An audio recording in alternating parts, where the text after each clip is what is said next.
Sit back, close your eyes, and imagine yourself stepping into a giant ancient jacuzzi where the water is murky, the smell is questionable, and the guy next to you just dropped his dice in the pool.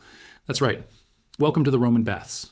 Don't worry, you won't need a towel, just a sense of humor and the courage to discover how an empire tried to wash away its problems and ended up soaking in them instead. The first thing that comes to mind when imagining the Roman baths is not the shining marble or the grand architecture that Hollywood loves to show us. It is the water, thick, lukewarm, and cloudy. The kind of water you would hesitate to dip your toe into today, let alone your entire body. And yet thousands of Romans eagerly stripped off their clothes and plunged in, convinced they were stepping into a ritual of health, luxury, and civilization. It is almost poetic, isn't it?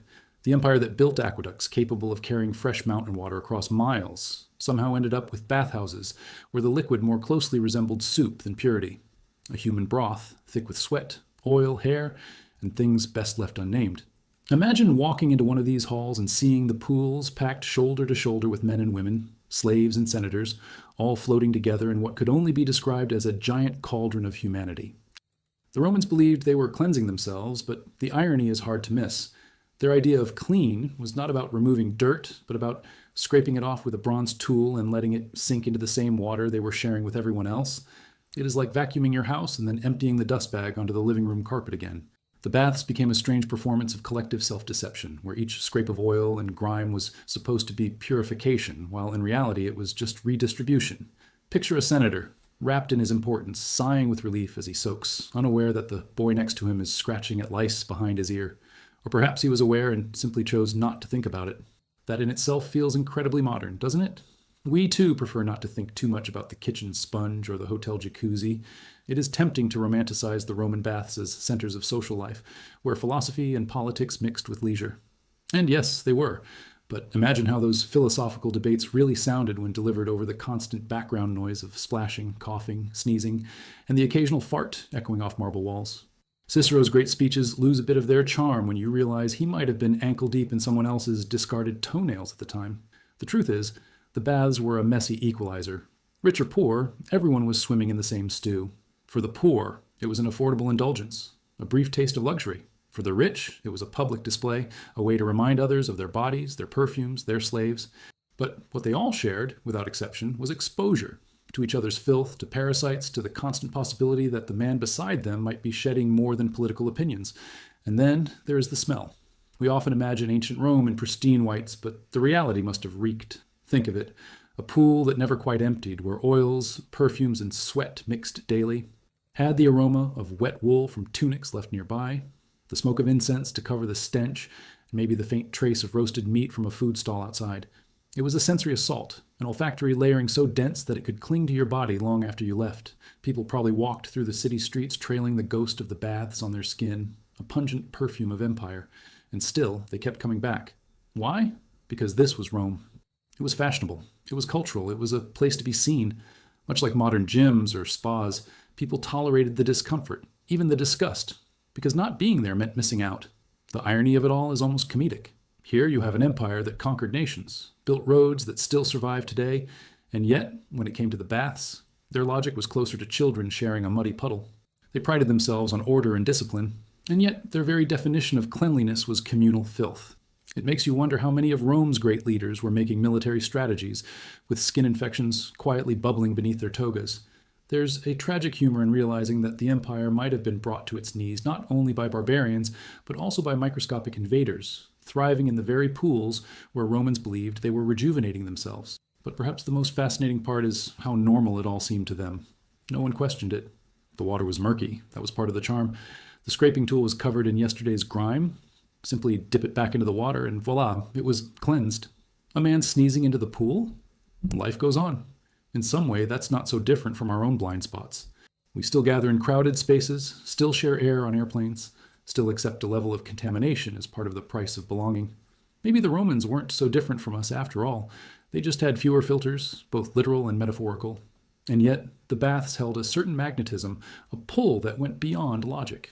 They were more than places to get wet. They were stages of society, theaters where the drama of Rome unfolded daily. Every drop of that water was a story, carrying whispers of scandal, politics, lust, and decay. When you stepped into the bath, you weren't just soaking your body, you were immersing yourself in the empire itself, with all its grandeur and all its rot. And once you saw the water for what it really was, you could never quite look at Rome's shining marble the same way again. Because beneath the illusion of purity, beneath the echo of laughter and debate, the baths carried something darker. And the deeper you dive into that world, the more you realize that the true horror was never the dirt itself, but how easily people learned to ignore it.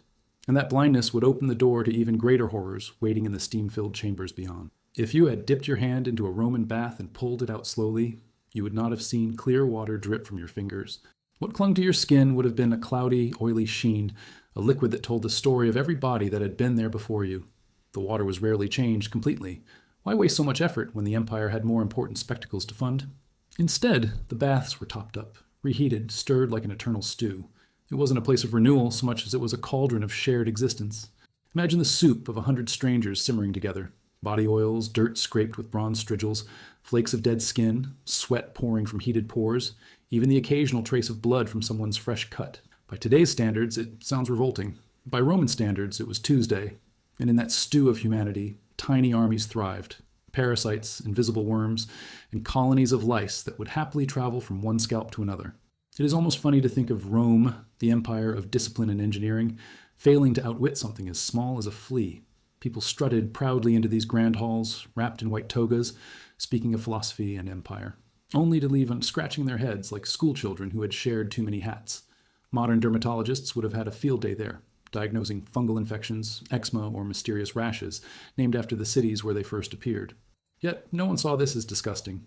In fact, being covered in oils and then rinsed in communal water was considered the height of sophistication. Which makes you wonder, are we really so different when we drink from the same office water cooler or breathe together in a packed subway car? The skin itself became a battlefield in these baths. Strigils scraped away layers of sweat and oil, but they also scraped away scabs, pus, and anything else clinging to the body. And where did it go? Back into the water, of course. The pools acted like giant recycling bins for human residue. If you were unlucky, you might pick up a stranger's wart or fungal bloom as easily as you might pick up gossip, because gossip, too, swirled in those waters. It was impossible not to overhear whispers in such proximity, business deals, political schemes, or stories of who had been caught in which compromising position. In some ways, the baths were the social media of Rome, oversharing, contagious, and impossible to escape once you were immersed. And, as in social media, there was a darker side. Diseases of the skin were only the beginning. The warm, moist environment of the baths was the perfect breeding ground for more sinister illnesses. Eye infections spread quickly. One man's red, irritated eye became a whole pool's epidemic within days. Boils and ulcers, once submerged, could infect others without them even realizing it until much later. The baths had no chlorine, no disinfectant beyond the heat itself, which was not nearly enough. Romans didn't know about bacteria, but they knew about curses. And when their skin erupted in unexplained sores, many assumed it was punishment from the gods. Maybe Mars was angry. Maybe Venus had withdrawn her favor. Rarely did they stop to consider that the culprit was the stranger beside them in the pool, scratching his infected foot with alarming dedication. Yet despite this, the baths never emptied. People still flocked to them daily. It shows how powerful the pull of belonging is, how strong the desire to be part of the crowd, even when that crowd might be your undoing. There's a grim humor in picturing a man complaining about a rash while sitting right back in the water that caused it, the same way we complain about modern fast food while ordering it again tomorrow. Discomfort, it seems, is tolerable as long as everyone else shares in it. Perhaps there's comfort in collective misery. If you're itching, at least you're not itching alone.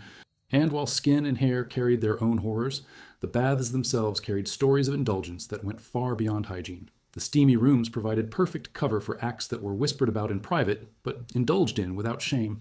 Behind the veil of steam, hands wandered, deals were sealed with more than words, and bodies were offered as casually as towels. For the Roman elite, the baths became a playground where pleasure and power blurred, where what happened in the vapor could never be fully seen, but was often guessed. Imagine senators arguing policies by day and slipping into misty corners by night, their political alliances reinforced with very personal negotiations. It is both absurd and telling. When society builds a space where nothing is truly visible, people will always find ways to exploit the shadows. That duality, public spectacle and private indulgence, was what made the baths irresistible. They were not merely about cleaning the body, but about showing it. Nudity erased barriers, and at the same time created new ones. A poor man could step into the same water as a rich man, but he could never disguise the labor written in the scars on his skin or the roughness of his calluses. The body became a billboard of class, and the baths, a showroom where everyone silently read the messages written on each other's flesh. And yet, that same exposure also invited predation. Young boys, brought by their families or as slaves, were often at risk. Vulnerability thrives where visibility is absolute, and in the Roman baths, everyone was on display. It's easy to imagine how these environments shaped Roman psychology. To be constantly seen, constantly measured, constantly touched even against your will, must have left marks deeper than the skin. The baths became places where shame and pride lived side by side, where disease and desire shared the same steam. And what's striking is how normalized it all was. No one questioned whether this was healthy, whether this was right. To be Roman was to bathe, to soak in the empire's essence, no matter how murky it had become. And as the steam rose and voices blurred, the boundary between cleansing and corruption dissolved, leaving only the uneasy truth that in Rome's pursuit of pleasure and perfection, it often found rot instead. The moment you stepped into a Roman bathhouse, your senses were ambushed. The marble floors might have gleamed, the ceilings might have soared, but nothing could disguise the thick aroma that clung to the air like a second skin. It wasn't a single smell, but a symphony of odors layered one on top of the other. The sweet heaviness of incense burned to mask the stench, the sharp bite of sweat rising from heated bodies, the sour tang of wool tunics left damp in corners, and somewhere in between, the faint trace of spoiled oils that had been rubbed and scraped over countless skins. To modern noses, it would have been unbearable, a warning sign to flee, but for the Romans, it was the fragrance of civilization itself. They had become so accustomed to it that the very odor of decay and indulgence blended into the smell of normal life. The pools themselves contributed their part to this invisible orchestra. Picture hot water that had been stirred for days, clouded by oils, filled with floating flakes of skin, and carrying faint echoes of urine that some believed had cleansing properties. And yes, urine. The Romans were nothing if not resourceful, and the very substance we would recoil from was considered useful for bleaching clothes and even cleaning teeth. It's almost funny in a grotesque way. Imagine sitting shoulder to shoulder with strangers, luxuriating in water that may have carried more in common with a public latrine than a fresh spring. Perhaps that explains why incense and perfumes were so popular, not to enhance beauty, but to fight a losing battle against the atmosphere of rot. And the smells didn't stay confined to the baths. Once you left, they traveled with you, seeping into your hair, your skin, your clothes. You could likely identify a bathgoer in the street by the lingering cocktail of steam, smoke, and human musk. It must have been a kind of social signal. Here was someone who belonged, someone who had taken part in the ritual of communal soaking, no matter how polluted the water. Much like the faint aroma of chlorine today tells us someone has been to the pool, the Roman equivalent was far less reassuring. And yet, they embraced it, even exaggerated it with layers of heavy perfume. The logic was simple. If you can't eliminate the smell, drown it in another. One can almost picture a Roman noble drowning in a cloud of rose oil, still scratching an itch picked up in the tepidarium, while praising the virtues of purity. Noise, too, was part of the experience. The baths weren't serene temples of relaxation, but bustling markets of flesh and chatter. The air vibrated with the splashes of bodies entering pools, the groans of men stretching sore muscles, the chatter of gossip echoing off marble walls, and the occasional shriek of a child being dunked in too hot water. Conversations overlapped until they became a kind of human hum, a reminder that you were never truly alone here. For some, that noise was intoxicating, a chance to hear the latest news, the freshest rumors, the whispered confessions of lovers or enemies. For others, it was maddening. Imagine trying to meditate while someone sneezes explosively into the communal steam beside you. Serenity was not the point. The baths were a theater of sound, a place where every cough, every laugh, every whispered intrigue added to the empire's great chorus. And in that chaos, people revealed themselves more than they realized. Just as today's gyms are as much about showing off as working out, the baths were stages for vanity. A man might groan loudly while stretching to show off his muscles, or a woman might glide gracefully through the steam to display her perfumes and jewels. Even the act of sweating became a statement. The hotter the room you could endure, the stronger your body was believed to be. There was almost a comical machismo to it, like modern contests of who can lift more weight or run farther on the treadmill. Except in this case, the prize was not a medal, but the admiration of those watching through the mist, and perhaps also a rash. But while the noises and smells dominated, there was something deeper at play.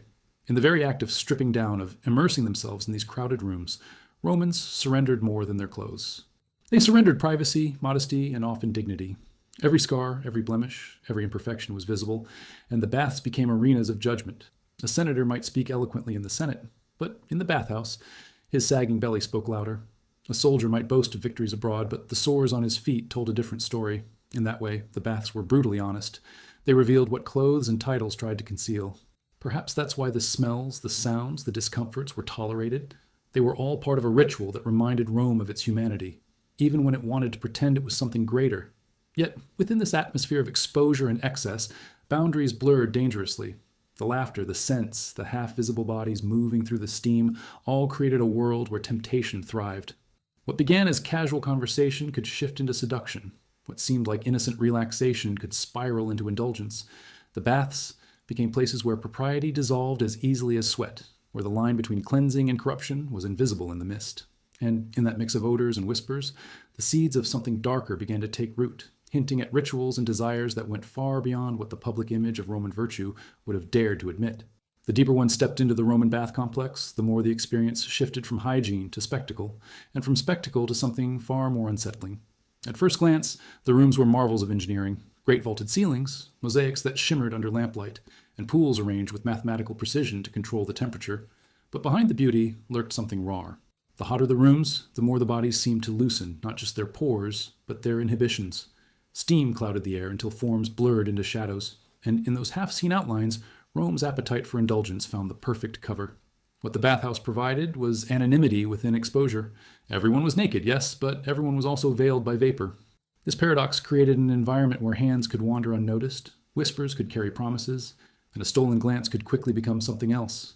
Imagine a tepidarium crowded with men lounging side by side, conversations flowing like the water. While at the edge of sight, figures shifted into embraces meant to be secret yet somehow tolerated. It wasn't spoken of openly, but it was understood.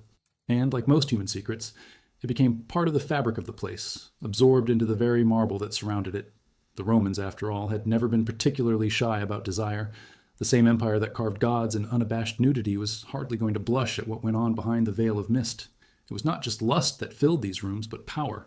Pleasure was often entwined with status, with the ability to take what others could not refuse. Slaves accompanied their masters into the baths, tasked with scrubbing and massaging, sometimes forced into roles that went far beyond servitude. The abuse of power was as common as the scent of oil, and it was not whispered about with shame, but often paraded as a demonstration of dominance. For the elite, indulgence became proof of superiority. To resist restraint was to prove freedom, to indulge without consequence was to prove authority. And so the bathhouse became a training ground in corruption, where luxury and vice blended until they were indistinguishable. And yet, strangely, this excess was not hidden in back alleys or underground chambers. It unfolded in public, in the very heart of Roman daily life. Children, elders, merchants, and senators passed through the same corridors, each witnessing pieces of this world whether they wanted to or not. It is hard not to see the irony. The baths were meant to be communal, democratic in their accessibility, yet within their walls, the darker truths of Roman society were exposed. Inequality was displayed not just in who could afford the best perfumes or oils, but in who could afford to say no. If you were poor, if you were enslaved, the bathhouse was not a place of leisure. It was a place where your body became part of someone else's entertainment. Of course, to the Roman mind, this was not corruption. It was simply life. The baths were an extension of the city itself, and Rome was nothing if not a city of appetite. To judge them by our standards almost feels unfair, but it is impossible not to see the contradictions. They prided themselves on discipline, yet indulged in gluttony of body and desire. They worshipped gods of order and war, yet turned their public baths into arenas of chaos and craving. It's like someone boasting about their strict diet while secretly devouring an entire cake at midnight. The human brain is good at building walls between ideals and actions, and the Romans built those walls out of marble. The darker side of the baths didn't stop at indulgence. They also carried real risks. In the haze of desire, consent blurred. The vulnerable, young boys, women brought in under supervision, or slaves with no choice, often found themselves preyed upon. The marble walls absorbed more than laughter and gossip. They absorbed the echoes of silence forced on those who could not speak. In a way, the baths became a metaphor for Rome itself, outwardly gleaming, structured, powerful, but inwardly carrying stains that could never quite be scrubbed away. What makes it fascinating is how normalized it was. Romans wrote little about these shadows, not because they were secrets, but because they were simply accepted. It was part of the rhythm of life, like eating or breathing, and that normalization is perhaps the most chilling part. When a society decides that excess is ordinary, that abuse is invisible, that pleasure outweighs dignity, it becomes difficult to know where the line is, if there is a line at all. The baths embodied this tension perfectly. They were spaces of health and decay, of pleasure and exploitation, of freedom and captivity, all happening at once, often in the same pool. And if the excesses of desire and dominance created their own kind of corruption, the physical environment of the baths only amplified it. The very air was heavy with steam, carrying not just the heat, but the breath of hundreds of lungs. In such density, disease spread effortlessly. Coughs echoed like warnings no one heeded. Sneezes mingled with laughter, and infections traveled faster than gossip. One could enter seeking relaxation and leave with an illness that might shape the rest of their life. The body was never safe here, whether from predators of flesh or predators of plague, and yet the crowds kept coming, drawn back by the pull of routine, by the seduction of belonging, by the promise of escape from the dusty streets of Rome into a world of marble and mist. The baths were, in truth, Rome condensed into stone and steam. They held the grandeur and the filth, the beauty and the brutality, the ideals of civilization and the realities of corruption. And when you think about it, maybe that is why they endured for so long. Not because they were places of cleansing, but because they reflected exactly what people wanted to see, themselves and all their contradictions. And beneath that reflection, waiting in the depths, were consequences that no amount of incense could cover forever. There comes a point where the baths stop feeling like a place of leisure and start feeling like a mirror of the empire itself, grand on the outside, but eroding from within. The marble still shone, the mosaics still dazzled under lamplight, and the echo of voices still filled the vaulted halls. But beneath that facade, cracks were forming, both in the stone and in the society that worshipped these places.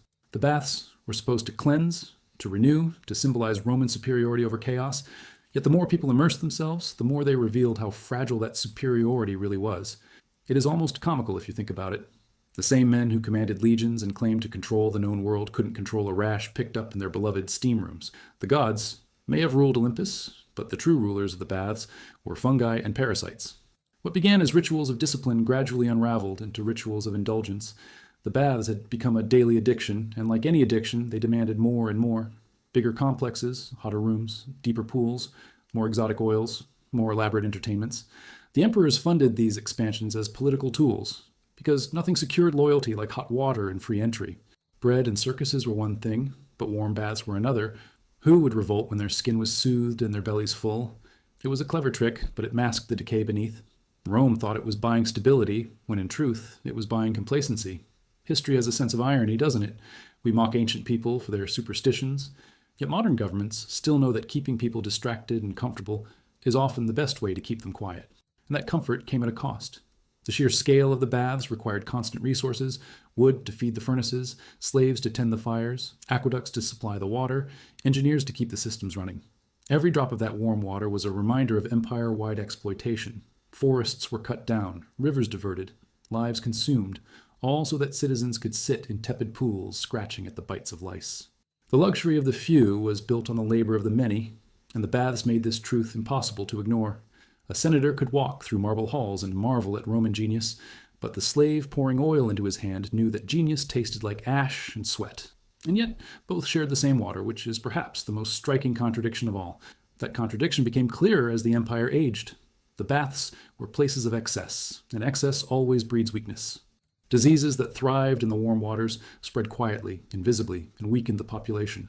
Plagues swept through Rome again and again, and while the baths were not the only culprit, they certainly helped.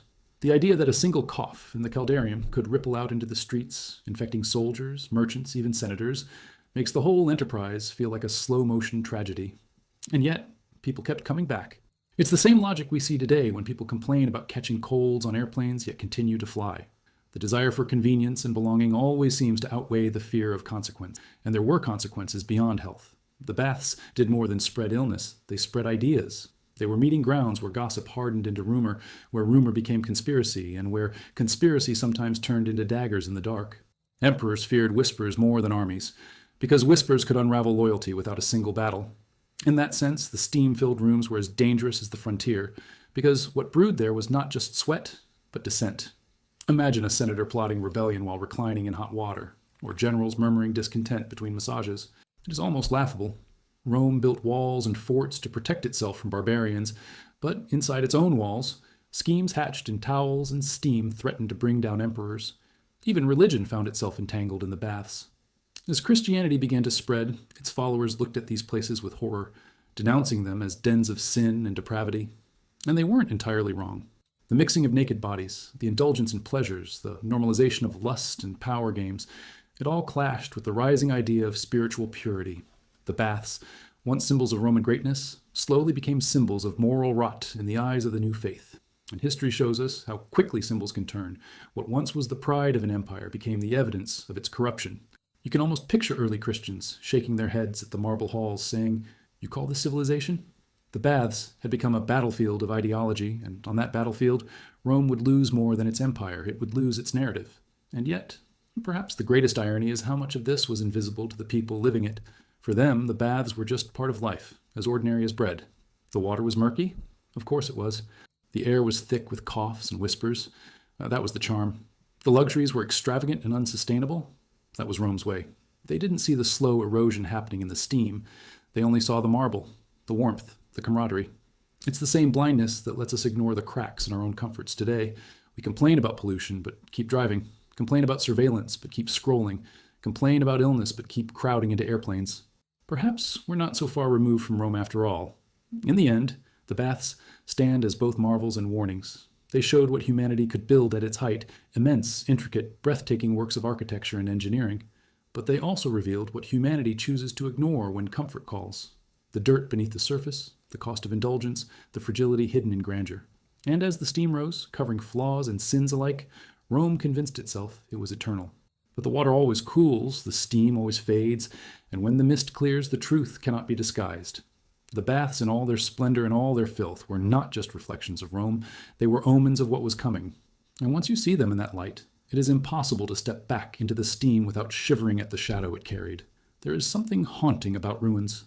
When you walk today among the crumbled remains of Roman bathhouses, the marble stripped, the pools emptied, the mosaics broken into fragments, it is hard to imagine the noise, the steam, the chaos that once filled those walls. The silence is almost too clean, as if time itself has done what no amount of scraping, incense, or perfume ever could, purge the filth. Yet the stones still remember. Archaeologists have found traces of oils hardened into the drains, calcified layers of grime, even fossilized lice entombed in forgotten corners. The empire may have fallen, but its dirt has a way of surviving. And isn't that always the case? Civilizations collapse, but their mess lingers for someone else to study, like a landlord inspecting an apartment after a very long and very rowdy party. What makes these ruins fascinating is not just what is gone, but what remains. In some sites, you can still see the hypocaust system, the intricate network of bricks and chambers that once carried hot air beneath the floors. To Romans, it was a miracle of engineering. To us, it's central heating's eccentric grandfather. Imagine the number of slaves it took to keep those fires burning day and night, hauling wood, feeding flames, choking on smoke. The luxury of warm baths was not conjured from nowhere. It was built on lungs filled with ash. And when you stand over those hollow floors today, knowing that the heat came at such a human cost, the grandeur of the structure feels less like a triumph and more like a confession carved in stone. And yet, people are still drawn to these places. Tourists snap pictures, marvel at mosaics of dolphins and gods, and comment on how advanced the Romans were. Few pause to think about what it smelled like when 200 bodies sweated together in those very rooms, or how many infections quietly simmered in the water where they now see only dry marble. The ruins have been sterilized by time, turned into open-air museums where the horror is invisible unless you know how to look. It's almost funny, really. Rome built these spaces to make people forget the grime of the city, and centuries later, time has scrubbed them so clean that visitors forget the grime of history. But the echoes remain if you listen closely. The baths were more than architecture. They were theaters of human nature. And human nature hasn't changed much. The desire to gather, to display, to indulge, to escape, it's still with us. We just build different temples for it. Gyms, spas, shopping malls, even social media feeds, they all serve the same purpose. We step into them to feel cleansed, renewed, connected, and yet we leave carrying something invisible with us, whether it's a germ, a debt, or a lingering sense of emptiness. Perhaps that's the true lesson of the baths. Not that Rome was filthy, but that people will always trade a little discomfort, a little risk, for the illusion of belonging. And belonging is addictive. Once you've tasted it, it's hard to walk away, no matter how much it costs. The Romans knew this, which is why emperors poured money into building ever more extravagant bathhouses. They understood that people would forgive almost anything, the smell, the diseases, the moral compromises, if you gave them a place where they felt part of something greater. It's no different from how we forgive the chaos of airports just to be part of the miracle of flying, or the grime of concerts just to feel music inside our bones. We like to tell ourselves that we're more civilized now, but maybe civilization is nothing more than a well-decorated excuse to keep doing what humans have always done. Gather, indulge, and pretend the dirt isn't there. Of course, the dirt always finds a way back. For Rome, it came in the form of plague, corruption, and decline. The baths, once symbols of eternity, began to crumble as the empire lost the wealth to sustain them. Fires went unlit, aqueducts broke down, marble cracked. What had been bustling centers of daily life became ghostly shells. And yet, their ruins still inspire awe.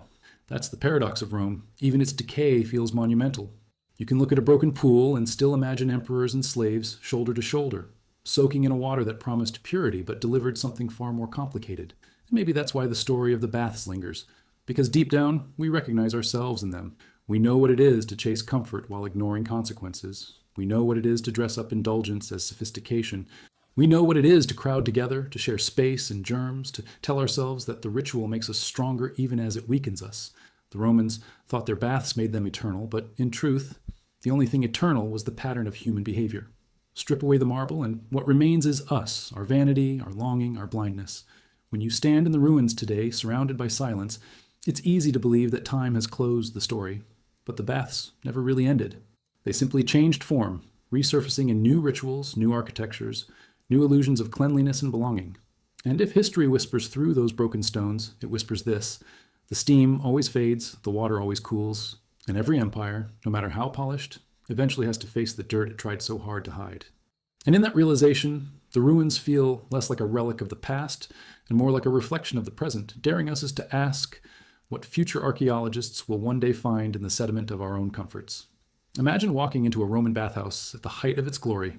The first sensation is not just heat, but a kind of heaviness in the air, as if every breath you take has already been borrowed by someone else.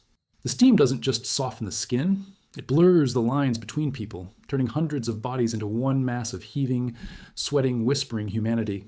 And within that blur, anything becomes possible. You are surrounded by senators and slaves, merchants and soldiers, women adorned with perfumes, boys carrying towels, and all of them sharing the same suffocating atmosphere. It is intoxicating and suffocating all at once, a carnival of flesh and power wrapped in mist. But what lingers most is not the sight of those bodies, it is the sound. The walls amplified everything. A single cough could echo like thunder, and a sneeze could ripple through the caldarium as if Jupiter himself had sneezed. People argued loudly about politics, laughed about scandals, whispered secrets that weren't really secret because everyone could hear them anyway. The bathhouse was like an ancient amphitheater, but instead of gladiators and lions, the performance was everyday life on display. And like any performance, it was riddled with drama. Deals were struck in the hot pools, betrayals were born in the tepid ones, and more than one political conspiracy surely began between steam and sweat. Rome might have been ruled in the Senate, but it was in the baths where loyalty was truly tested, one bead of sweat at a time. The strange thing is how fragile dignity became inside those walls. A man of immense power might enter, but the moment he shed his toga, his body told stories he couldn't hide. Scars from battles, sores from illnesses, flabby stomachs hidden under robes. All were exposed under the same unforgiving steam. Power looked different when everyone was stripped bare. And yet, even stripped, people found ways to assert dominance. The perfumes they wore, the slaves who attended them, the oils they could afford, all became silent currencies in this market of the body. It was as if the baths had invented their own economy of presence, where status was measured not just by words or titles, but by how you carried yourself when nothing else could shield you. And there is something almost comical in this contrast. Rome prided itself on its stoicism, its ideals of discipline, its gods of war and justice. But in the baths, discipline melted like wax in the heat. People who preached moderation stuffed themselves with food, and then sweated it out in the caldarium as if the baths could absolve them of gluttony. Men who lectured on virtue slipped into corners of steam where virtue was conveniently forgotten. It's not that different from modern people eating a triple cheeseburger and then telling themselves it doesn't count because they went to the gym later. The baths gave Rome an excuse, a kind of moral loophole. Sin could be rinsed away as long as the water was hot enough. Yet indulgence carried shadows. The same steam that softened the body also softened boundaries. What was spoken in whispers could turn into invitations, and what began as laughter could slide into something darker. Slaves had little power to resist, and children brought to serve their elders became vulnerable in ways no one spoke of but everyone understood. The baths were spaces of freedom for some and captivity for others, temples of pleasure for the elite and cages of silence for those forced into servitude. This duality was not hidden, it was part of the design. And perhaps the most chilling part is how ordinary it all seemed, how unquestioned. To be Roman was to accept that luxury and cruelty walked hand in hand, that marble and blood belonged in the same room. Disease thrived in that atmosphere of contact. The body that brushed against yours in the water might carry an infection that would follow you home, invisible but inescapable. Skin diseases, eye infections, intestinal parasites all found the baths a paradise. And still, people flocked there daily, shrugging off the risks because the ritual was worth it. It's a strangely familiar logic. We know that crowded spaces carry illness, yet we fill stadiums, planes, and clubs because the fear of missing out outweighs the fear of sickness. Human beings have always been willing to gamble with germs if it meant belonging, and the Romans were no exception. They simply gambled with more sweat and fewer antibiotics. But perhaps the most enduring truth of the baths is how they revealed the contradictions of Rome itself. Here was an empire that prided itself on order yet thrived on chaos, that built aqueducts of genius yet soaked in pools of filth, that spoke of virtue while indulging in vice. The baths were not a flaw in Rome's system. They were the system, distilled into water and steam. To step into them was to step into the empire's soul, a soul both magnificent and rotten, capable of beauty and cruelty in the same breath. And when you stood there, shoulder to shoulder with strangers, lungs filled with steam, skin sticky with oils, you couldn't escape the feeling that this was more than bathing. It was immersion into Rome itself, with all its glory, all its decadence, and all its doom. And maybe that is why they fascinate us still. Not because of the mosaics or the architecture, but because they tell a story we recognize in ourselves. We too build rituals of comfort that hide their costs. We too indulge in excess while convincing ourselves it's sophistication. We too ignore the dirt beneath the marble until it's too late. The Romans thought the baths would make them eternal, but what they really made eternal was the reminder that no matter how advanced a civilization becomes, it can never quite wash away the flaws of being human. And in the end, those flaws linger longer than the steam. The deeper you sink into the story of the Roman baths, the more you realize they were not just monuments of stone and water, but living theaters of human psychology. Every corner of these sprawling complexes reflected something about the empire's collective mind. Its pride, its appetites, its fears, and its contradictions. The baths weren't simply a place to wash, they were places where Rome washed its conscience, where citizens convinced themselves that dipping into cloudy water could absolve excess and indulgence. The irony is almost comical. Imagine someone today stuffing themselves at a feast, then saying, "It's fine, I'll just sweat it out in the sauna tomorrow." The Romans had mastered this logic long before us, and it's in that logic that the most fascinating patterns emerge. The caldarium wasn't just hot, it was designed to be so blistering that sitting inside became a badge of honor. Men puffed out their chests, enduring the heat as long as possible, competing silently with one another. It's the ancient version of modern gym culture, where someone might grunt loudly lifting weights to prove toughness. The bathhouse turned sweating into a performance, and the audience was everyone else gasping for air in the same furnace. But the real contest wasn't physical, it was social. The one who stayed longest wasn't just strong, he was seen as resilient, almost virtuous, as if tolerating a scorching room proved something about his moral character.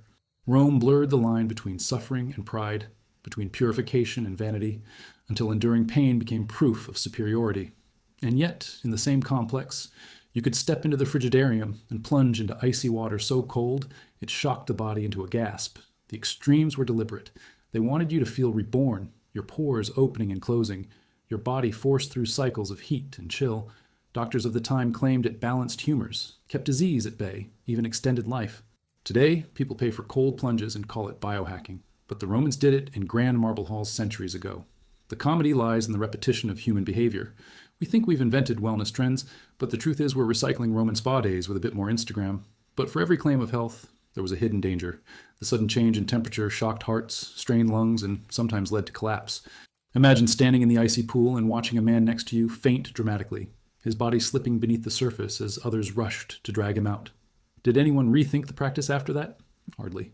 They likely shrugged, muttered something about the gods, and kept plunging. Rome excelled at ignoring the obvious when it clashed with ritual. And isn't that still true today? How many of us ignore our doctor's warnings but cling to routines because they feel comforting, even if they quietly destroy us? The baths were also places of experimentation, where people tried all sorts of concoctions. Oils infused with exotic herbs, ointments promising virility, perfumes masking the scent of sweat. Merchants sold them at the entrance like modern gym supplements, each promising miraculous results. Some were harmless, others laced with ingredients that irritated skin or even poisoned slowly. But the Romans adored the illusion of improvement. If a potion burned the skin, it was surely burning away impurities. If a massage hurt, it was surely healing. Pain and discomfort were rebranded as evidence of progress, a mindset still very much alive whenever someone brags about how sore they are after a workout. And in this strange blend of health and harm, of beauty and danger, there lay an undercurrent of performance. You didn't just bathe for yourself, you bathed to be seen. To skip the baths was to remove yourself from society, to disappear from the stage where alliances were made, gossip exchanged, and reputations displayed. Missing a day meant missing stories, and in Rome, stories were power. Imagine being the one person who hadn't heard about a senator's affair whispered through steam-filled rooms, or the one who didn't know about a new law debated half-naked in the tepidarium. To stay away was to fall behind. And so even if your skin itched, even if your stomach churned, you went. Belonging was worth more than health. The most unsettling part, however, is how ordinary it all felt to them. We look back now and shudder at the murky pools, the diseases, the abuses, the excess. But for Romans, it was daily life as unquestioned as bread. That blindness is the thread tying their world to ours. We have our own rituals that future generations might mock. Crowded airplanes recycling the same air for 12 hours, festivals where people drink from the same plastic cups, gyms filled with sweat-soaked equipment barely wiped between uses. The Roman baths force us to reflect on our own comfort zones, to see how easily we normalize what might look horrific under another light. And as Rome's empire stretched and strained, the baths continued to function as if nothing was changing outside their walls. Invading tribes pressed on borders, emperors fell to plots, economies buckled under pressure. But inside the steam rooms, men still debated philosophy, slaves still massaged oiled backs, perfume still battled stench. It is almost tragicomic, an empire burning at the edges while citizens soaked in lukewarm water, convinced their rituals made them eternal. The baths were not just symbols of Rome's greatness, they were symbols of its denial. And denial, as history shows, is often the warmest bath of all. That is why the story of the baths never really ends with their ruins. They live on, not just in stone, but in the ways we repeat their patterns, the ways we trade discomfort for belonging, the ways we mistake ritual for renewal. And perhaps that is the greatest horror of all, not the lice, not the infections, not even the excess, but the recognition that what seemed normal to them might be mirrored in us more closely than we care to admit. The steam rises, the water cools, and we continue to immerse ourselves, hoping not to notice the dirt swirling around us. And in that moment, Rome doesn't feel like a distant empire. It feels like the reflection staring back from the surface of the pool. There's a strange irony in the way the Roman baths were celebrated as temples of health, while, in truth, they often functioned as incubators of disease. The warm, moist air that Romans adored was exactly the kind of environment bacteria and parasites loved most. A single sneeze in the caldarium could linger, its droplets carried through clouds of steam inhaled by dozens who sat shoulder to shoulder. Eye infections spread with ease, the kind that left lids swollen and red. Skin diseases thrived, passed along the moment someone sat on a bench still damp from another man's body. Parasites swam invisibly in the water, ready to lodge themselves in intestines or beneath fingernails. And yet, people convinced themselves that bathing daily was the ultimate act of purification. It's almost laughable. The more they bathed, the dirtier they became.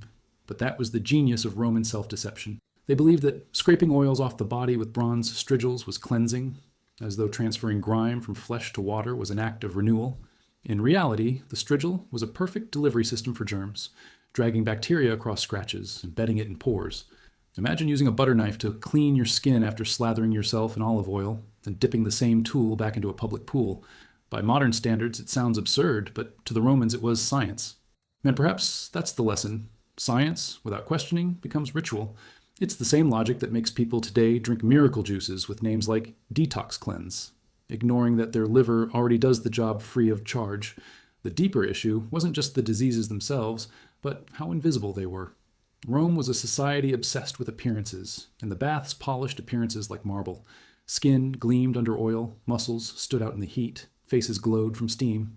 Illness could be hidden in the early stages, disguised under the performance of health. You could be carrying a parasite, but as long as you looked good in the tepidarium, who would question it? It was health as spectacle, and spectacle always trumps substance.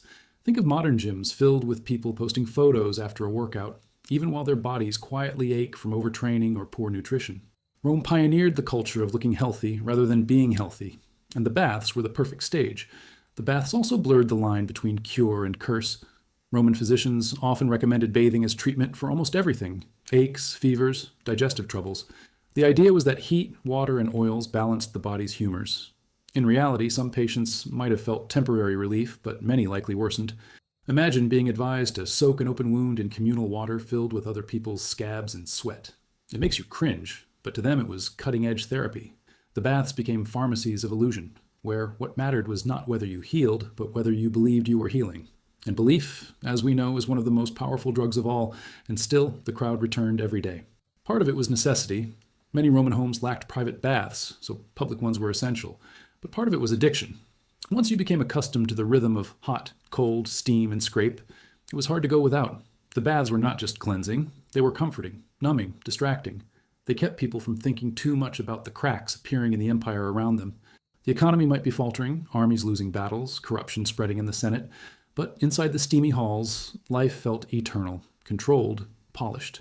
It is not so different from how we immerse ourselves in screens today, ignoring the chaos beyond the glass while scrolling endlessly for distraction. Rome had marble pools, we have glowing rectangles. Both serve the same purpose, to forget for a while. But forgetting always comes with a cost. The more the baths promised health, the less they delivered. Epidemics swept through Rome in waves, the Antonine Plague, the Cyprian Plague, and while they weren't caused solely by the baths, the constant crowding and shared exposure certainly didn't help. The irony is cruel. The very places designed to shield Romans from disease may have been silent accelerators of its spread, and when the empire weakened under the weight of plague, those same halls of steam echoed with emptiness. The hot rooms cooled, the pipes cracked, the fires went out. The baths, once bustling, turned ghostly, their marble floors silent under drifting dust. What remains most striking is how the baths expose a universal human flaw, our ability to embrace rituals that harm us simply because they comfort us. The Romans believed the baths made them immortal, when in truth, they made them vulnerable.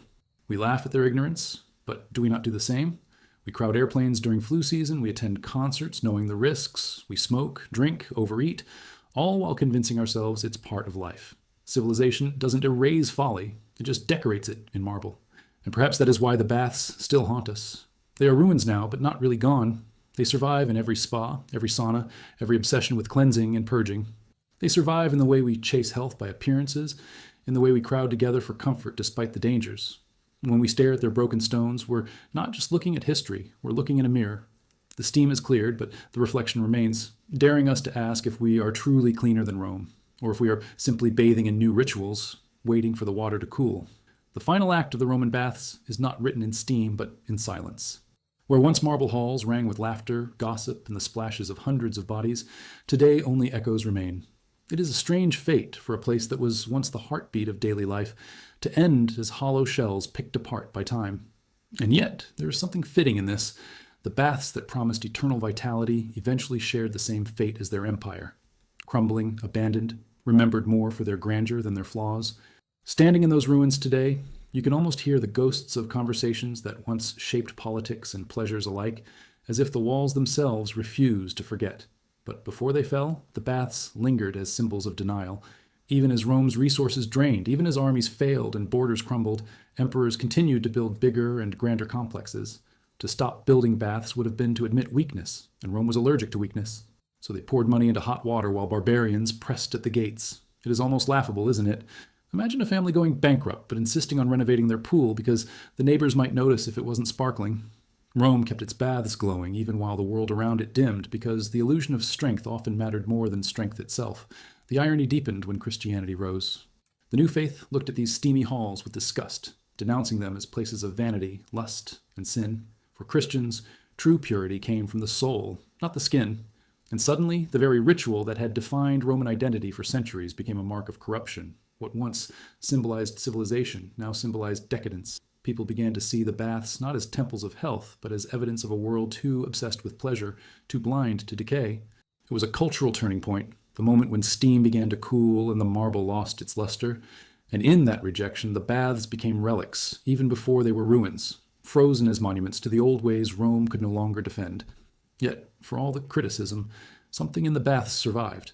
The idea of gathering, of cleansing together, of sharing rituals that made people feel connected. This did not disappear with the empire.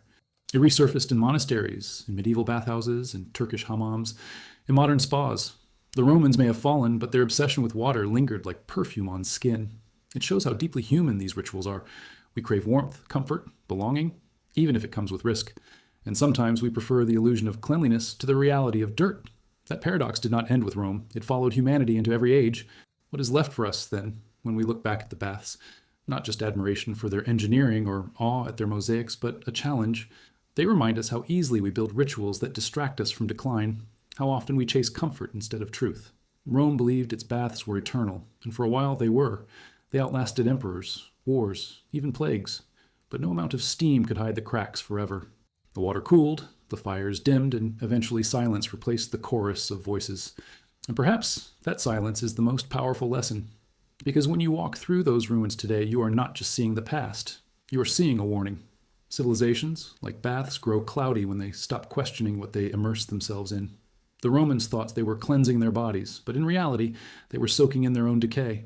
We laugh at them, but maybe the laugh should catch in our throats. Because one day, archaeologists may walk through the ruins of our gyms, our spas, even our cities, and marvel at how much we indulged, how blind we were to the dirt beneath the surface. The baths are not just Rome's story, they are ours too. And as the mist of history clears, we are left with the same question the Romans ignored. Are we truly cleansing ourselves, or are we just swirling endlessly in the same cloudy water, convincing ourselves it's pure? The answer, like the baths, depends on how much truth we're willing to see when the steam finally fades. There is a peculiar truth about rituals. The more familiar they become, the less we see them for what they are. For Romans, the baths were so ingrained in daily life that no one questioned their contradictions anymore.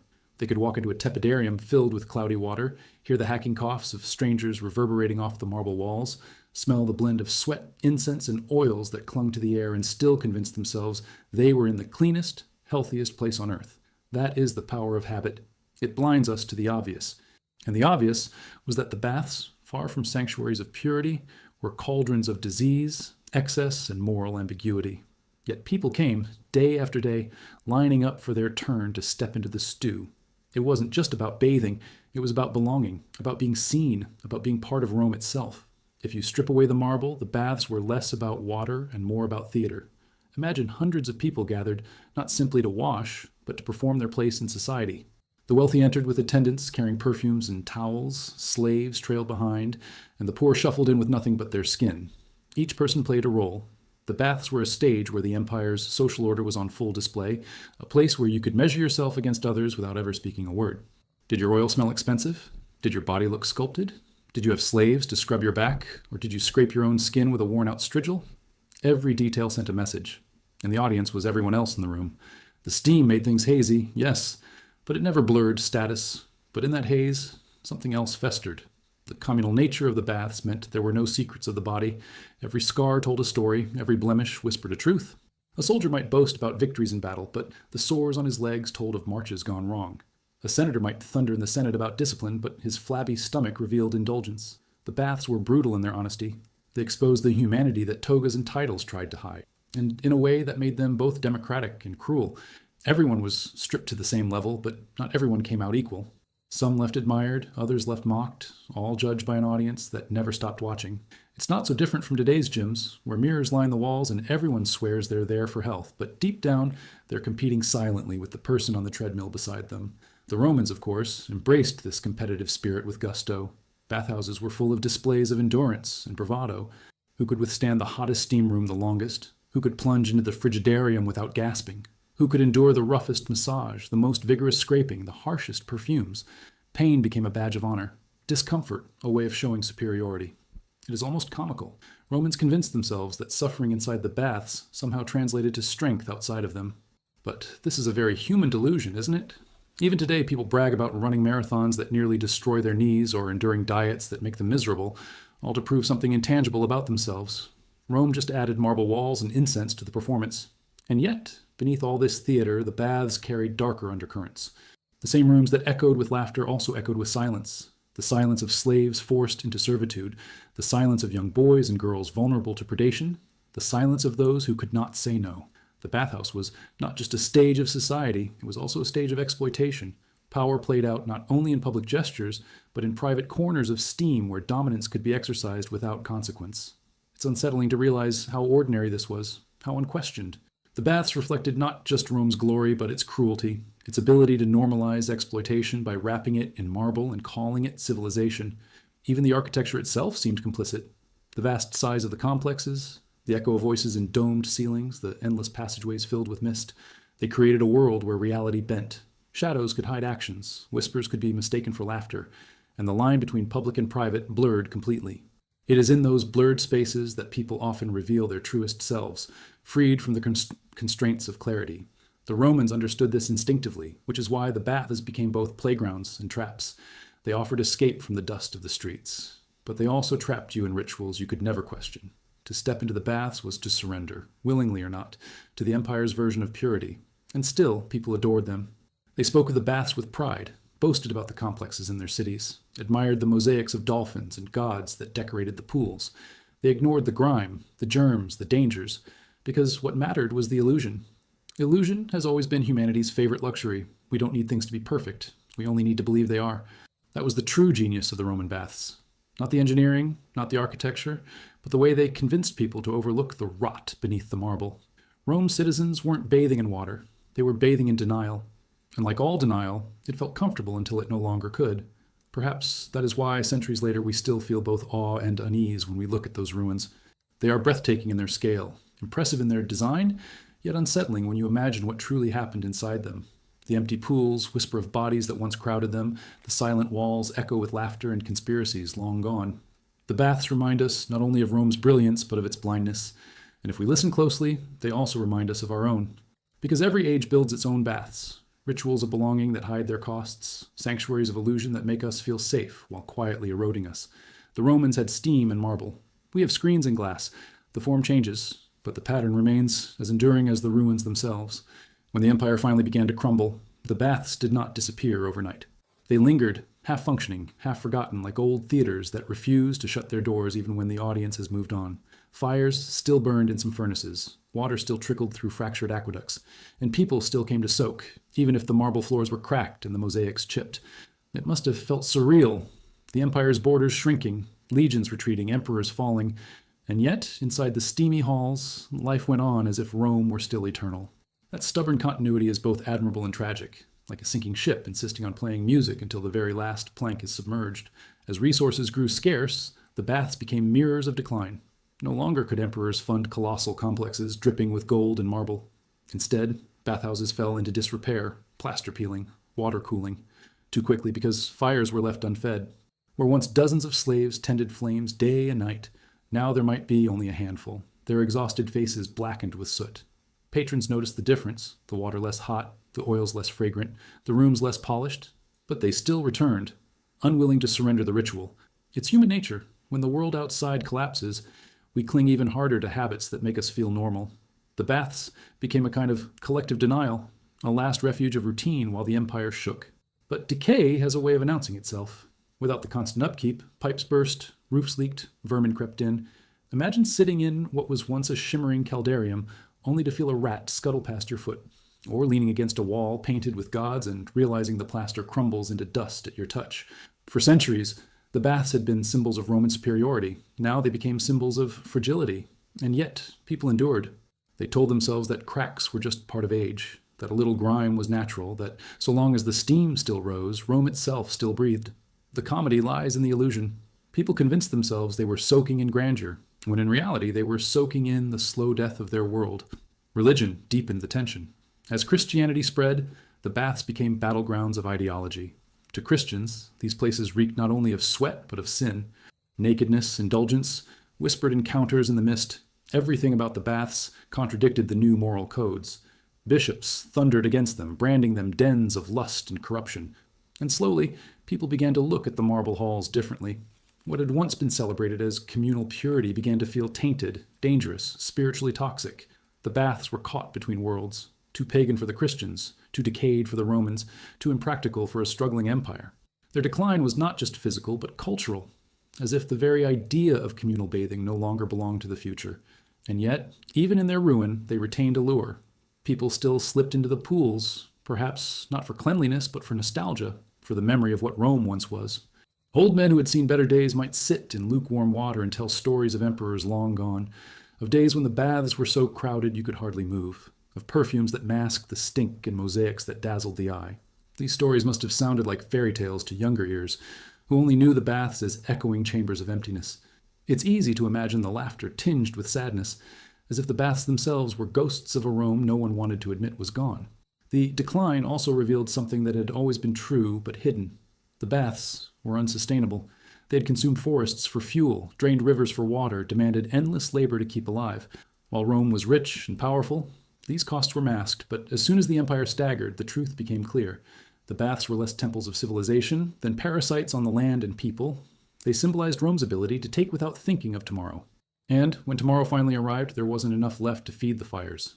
It is a bitterly comic lesson. Civilizations often collapse not from one great blow, but from 1,000 small indulgences piled too high to carry. And still, even in ruin, the baths whispered of human need. They showed how desperately we crave connection, ritual, illusion. People soaked in cloudy water not because it was clean, but because it felt like belonging. They ignored the coughs and sores around them because they needed the comfort of community. They built marble halls around filth because marble made the filth easier to bear. The baths tell us that people will always trade truth for comfort, danger for routine, decline for denial, and that trade feels reasonable until the steam clears, until the water cools, until silence replaces laughter. Today, when we stand among their ruins, it is tempting to feel superior, to shake our heads at Roman folly. But if we look closely, the reflection is uncomfortably familiar. We too build monuments to comfort that consume resources we cannot sustain. We too gather in places that spread illness while telling ourselves the experience is worth it. We too wrap our excesses in marble, or glass, or steel, so that we don't have to see the cracks forming beneath. The Roman baths did not die with the empire. They live on in every ritual we embrace to hide what we don't want to face. And perhaps that is the true ending of their story, not silence, but echo. Because every time we step into our own modern versions of marble halls, we are still hearing Rome whisper through the steam, reminding us that denial can feel as soothing as hot water until it scalds. If there is one thing the baths reveal better than marble mosaics or ancient engineering, it is the way human beings cling to rituals long after they stop serving their purpose. In their golden age, the Roman baths had been bustling centers of life, where senators negotiated deals, merchants secured clients, and ordinary citizens found a few hours of comfort in an otherwise harsh world. But as the empire weakened, these once glorious halls began to feel more like hollow shells. Still, people kept coming. It wasn't really about hygiene anymore, if it ever had been. It was about routine, about holding on to something that felt permanent in a world unraveling. Imagine citizens walking through cracked arches, stepping carefully over missing tiles, soaking in tepid water that no longer steamed the way it once did, and convincing themselves it was the same as before. The illusion mattered more than the reality. That illusion extended beyond the walls of the bathhouse. The baths had always been stages of performance, where status was displayed as much as skin. By the late empire, the performance grew desperate. Senators arrived still draped in jewels, slaves scurried behind them, perfumes were poured generously into waters that smelled increasingly foul. The grandeur became almost comical, a stage play acted out with costumes too elaborate for a theater that was already collapsing. It is a timeless picture, people pretending the world is fine while the roof literally leaks above their heads. And perhaps that is why the baths fascinate us still, because they show a universal truth, that denial is often more powerful than decay, but decay has its own ways of asserting itself. Diseases that had always lingered in the shadows of the baths became harder to ignore.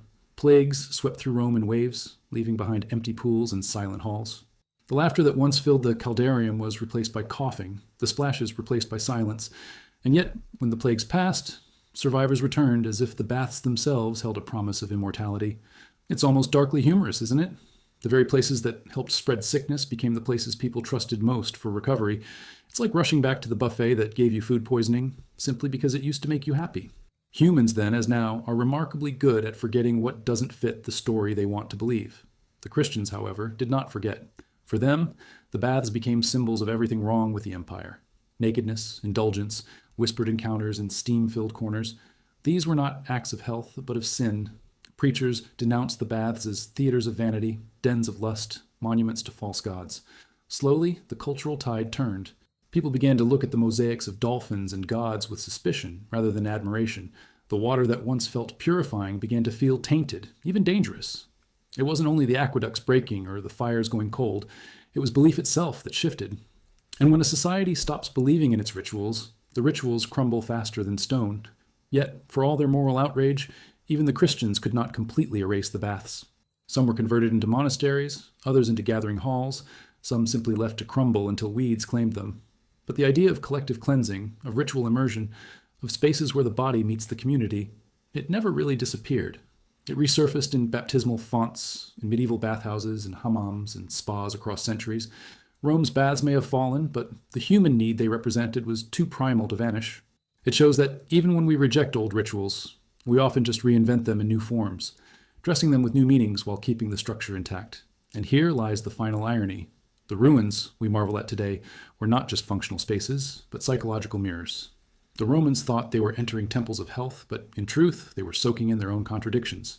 They believed marble walls separated them from decay, when in reality, decay was soaking in the water with them. They convinced themselves that steam made them eternal, but it only made them sweatier versions of themselves. And in that blindness, the baths became both a triumph of human creativity and a cautionary tale of human self-deception. Walking through their remains now, you can almost feel the tension between illusion and reality hanging in the air. The arches still stand, the mosaics still sparkle faintly, the echo of voices still lingers, but you know that behind all that beauty lay something much darker. The baths are not just ruins of stone, they are ruins of trust, of denial, of habits, clung to until they crushed those who depended on them. And perhaps that is their truest lesson, one that still applies to us. We too build rituals, temples, even digital spaces, and convince ourselves they will make us clean, make us whole, make us eternal.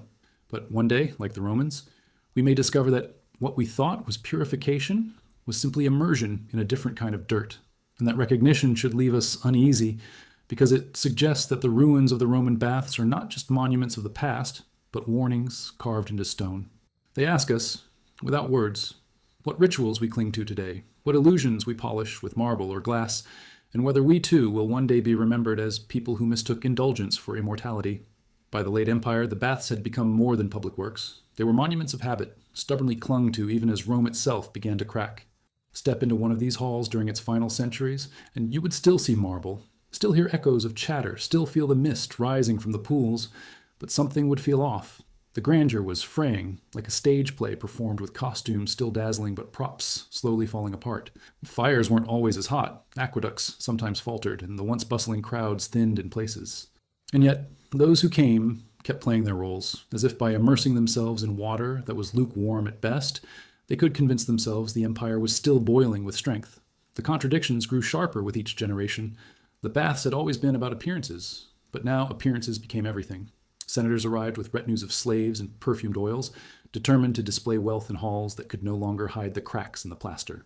Merchants paraded their modest prosperity, even if the mosaics beneath their feet had begun to chip. The poor came too, though their presence was a reminder of how thin the line had grown between survival and spectacle. In this way, the baths became almost comedic, a theater where everyone dressed their decline in the costume of routine. Like someone insisting their car runs perfectly fine while smoke pours out of the hood, Romans insisted the baths still symbolized vitality, even when they had become little more than ghostly echoes of their prime. Yet, what is remarkable is how even in decline, the baths still pulled people together. They still whispered promises of belonging. A soldier returned from the frontier could soak next to a senator, a baker could sit across from a nobleman. The water no longer purified, but it still unified. And this sense of unity, however superficial, mattered in a world increasingly fractured. It was less about cleaning the body than about scrubbing away the fear of collapse, if only for a few hours. The irony is sharp. While Rome's enemies gathered at its gates, its citizens gathered in steam, convinced that so long as the baths remained, the empire still stood. But no amount of steam could cover the growing unease. The Christians had turned against the baths, calling them dens of temptation, places where the soul was risked for the sake of the body. Their criticism struck deeper than any invading army could. Suddenly, what once was pride began to feel like shame. Imagine stepping into a room you once adored, only to realize half your neighbors now whispered that it was sinful. The mosaics of gods became symbols of idolatry, the perfumes of vanity, the nudity of corruption. Rome's cultural backbone began to bend. The baths no longer united the empire. They divided it. What had once been a universal ritual became a contested symbol, and symbols are fragile things. Even so, many clung to them, refusing to let go. Habit, after all, is harder to kill than armies. There must have been old men who had bathed every day for 50 years, who couldn't imagine ending their lives without those hours in the tepidarium. There must have been women who still believed the oil soothed them, still trusted that the rituals healed. For them, abandoning the baths was like abandoning Rome itself. And so they came, even when the fires were dim, even when the pools were cold, even when rats scampered across cracked tiles. They came because the baths were not just stone. They were memory, comfort, denial dressed up as routine. And human beings will endure a lot of decay for the sake of denial. The final irony is that what once symbolized health had become the opposite. The warm air that once promised vigor now spread disease. The communal touch that once meant belonging now carried infection. The very thing Rome thought made it stronger was, by its final centuries, one of the forces quietly weakening it. And this is perhaps the sharpest lesson the baths give us. Civilizations often crumble not from the absence of rituals, but from their persistence. The Romans didn't fail because they abandoned the baths. They failed because they refused to. They kept soaking long after the water turned cloudy, convinced that habit alone could hold back decline. It's a strangely modern problem, too. We cling to routines, systems, even technologies long after they've begun to harm us, because the alternative, letting go, feels unthinkable. Standing among the ruins now, it's easy to forget that people once laughed here, plotted here, sweated together here. The empty pools are silent, but their silence is full of questions. How long can a society ignore its cracks if the ritual still feels good? How many times can we convince ourselves that the water is pure when we see the dirt swirling beneath? The Romans believed their baths were eternal, but eternity is fragile when it rests on denial. And as you imagine the steam fading from those final days, you begin to see why the baths still speak to us, not as relics of stone, but as reflections of our own fragile comforts, reminding us that what feels timeless is always just one cooling pool away from vanishing. By the time the Roman baths reached their twilight, they had transformed from vibrant sanctuaries of community into fading monuments of memory. Yet even as the walls cracked and the fires dimmed, people still walked into them as if they were stepping into eternity. There is something profoundly human about that. The way we cling to routines, even when they no longer serve us. The way we convince ourselves that if we repeat the old rituals, everything will somehow remain the same. Imagine walking into a tepidarium in the 4th century. The mosaics still glisten, though with missing tiles. The marble benches still line the walls, though chipped and stained. Steam still rises, though thinner now, less powerful, almost apologetic. The illusion was weaker, but for those who bathed there, it was enough to feel like Rome still breathed. The atmosphere must have been surreal. Senators once entered in long processions, attended by slaves, perfumed oils carried in ornate containers. But now, the grandeur was gone, replaced by a quieter, more desperate devotion. Slaves were fewer, perfumes cheaper, oils thinner. Instead of being filled with laughter and debates that shaped the fate of the empire, the baths echoed with smaller conversations, fragments of nostalgia, whispers about the days when emperors had built entire cities of steam and marble. One can imagine the old men sitting in lukewarm water, their eyes misty not from heat, but from memory, retelling stories of when these halls held thousands. For them, the baths were no longer about luxury, but about holding on to identity. To abandon them was to admit Rome itself had changed beyond recognition, yet the cracks were impossible to ignore. The heating systems required constant labor, and without armies of slaves stoking the fires, the caldarium grew cooler. The water, once drawn fresh from aqueducts that stretched for miles, sometimes trickled in dirty or not at all when invaders cut the channels. People sat in the tepid water, perhaps telling themselves it was still medicinal, even as rats scurried along the walls and weeds sprouted between tiles. The grand illusion had become almost tragicomic, like insisting a candlelit dinner is romantic when the candle is actually just the last bit of light because the power has gone out. But denial can be comforting, and in those fading rituals, the Romans found solace. Christianity's rise added another layer of complexity. Preachers warned that the baths were dens of sin, temples not of health but of indulgence and vanity. And yet, for many, the baths remained irresistible. The nakedness, once considered natural, became something to be suspicious of, even shameful. Families hesitated, younger generations stopped attending, but the old clung stubbornly to their routines. This clash between old ritual and new morality was not clean or sudden. It was messy, drawn out, filled with contradictions. Some baths were converted into monasteries, others into public halls, some simply left to crumble. And each transformation carried a story, of faith replacing indulgence, of simplicity replacing excess, of a world trying to wash away its own past. Still, what fascinates most is not just the decline, but the persistence. The baths teach us that human beings rarely let go of traditions easily. We stretch them, twist them, hollow them out, but we keep performing them long after their meaning has evaporated. Think of modern traditions, Black Friday shopping, for instance, where people camp outside stores for deals that often aren't really deals at all. Yet the ritual continues because to stop would feel like losing something bigger than a bargain. Rome had its own version. The water might not be hot, the perfumes might be cheap, the crowds might be thin, but stepping into the baths still felt like stepping into Rome itself, and that feeling was worth more than truth. But truth, as always, waited patiently. Eventually, the baths became empty shells. Fires went cold, aqueducts cracked, marble was scavenged for other buildings. Silence replaced laughter. The echoes of splashing feet faded into the sound of wind whistling through broken arches. And yet, even in ruin, the baths retained a strange magnetism. Travelers marveled at their size, even stripped of glory. Early Christians pointed to them as proof of the empire's arrogance. Centuries later, archaeologists would uncover their mosaics and marvel at the engineering. The irony is sharp. The baths that once symbolized vitality ended up symbolizing fragility, yet both messages are true, depending on how you choose to look. And maybe that is the final lesson of the baths. Not just that civilizations fall, but that the rituals we trust most deeply often conceal the seeds of their own undoing. The Romans thought they were cleansing themselves, but in truth, they were bathing in denial. They thought they were eternal, but the very grandeur of the baths was built on unsustainable costs. Forests cut for fuel, rivers drained for water, slaves exhausted for labor. It was an empire soaking in its own contradictions. And as we look back, we laugh at their blindness, but perhaps the laugh should make us uneasy. Because every age has its baths, every empire its rituals of comfort, every society its illusions polished to look eternal. The Romans simply left theirs in stone for us to see. Walking among their ruins today, you can feel the weight of all this. Beauty and decay, illusion and truth, memory and denial, hanging in the air like steam that never quite dissipates. And, as you stand in the silence, you cannot help but wonder what rituals we perform today that will one day be ruins, what illusions we soak and that future generations will shake their heads at, and what comforts we will cling to even as the cracks spread under our feet. The Romans may be gone, but their baths remain, not just as relics of the past, but as mirrors held up to every civilization that dares to call itself eternal. By the time the Roman baths had entered their final centuries, they were no longer just about water or even ritual. They were about memory. They had become living museums of Rome's former glory, places where citizens walked not simply to cleanse themselves, but to feel, if only for a moment, the weight of what it meant to be Roman.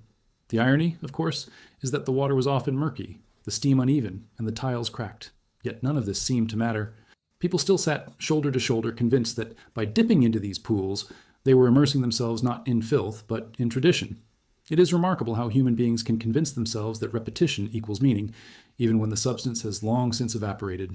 That persistence was not without cost. To keep even a modest bathhouse functioning required wood for fuel, labor for heating, maintenance for aqueducts, and oils to anoint the body. By the late Empire, these costs strained a system already buckling. Forests had been cut, slaves fewer in number, aqueducts damaged by enemies or neglect, and yet the fires still burned, at least in some places, because to let them go out would have felt like letting Rome itself collapse. Imagine the absurdity. A city rationing bread, but still funneling resources into heating water for men to sweat in. It's like a family skipping meals to keep the Wi-Fi running. It may not be logical, but in a strange way it feels necessary. The social fabric inside the baths also reflected the empire's changing state. Once they had been crowded melting pots where senators and beggars alike soaked in the same waters. But as the empire weakened, the wealthy began to separate themselves, building private baths at home or bribing their way into exclusive hours. The dream of communal equality gave way to hierarchy, with marble dividing lines that mirrored the wider cracks in Roman society.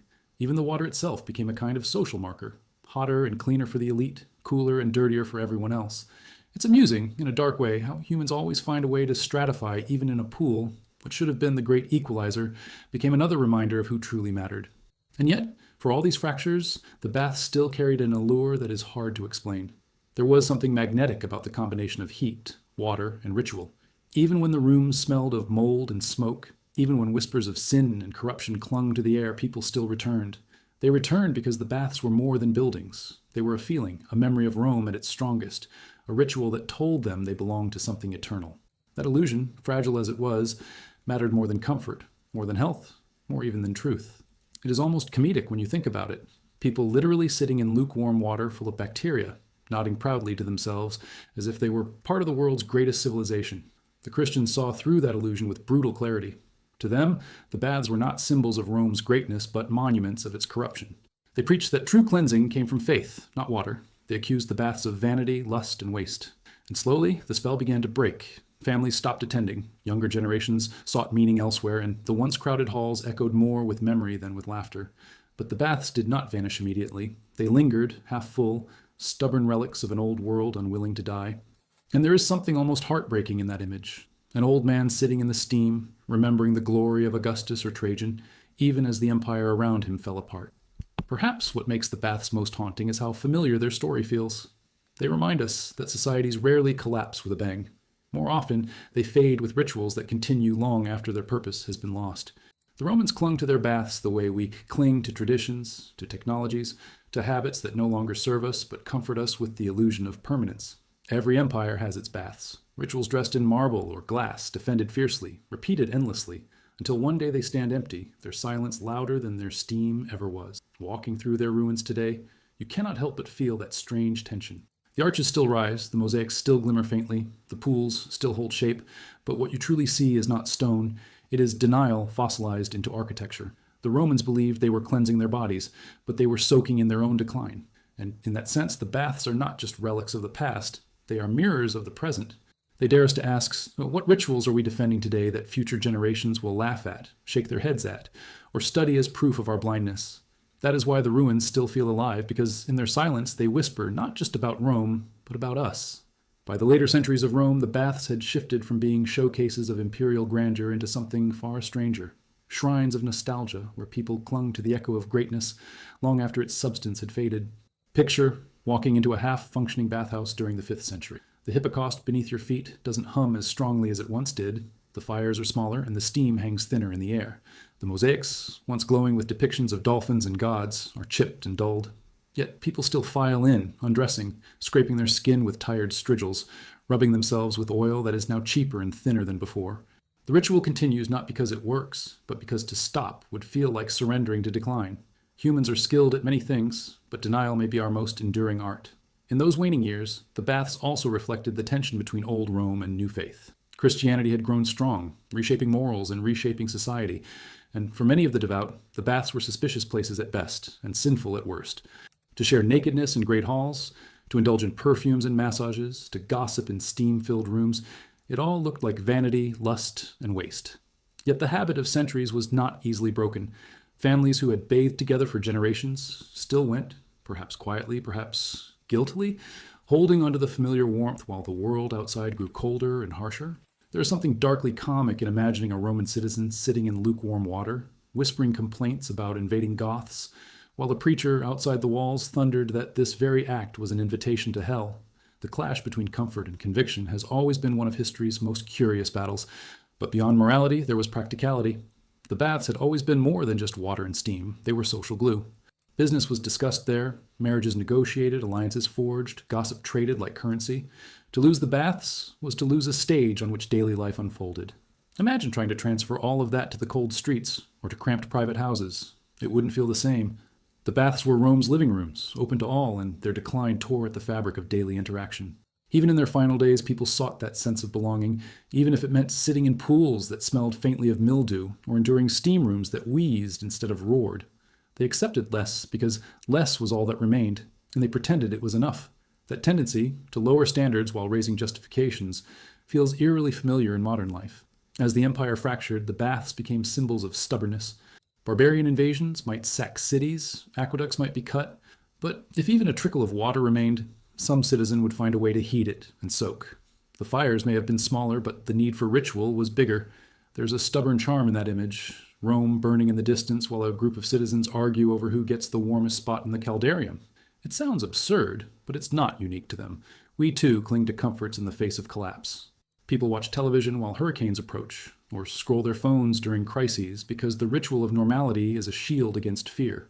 The Romans didn't have Netflix, but they had Steam, and for a while it was enough. Yet denial cannot outpace reality forever. The cost of maintaining the baths grew unbearable. Fuel shortages left rooms cold, invasions left aqueducts shattered, and fewer slaves meant less labor to keep systems alive. Eventually, the fires went out, the water cooled, and silence crept into halls that once shook with voices. And still, the ruins whispered of their past. Travelers who stumbled upon them marveled at the size of the pools, the height of the ceilings, the complexity of the heating systems.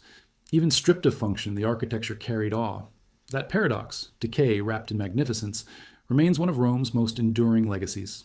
It's why we still visit their ruins today, both impressed and unsettled, both admiring and judging. What the baths leave us with is not just history, but reflection. They show us how easily comfort disguises decline, how rituals survive, long after meaning fades, how societies polish illusions while cracks widen beneath them. They remind us that no empire, no matter how grand, can steam away its weaknesses. And perhaps the most uncomfortable truth is this: the Romans in their lukewarm pools weren't so different from us in our glowing screens, convincing themselves that comfort means control. The ruins simply make the denial harder to ignore. And when you look at those empty shells of marble and stone, you cannot help but wonder what structures of our own age will one day stand as ruins, whispering the same lesson back to us, that no amount of steam can make decay disappear. It can only hide it for a little while. By the late stages of the empire, the baths were no longer simply about cleanliness or social standing. They had turned into theaters of contradiction. Imagine walking through those enormous halls, the marble still gleaming in places, mosaics half intact, steam rising from the pools, and yet the air heavy with something different, a sense of desperation. What once felt like power now carried the weight of denial. The baths had become Rome's mirror, and what they reflected was not strength, but fragility disguised in ritual. People still came, stripping down, scraping oil from their skin, gossiping in the mist, as if pretending the empire's glory could be preserved in tepid water. There is something almost tragic in that image, and also a little funny, like insisting the Titanic was still a luxury cruise while it was halfway underwater. The rituals themselves became hollow echoes of earlier times. The caldarium, once blazing with heat, sometimes sputtered because there wasn't enough fuel. The frigidarium, once bracing with icy water, might be lukewarm because the aqueduct supplying it had been damaged by invaders. And yet, people continued to immerse themselves as though nothing had changed. To abandon the baths would have meant admitting the empire was truly fading, and Rome could never quite bring itself to admit weakness. So citizens endured cooler water, weaker steam, fewer attendants, all the while convincing themselves that the essence of Rome still lingered in those spaces. It's a very human flaw, our ability to convince ourselves that almost is good enough when we are terrified of change. At the same time, the baths revealed the deep inequalities gnawing at the empire. For centuries, they had been celebrated as symbols of communal life, places where rich and poor might share the same pools. But by the 4th and 5th centuries, that communal ideal had fractured. Wealthy citizens increasingly sought private baths in their villas, away from the grime, the noise, the risk of disease. The poorer classes were left to use what remained of the public complexes, often in worse condition, dirtier, colder, and far less glamorous. What had once been a ritual of unity turned into a quiet symbol of division. And yet, the illusion of equality persisted, much like today's public spaces that, in practice, feel very different depending on what you can afford to bring with you. The baths also carried their share of superstition. As decline set in, people began to associate the spaces with omens and curses. A cough in the caldarium might be seen as a sign from the gods. A cracked mosaic of Neptune might spark rumors of divine anger. Some believed the steam itself carried spirits, that the baths had become haunted by Rome's ancestors. It wasn't entirely irrational. After all, people coughed, fainted, and even died in these halls, and the echoes of their presence must have felt eerie when the rooms grew quieter. But it also showed how fear seeps in when certainty fades. Where once science and engineering explained the baths, now whispers of the supernatural filled the void. People will believe almost anything, it seems, if it helps them avoid the hardest truth, that the water itself was running out. Meanwhile, the Christians sharpened their critique. They saw the baths not only as unhealthy, but as unholy. Naked bodies, indulgent rituals, whispered encounters in the mist, all of it clashed with the new moral codes sweeping across the empire. To them, the baths weren't temples of health, but theaters of temptation.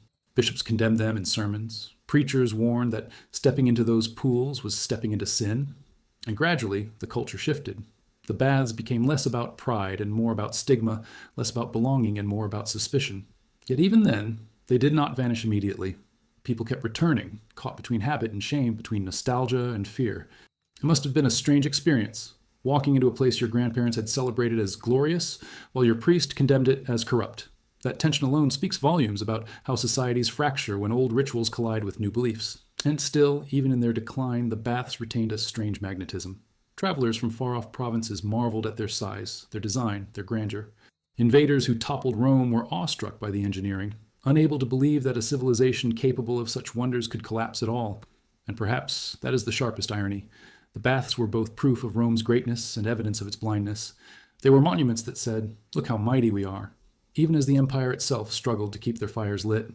They were reminders that civilizations often fall not because they lack brilliance, but because they fail to see how unsustainable brilliance can be. What makes the story of the baths so haunting is how familiar it feels. We too build structures, whether literal or cultural, that we insist will last forever. We too cling to rituals that comfort us while ignoring the cracks beneath. We too spend resources to maintain appearances while the foundations erode. The Romans had marble and steam. We have glass and screens. The form changes, but the pattern does not. That is why walking through the ruins today feels less like studying history and more like peering into a mirror. The stones may be ancient, but the reflection they cast is frighteningly modern. And so, the baths of Rome leave us with a lingering question. Not whether they were clean or dirty, holy or sinful, luxurious or grotesque, but whether we too are soaking in rituals that blind us to decline. Because, just like the Romans, we are very good at pretending that as long as the steam still rises, the empire still stands. And when the steam fades, as it always does, what we see in the cooling water may not be what we expect. By the final chapters of Rome's story, the baths had become strange relics, half alive and half in decay, clinging to their former brilliance like aging actors refusing to step off stage. The marble still glistened in places where sunlight touched it. Mosaics still flickered with scenes of gods and dolphins. But the cracks were deeper now, the steam thinner, the voices fewer. And yet, people still came. They came not because the baths were what they once were, but because the baths reminded them of who they once were. To walk into those halls was to step into a memory, to soak not only in water, but in the illusion that Rome still pulsed with greatness. It is remarkable, isn't it, how we will hold on to rituals, even when they have hollowed into shells, because the comfort of pretending feels safer than the fear of letting go. In those twilight years, the baths revealed the empire's contradictions more sharply than ever. On one side, they were still places of display, where the wealthy arrived with perfumes and attendants, desperate to cling to appearances of grandeur. On the other, they were decaying enough that vermin scurried across the benches, weeds crept between tiles, and water sometimes trickled in lukewarm instead of hot. This made the baths almost theatrical in their absurdity, a stage where actors performed a script of magnificence while the set behind them collapsed. Imagine a senator soaking proudly in a tepid pool, recounting Rome's eternal strength, while a rat splashed nearby. That's the essence of denial wrapped in marble. The sense of denial grew stronger as Christianity reshaped the cultural fabric. Priests thundered against the baths, condemning them as breeding grounds of sin, and yet citizens still clung to them, torn between old rituals and new beliefs. Some went quietly, slipping in during hours when fewer eyes might see them, carrying shame into the steam along with nostalgia. Others defied the new morality, insisting the baths were not dens of lust, but symbols of civilization. The tension must have been palpable. Echoes of prayers outside, mingling with echoes of laughter inside. The baths were no longer just about water. They had become battlegrounds of identity, forcing people to choose between the Rome they had been and the Rome they were becoming. But even as ideology pressed against them, the baths retained a peculiar magnetism. They were, after all, more than stone and water. They were habit. They were memory. They were community. They were the place where gossip flowed as easily as sweat, where alliances were struck and rivalries whispered, where bodies bared their stories and vanity disguised them again with oils. To abandon the baths was to abandon a piece of Roman selfhood. It's no different from how modern people cling to rituals that outsiders might find pointless. Holiday shopping frenzies, office coffee breaks, endless scrolling through social media feeds. To stop would be to admit the illusion has faded, and illusions are the hardest things to surrender. The irony of the baths and their decline is how they revealed the fragility of power. Rome had always prided itself on control, of water, of land, of people. The aqueducts carried rivers across miles, the furnaces burned day and night, the slaves labored endlessly to keep the machine alive. And yet, once resources ran thin, once labor dwindled, once the empire fractured, the baths could no longer sustain themselves. The mighty symbol of Roman civilization turned out to be as vulnerable as any other building. A single broken aqueduct, a single empty woodpile, a single invasion that cut the supply lines, and the baths went cold. Civilization often crumbles not because it is destroyed, but because it can no longer be maintained. The baths, in this sense, were Rome in miniature. And still, the ruins held awe. Even in their broken state, they astonished visitors, including invaders who marveled at the scale of what they saw. The very people who toppled Rome often stood in wonder at the engineering of the baths, unable to reconcile such brilliance with such decline. That paradox remains even today, when tourists walk through silent halls, cameras clicking where voices once rang. The grandeur lingers, but so does the unease, as if the stones themselves whisper of excess, denial, and the fragility of greatness. The deeper truth of the baths is not about dirt or disease or luxury, but about the way humans tell themselves stories. The Romans told themselves the baths made them clean, strong, eternal. In reality, the baths often spread illness, drained resources, and masked decline. But the story mattered more than the facts, and as long as the story was alive, the baths still felt sacred. We do the same today, wrapping our lives in rituals that make us feel in control, whether or not they actually deliver what they promise. And maybe that's why the ruins still haunt us. They don't just show us Rome's fall, they show us our own reflection, shimmering faintly in cloudy water, daring us to ask how much of our comfort is truth and how much is steam. The silence of those broken halls is deceptive because it is not empty. It is filled with questions. What do we cling to when the world cracks? What rituals will we defend long after their purpose has faded? And when future generations walk through the ruins of our own marble and glass creations, what stories will they tell about us? The Roman baths may be lifeless, but they still breathe in our imagination, because their story is not about Romans alone. It is about the fragility of every empire, the blindness of every age, and the stubbornness of every human heart that chooses illusion over truth, until the water cools and the steam fades for good. By the time the baths had become ruins in all but name, they still carried a kind of ghostly heartbeat. The marble might have been stripped for other buildings, the pipes cracked, the furnaces silent, but people could not quite let them go. Some halls were repurposed as markets, others as storage, some even as gathering places for Christian congregations who had once condemned them. It's almost poetic. The very walls once filled with laughter, sweat, and indulgence became places of prayer and silence. Yet even in this transformation, the shadow of what they once were lingered. You can imagine a monk chanting psalms in a corner where, centuries earlier, senators had whispered about politics while covered in oil. The stones themselves carried memory, and memory is the hardest thing to wash away. The ruins began to take on new meanings. To early Christians, they were symbols of the empire's vanity, proof that luxury without virtue leads only to decay. To later generations, they became marvels of architecture, reminders that Rome had achieved wonders beyond imagination. And to us, they are both, a warning and a monument. That duality is what makes the baths so haunting.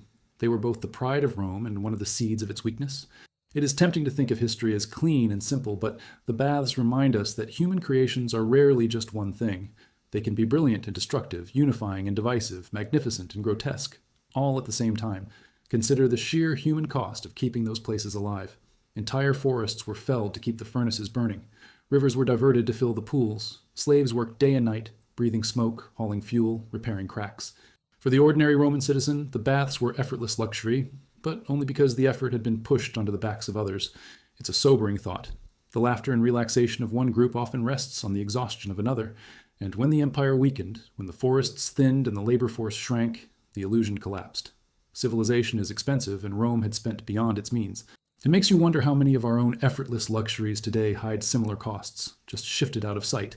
Yet, despite the hidden costs and the obvious decline, the baths held onto their magic in the Roman imagination. Even as fires went unlit and pools grew cold, people still spoke of them as symbols of greatness. The image of a bathhouse was etched into coins, celebrated in poetry, remembered in nostalgia. There's a strange comedy in this.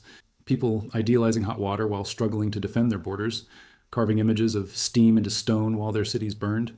But that is what rituals do. They outlast reason. They become symbols, and symbols are harder to destroy than buildings. As centuries passed, the baths became ruins to explore, to salvage, to admire.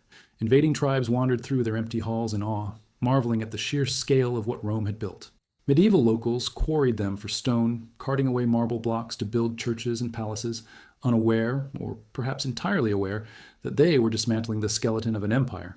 By the Renaissance, artists and scholars studied the remains, sketching arches, measuring columns, dreaming of reviving the grandeur of Rome. And in a sense, they succeeded. The echoes of the baths are still alive in modern spas, in luxury resorts, even in the idea that to cleanse the body is also to cleanse the spirit. Rome may have fallen, but its steam still lingers. The most unsettling truth is how much the baths reveal about human psychology. They show our talent for denial, our addiction to routine, our willingness to polish decay into beauty. They show that civilizations fall not because people abandon rituals, but because they cling to them too tightly. Rome believed that as long as the baths were filled, the empire was eternal. They kept soaking even as the aqueducts cracked, even as plagues spread, even as invaders camped outside the gates. And that is why the baths are more than ruins. They are lessons. They force us to ask what rituals we are clinging to today, what illusions we defend because they feel too comfortable to surrender. Walking through them now, tourists see broken columns, empty pools, faded mosaics. But if you stand still long enough, you can almost hear the echoes, the splash of water, the murmur of voices, the scraping of strigils, the laughter, the sighs. You can almost feel the heat rising, smell the mix of incense and sweat. And then you realize the most haunting part of all. The ruins are not just about Rome. They are about us. They are about every society that mistakes habit for health, illusion for truth, permanence for eternity. The steam has faded, the water is cooled, but the reflection in those pools remains, daring us to look and recognize ourselves. Because in the end, the story of the baths is not about marble or water or engineering. It is about human beings, brilliant, flawed, indulgent, blind. It is about the way we gather together, the way we build, the way we pretend. And perhaps that is why the ruins still speak to us across the centuries. They remind us that comfort can become a cage, that rituals can outlast reason, and that every empire, no matter how grand, eventually finds itself staring into the cooling water, wondering if it mistook steam for immortality. By the time the baths had truly entered their afterlife as ruins, they had become more than stone and mortar. They were symbols, repositories of memory, and silent storytellers of a civilization that once believed itself eternal. Walking among them in the centuries after Rome's fall, you would not have found the roaring fires or the bustling crowds anymore, but you would have felt something heavier, almost tangible, the weight of absence. The pools stood empty, but their hollowness told a louder story than the water ever did. This was not just silence, it was a silence that screamed of what had been lost. And yet, even in their decay, the baths refused to vanish from the imagination. People still gathered near their ruins, still whispered stories about them, still looked up at the shattered arches as if they were windows into a world that could not quite be buried. There's something strangely comical about how ruins are always admired more once they're useless. And while the baths functioned, they were taken for granted. Sweaty, crowded places people complained about while attending daily. But once they broke down, they became treasures, artifacts, wonders. Isn't that just human nature? We ignore what serves us, we grumble at its inconveniences, And only when it disappears do we suddenly romanticize it, like someone who curses the bus for being late every day, only to cry when the bus route is canceled forever. The Romans may have stopped bathing in these halls, but their descendants could not stop marveling at them. And in that marveling, the baths gained a second life, not as living rituals, but as eternal ghosts. The Renaissance added another twist. Scholars and artists, obsessed with reviving Rome, pored over the ruins of the baths. They measured the arches, copied the mosaics, and tried to reconstruct the lost engineering of hypocausts and aqueducts. To them, the baths were not just ruins, they were blueprints. They saw in them not a decayed empire, but the possibility of renewal. This is where the baths reveal yet another truth about human beings. We do not merely mourn ruins, we cannibalize them, repurpose them, and dress them up in new clothes. Just as Romans once scavenged marble from abandoned halls to build churches, Renaissance architects scavenged inspiration to build cathedrals and palaces. A ruin is never just dead, it is always waiting for someone to recycle its bones. But the baths also served as moral lessons. Christian thinkers pointed to them as cautionary tales of excess, warning that indulgence and vanity lead to collapse. They saw in the cracked pools and broken ceilings proof that Rome's obsession with pleasure had corroded its strength. It is not hard to imagine sermons delivered beside the ruins, preachers pointing at the empty caldarium and thundering that this is what happens when people worship the body instead of the soul.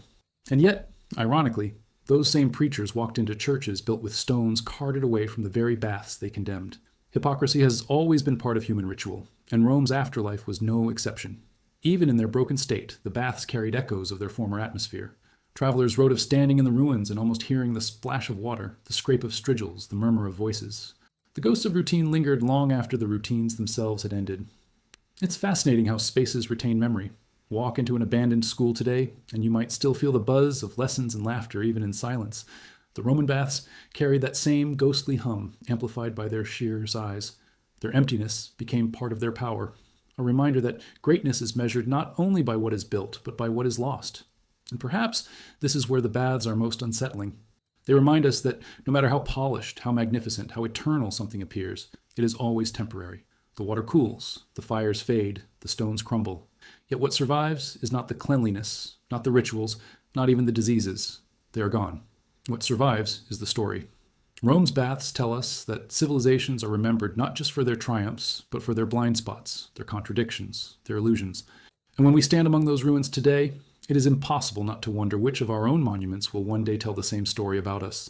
The baths are more than relics. They are mirrors. They reflect our own rituals, our own illusions, our own tendency to mistake comfort for permanence. They force us to laugh a little at ourselves, to see how ridiculous it is to believe that steam equals immortality or that marble can hide decay. And yet, they also remind us of our brilliance, our creativity, our ability to gather, to build, to dream. That is why they still captivate us. They are not just history. They are the ongoing story of what it means to be human, trapped forever between pride and fragility, always stepping into the steam even as the water cools. By the time centuries had passed, and the Roman baths stood only as husks of their former selves, they had already slipped into legend. People who never bathed in them spoke of them with awe.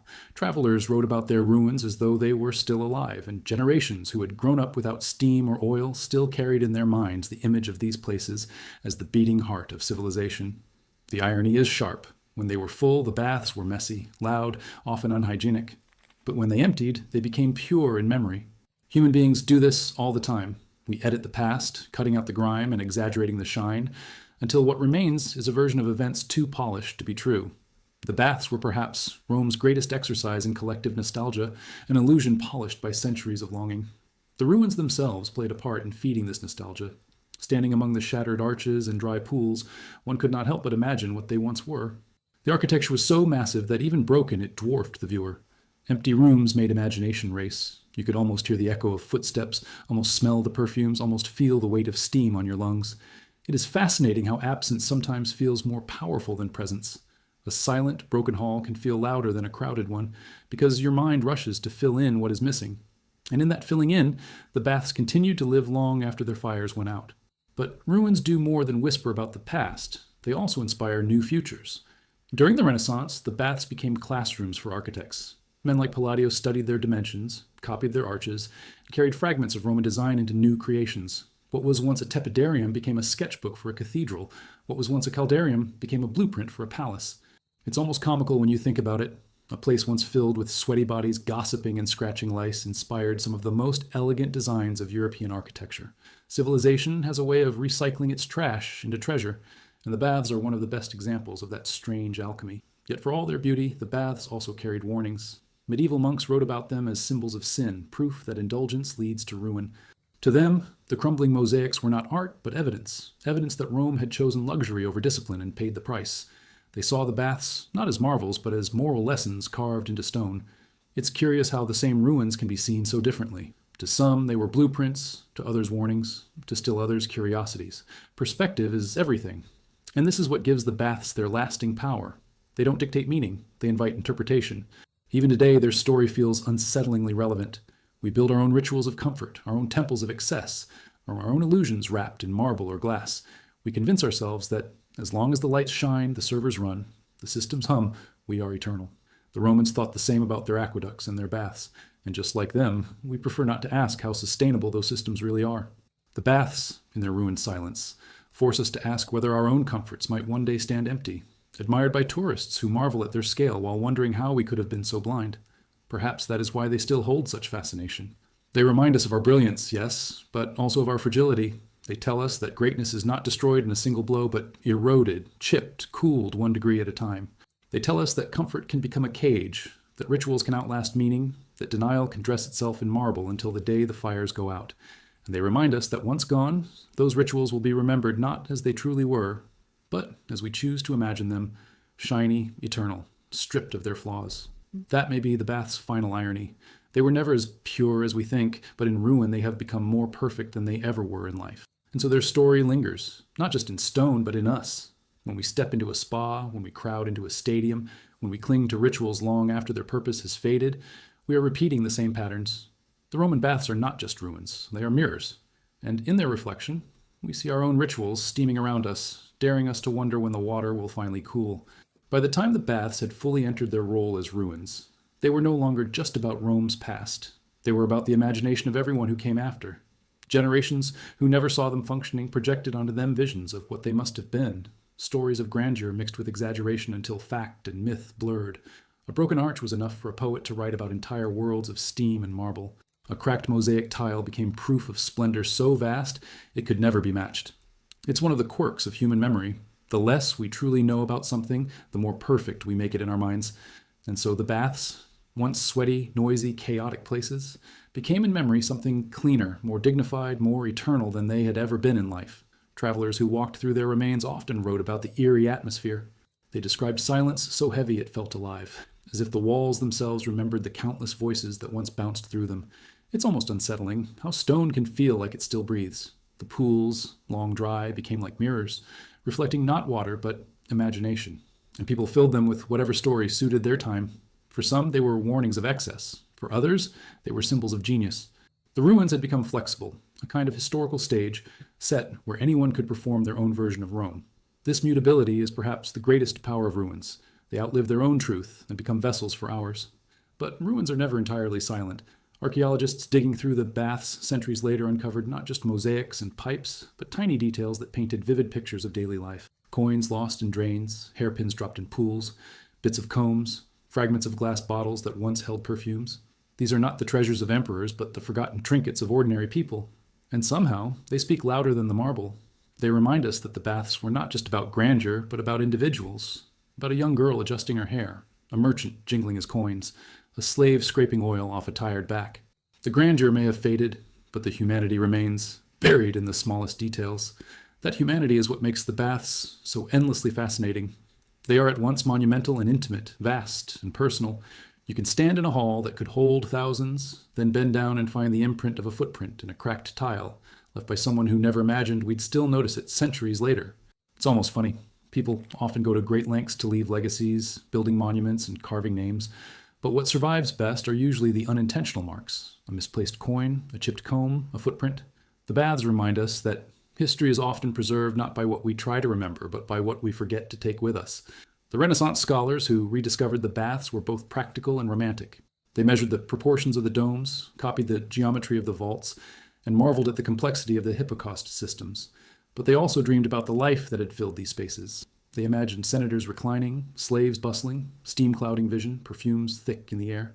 And in imagining, they gave the baths a second life, one rooted as much in fantasy as in fact. There's an irony here. The more broken the ruins became, the more alive they seemed in imagination. Decay, instead of silencing them, amplified their voice. Even today, when tourists wander through what remains, the baths still carry that strange mixture of silence and echo.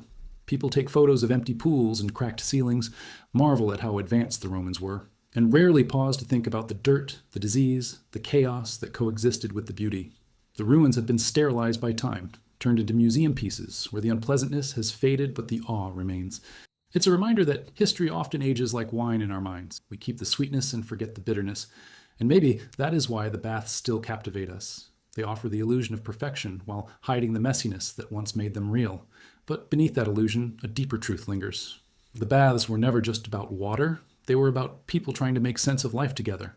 They were about the need to belong, the desire to be seen, the craving for comfort, even in the face of discomfort. And those needs haven't changed. Whether we gather in spas, gyms, shopping malls, or online platforms, we are still seeking the same things Romans did: connection, recognition, ritual. The baths remind us that civilizations change, technologies evolve, empires rise and fall. But the human heart keeps circling back to the same pools, hoping to find warmth, even if the water has long since cooled.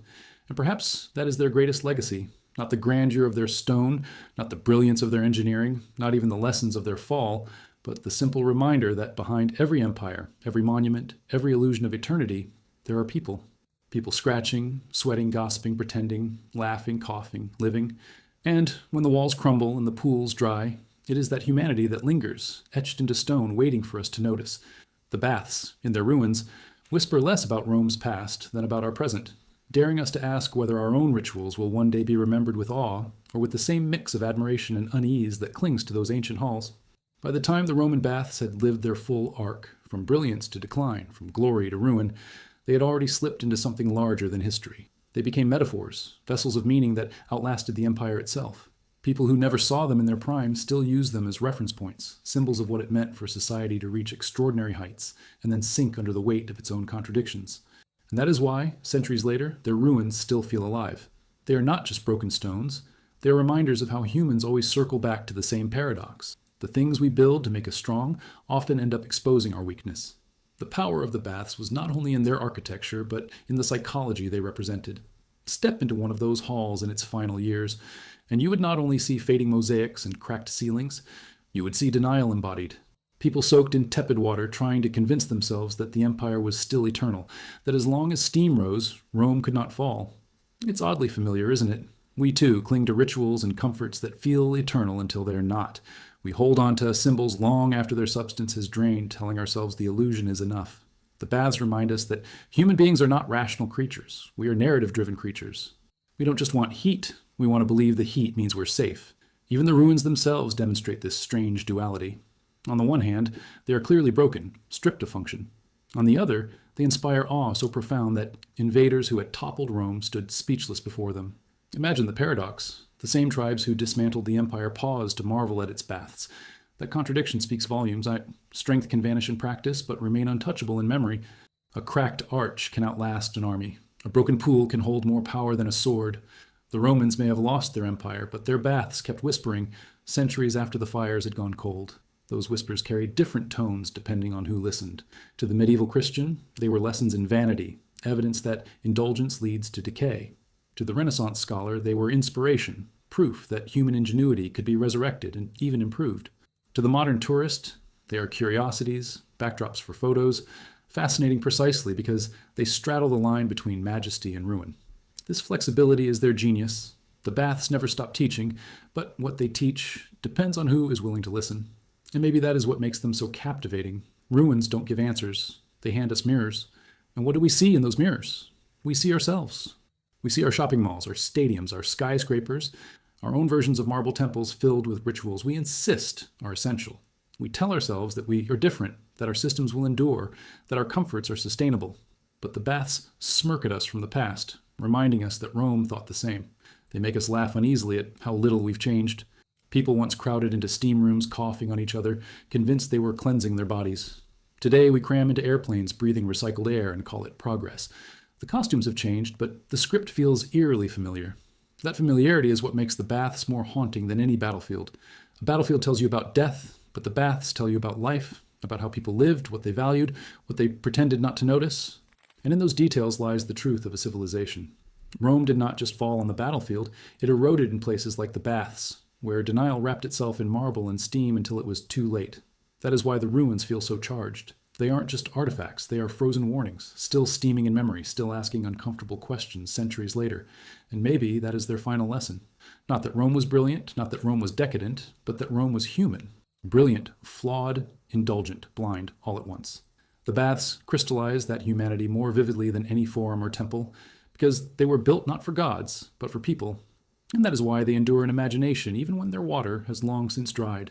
They remind us that comfort is seductive, that rituals are addictive, and that civilizations, no matter how powerful, are always one crack away from collapse. And, as we look at them today, the question lingers in the back of the mind, what are our own baths, the rituals we defend so fiercely, that one day will stand as ruins, whispering to strangers about our greatness and our blindness in the same breath? By the time the baths reached the point of being little more than skeletal ruins scattered across the landscape, they had already transcended their original purpose.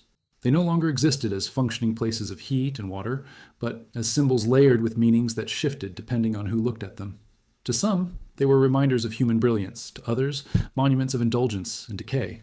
Yet underneath all of that, they were still stone, still echoing chambers of a vanished way of life. What's remarkable is how much power broken walls can hold. People no longer bathed there, yet they still gathered, still told stories, still built entire philosophies around what those places meant. It shows something odd about us. We often assign the greatest meaning to things once they have lost their function. The baths prove that usefulness dies, but symbolism endures. Walking among their remains, one would notice the strange contrast between scale and emptiness. Enormous domes still arched overhead, their engineering so precise that even after centuries of neglect, they hadn't entirely collapsed. Pools the size of modern swimming arenas sat dry, their mosaics dulled but still whispering faint colors of dolphins and sea gods. Silence filled spaces that once rang with hundreds of voices. It's funny how silence can sometimes feel louder than sound. Tourists today still remark that you can hear the past in those ruins, though what they really hear is their own imagination filling the void. But that is the secret of ruins. They don't give us their story. They give us the space to invent one. And invent we do. Medieval chroniclers painted the baths as proof of Roman arrogance, warning that obsession with pleasure leads to ruin.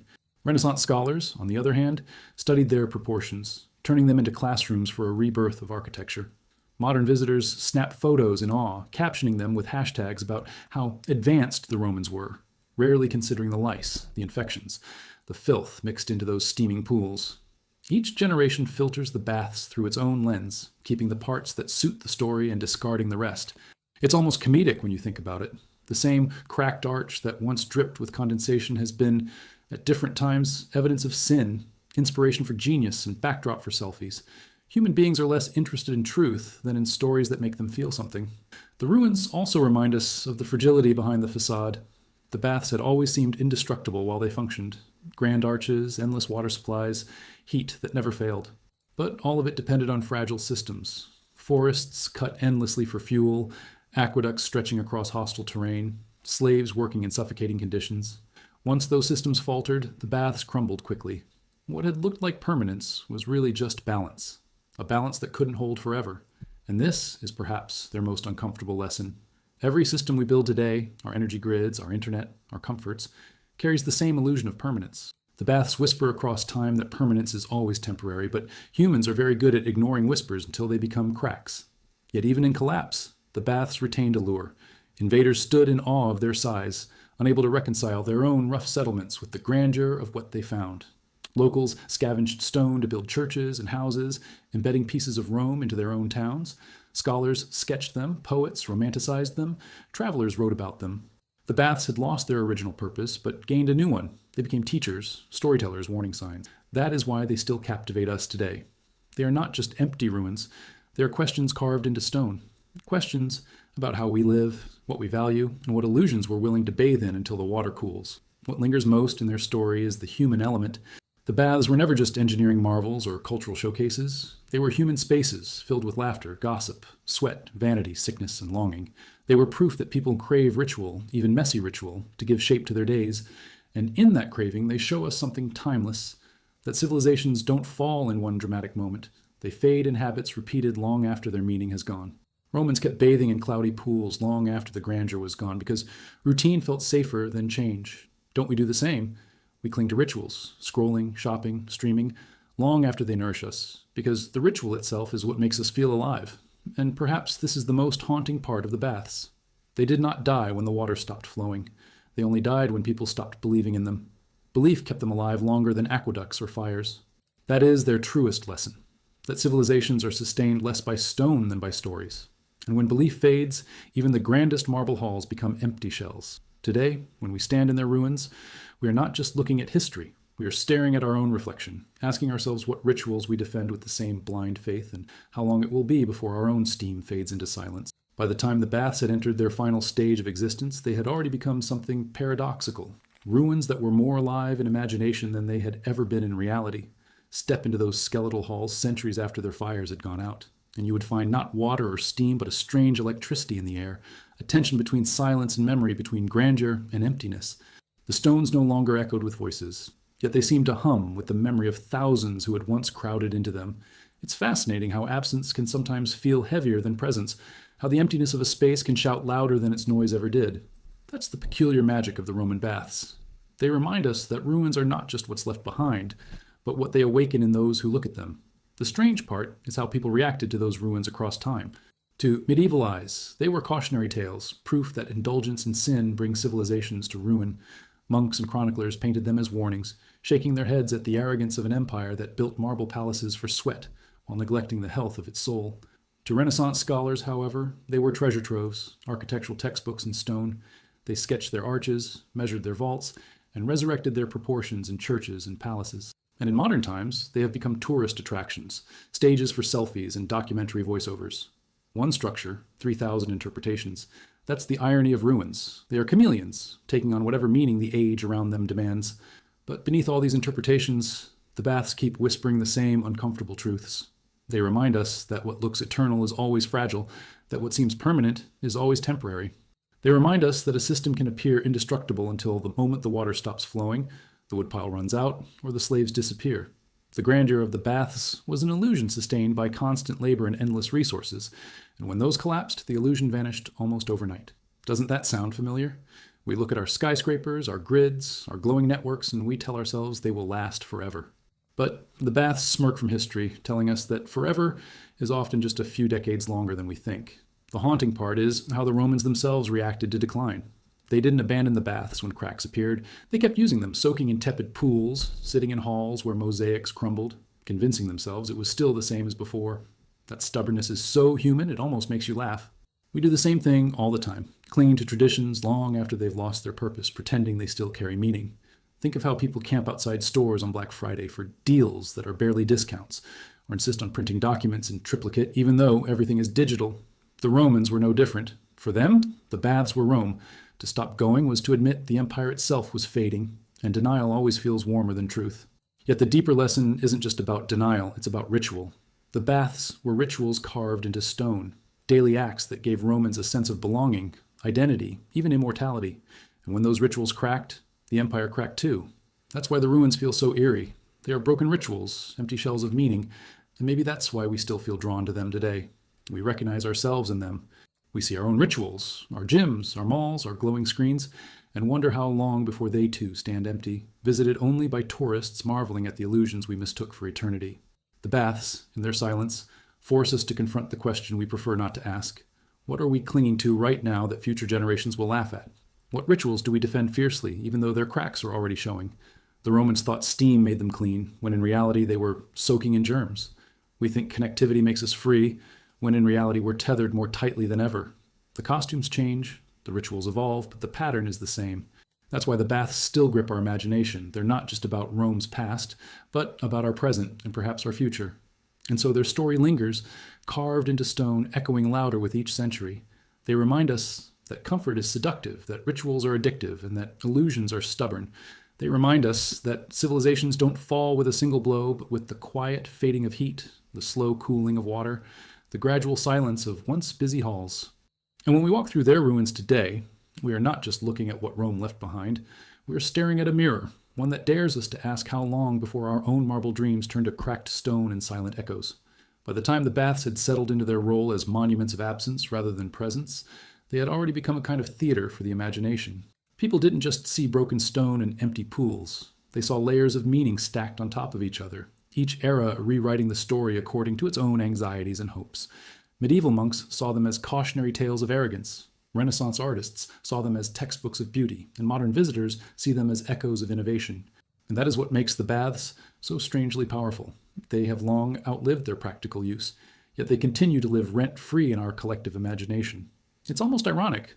When they were working, they were sweaty, crowded, and full of lice, but once they broke down, they became almost holy. We do the same with old photographs of our grandparents. Forgetting the hardship, we polish the nostalgia until even the wrinkles look glamorous. The ruins are especially striking because of their sheer size. To stand in the empty shell of the baths of Caracalla or Diocletian is to feel small in a way that no empty shopping mall can replicate. The domes soar overhead, the walls stretch wider than modern stadiums, and you realize that these places were never just about bathing. They were theaters of power, designed to make ordinary citizens feel both included and overwhelmed. That scale was part of the illusion. You might sit in the same room as a senator, but the room itself reminded you who truly held control. Even in ruins, that psychological weight remains. The broken arches still seem to lean over you, whispering, "This is bigger than you."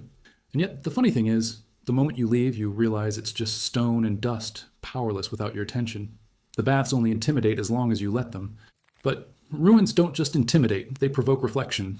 The baths reveal how fragile eternity really is. These structures were meant to last forever, yet cracks appeared the moment the supply systems faltered. No aqueduct, no firewood, no slaves, no steam. The illusion of permanence was built on an infrastructure as delicate as a spider's web. That should make us think. We like to imagine our own systems, our power grids, our internet, our skyscrapers, are indestructible, but they too depend on fragile threads. A single blackout, a single severed cable, a single resource running dry, and the illusion crumbles. The Romans thought their baths were immortal. We think the same about our Wi-Fi. Both are fragile, though only one involved people scraping oil off their skin in public. And then there's the strange intimacy of the ruins. Archaeologists have found the tiniest objects in the rubble: coins dropped into drains, hairpins lost in dressing rooms, perfume bottles shattered near benches. These fragments tell us more about Roman life than marble walls ever could. They remind us that these halls weren't filled with Rome the Empire, but with ordinary people, women adjusting their hair, children splashing, merchants haggling, slaves hauling wood. It's almost comical how much we elevate monuments when the truth is they were filled with the same messiness we live with today. Imagine future archaeologists digging through the ruins of an abandoned gym, finding protein shaker bottles and earbuds, and declaring, "Behold, this was the sacred temple of the 21st century."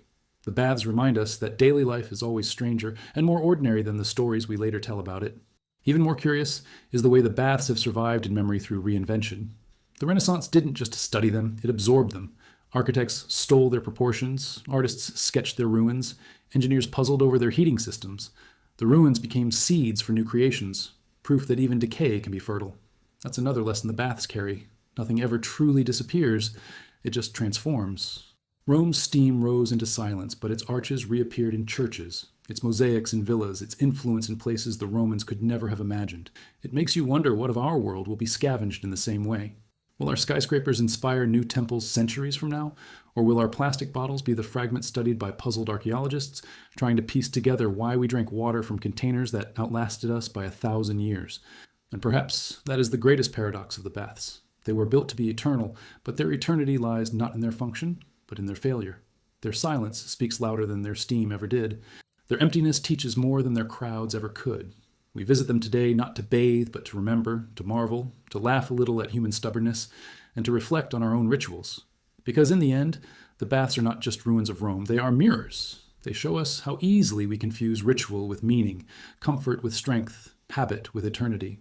And, in their quiet way, they dare us to ask whether we, too, are still soaking in illusions, waiting for the water to cool while convincing ourselves the steam will last forever. By the time the baths had weathered the centuries into fractured walls and hollow pools, they were no longer just architectural relics, they were psychological ones. To stand inside what was left of them was to stand in a place that asked more questions than it answered. You didn't just see stone, you saw memory fossilized, habit immortalized, illusion preserved. The grandeur that once promised eternal vitality was now stripped bare, exposing what it really was all along, a ritual humans could not let go of, even when it made less and less sense. There is something deeply comical and a little tragic in the idea of men soaking in lukewarm, cloudy water while barbarians gathered outside the city walls. Yet that is what happened, and that absurd image has something to say about us, too. The ruins still spoke, though not in the language of steam and laughter. They spoke in fragments, cracked mosaics, broken hypocaust tiles, collapsed arches. Each fragment told a different version of the same story: strength built on fragile systems, comfort that masked decline, and an empire that preferred denial over change. You can almost imagine the conversations that once filled those halls. Merchants gossiping about grain prices, senators whispering about politics, mothers scolding children for splashing too loudly. And then imagine silence replacing all of it. The contrast is jarring. The emptiness of ruins always feels louder because we instinctively fill it with echoes. That's the trick the baths play on us still. They don't just show us the past, they make us rehear it in our heads. And what a past it was. The baths were equal parts marvel and mess. They were showcases of engineering brilliance. The hypocaust system, for example, was so advanced that it could heat entire complexes with efficiency we still admire. Yet the same spaces were cesspools of germs, lice, and parasites. Romans thought they were cleansing themselves, but in reality they were marinating in a communal soup of diseases. This contradiction is hilarious when you think about it. Imagine bragging about how healthy your daily spa visit makes you, while wondering why everyone around you has the same rash, but it also makes you pause. We are not so different. We, too, boast about how technology cleanses our lives while quietly ignoring how it often infects us with new problems, mental, physical, and social. The baths are simply an older version of our own contradictions, dressed in marble instead of glass screens. Even the smallest artifacts found within their ruins tell volumes about daily contradictions. Archaeologists have uncovered coins that slipped through drains, combs forgotten in dressing rooms, perfume bottles broken near benches. These aren't treasures, they're accidents, the kind of things people never meant to leave behind. And yet, they outlasted the empire itself. There's something strangely poetic in that. Senators plotted conquests, emperors raised armies, but it's a dropped hairpin that survived 2,000 years.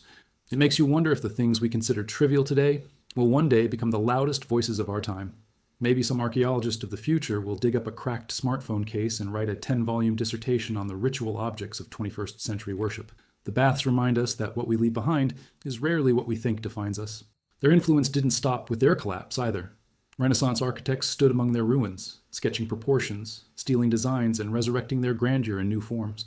Churches and palaces borrowed their arches, domes, and symmetry, giving Rome's fallen rituals a strange kind of resurrection.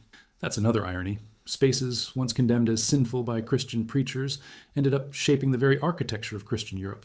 Human beings are experts at recycling what they once rejected. What we condemn in one breath, we reuse in the next, all while convincing ourselves we've invented something new. The baths teach us that nothing is ever truly gone. It just changes costume. Yet, the baths are not only lessons in engineering or aesthetics, they are lessons in denial. They reveal how people will cling to rituals even as their meaning drains away. Romans continued to soak in half-functioning pools because to abandon the baths was to abandon Rome itself. The steam became less about health and more about identity, and that is where the real sting lies. Civilizations don't fall because they stop believing. They fall because they keep believing too long in something that no longer sustains them. That is what makes the baths such haunting mirrors. They force us to ask, what rituals are we clinging to now, convinced they are eternal, even as cracks spread beneath them? In the end, the baths tell us that greatness is never just about what we build. It's about how we use it, how long we cling to it, and whether we can see clearly when it stops serving us. Their empty pools are not just relics. They are questions carved into stone. And the most unsettling part is how familiar those questions feel. Because when you stand there today, looking at sunlight streaming into a silent caldarium, you don't just see Rome. You see yourself, your society, your rituals. You feel the steam of illusion fading, and you wonder just how long before the water in our own pools begins to cool. By the time the baths had slipped entirely into the realm of ruins, their stones had acquired a kind of double life. On one hand, they were just debris, blocks of marble stripped to build churches, mosaics crumbling underfoot, pools filled with weeds instead of water. On the other hand, they were living symbols, charged with meaning far beyond their practical reality. Every visitor projected onto them a new interpretation: arrogance, brilliance, sin, ingenuity. They had become like mirrors, reflecting whatever people wanted to see in them rather than revealing what they truly were. And maybe that's the most fascinating part. Once their steam faded, the baths stopped telling their own story and started telling ours. Yet the deeper one looks at those ruins, the more contradictions spill out.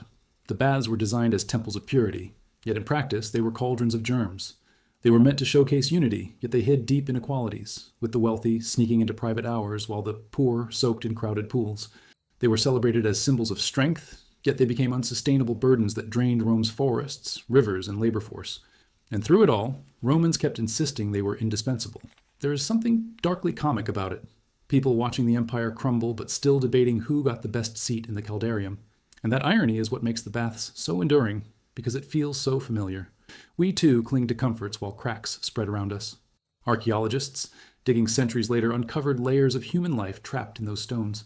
Not just the grandeur of marble columns and massive domes, but small, intimate details, like a child's toy figurine lost in the corner of a pool, or bits of jewelry dropped in the steam rooms. These objects remind us that the baths weren't just monuments of empire, they were places of human messiness. Ordinary people, sweating, gossiping, flirting, fighting, soaking, dropping things, forgetting things, and somehow those forgotten fragments tell us more than the grand architecture ever could. It's a reminder that history isn't written in marble. It's written in the little accidents we leave behind. Perhaps one day, future archaeologists will find a cracked coffee cup in the ruins of our cities and use it to explain our entire civilization. The endurance of the baths also lies in their adaptability. Though Christianity condemned them and many fell into disrepair, their bones lived on. Churches rose where steam once did, palaces borrowed their arches, Renaissance artists copied their proportions. Even in ruin, the baths continued to shape the future. This is another irony. What was once denounced as sinful became the foundation of beauty for centuries. Humans are very good at rebranding. Yesterday's vice can become tomorrow's inspiration. It's a little like how rock music was once considered scandalous, only to later become something parents nostalgically play for their children.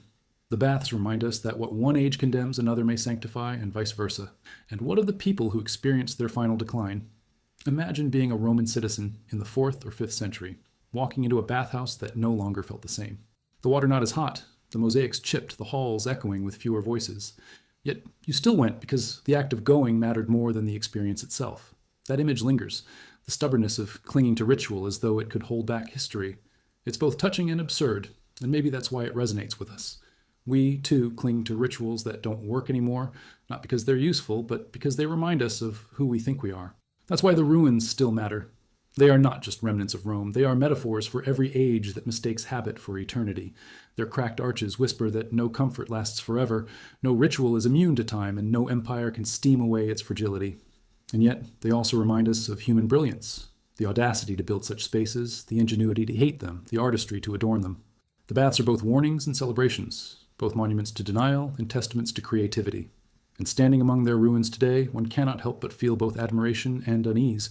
Perhaps that's their greatest legacy. They leave us unsettled. They make us laugh at Roman blindness while forcing us to squirm at how familiar it feels. They dare us to look at our own rituals, our own illusions, our own eternal systems, and ask how long before they too stand empty. And in that sense, the baths have achieved a kind of immortality after all. Not through steam or marble, but through the questions they continue to carve into the minds of everyone who dares to listen to their silence.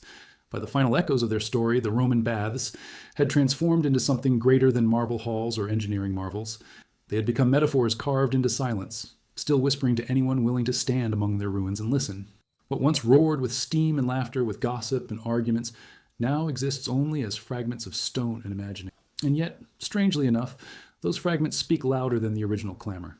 They remind us that the physical world eventually fades, but the meaning we attach to it lingers, reshaped by each generation like steam drifting into new patterns. The baths were not just a place where Romans washed their bodies. They were places where Rome washed its conscience, convincing itself that ritual meant eternity. That is why their ruins feel more alive than their prime ever did. They are no longer just buildings, but questions that refuse to die. Walking through those remains, one cannot help but feel the absurdity of it all. These massive structures once consumed endless amounts of wood to heat their waters, drained rivers to fill their pools, and enslaved thousands to keep the fires burning. And for what? For the illusion of cleansing, for the comfort of routine, for the pride of empire. There's something comical about it if you step back. An empire that believed soaking in hot water was proof of its superiority, even as the world outside its walls grew darker. It's not so different from us today. We install gyms with neon lighting, spas with overpriced treatments, and call them wellness, while ignoring the cracks in the systems that make them possible. The Romans were bathing in denial, and so are we, just with better branding. But what really lingers in the baths story is the intimacy of their human traces. Archaeologists have found not only grand mosaics, but everyday leftovers, pins, combs, coins, broken glass. Each of these tiny items is a frozen moment in time, a reminder that behind the marble grandeur were people with messy lives, distracted thoughts, and clumsy hands. A senator might have dropped a coin while adjusting his toga. A slave might have lost a hairpin in exhaustion. A child might have splashed too hard and broken a vessel. These fragments outlasted the empire itself. And that is both hilarious and humbling. The things we least expect to survive often become the loudest voices of history. It's a warning to us, too, that the traces we leave behind may not be the monuments we build, but the crumbs we forget to sweep away. And still, the baths were more than ruins of comfort. They were also ruins of ideology. For Christians, they became symbols of sin, reminders that indulgence corrodes morality. For Renaissance thinkers, they became inspiration, proof of human ingenuity and grandeur. For modern tourists, they are curiosities, perfect backdrops for photos, but also faintly unsettling in their scale. That adaptability is what has kept them alive long after their fires died. Each era remade the baths in its own image, finding in their silence whatever lesson it needed. That is the secret of why they still grip us. They are not just relics, they are mirrors.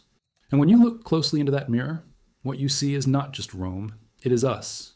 We too build rituals that make us feel eternal, structures we assume will last forever, illusions we defend long after their cracks are visible. We too confuse habit with permanence and comfort with strength. The baths remind us that civilizations don't collapse in one dramatic moment. They slowly fade as rituals outlive their purpose, as people keep soaking in cloudy water and pretending it's still clean. The steam always fades, but denial is thick enough to buy time. And that's what the Romans did, and it's what we still do, though our rituals now glow in screens instead of steam. What makes the baths haunting is not their grandeur, but their familiarity. They remind us that human beings will always chase comfort, even at the cost of truth, that we will polish decline with marble, perfume disease with oils, disguise weakness with ritual. And when it all falls apart, we will romanticize the ruins, convincing ourselves it was cleaner, purer, nobler than it ever really was. That is what ruins do. They make us laugh at the blindness of the past while quietly daring us to notice our own. The Romans thought their baths were eternal. We think our systems are eternal. But eternity has always been nothing more than steam rising into air, beautiful for a moment, gone the next, and leaving behind nothing but the stones and the silence to remind us of the illusions we once defended so fiercely. By the time the story of the Roman baths had stretched into its longest echo, they were no longer about stone or steam at all. They were about memory, imagination, and the stubbornness of human beings to cling to rituals long after the water has gone cold. To walk through their ruins today is to experience a kind of hallucination. You see cracked mosaics, arches missing chunks of marble, weeds sprouting from once ornate fountains, but your mind begins filling in the missing pieces. You picture senators gossiping in the tepidarium, children splashing in the frigidarium, slaves hauling endless buckets of wood to keep the furnaces burning. In other words, the ruins don't just sit silently, they provoke us into creating a living theater in our heads. And in that theater, Rome is never entirely gone. The theater of imagination also explains why the baths remain such powerful symbols. When they worked, they were just daily routines, noisy, crowded, smelly, sometimes even unpleasant. But the moment they crumbled, they became objects of awe.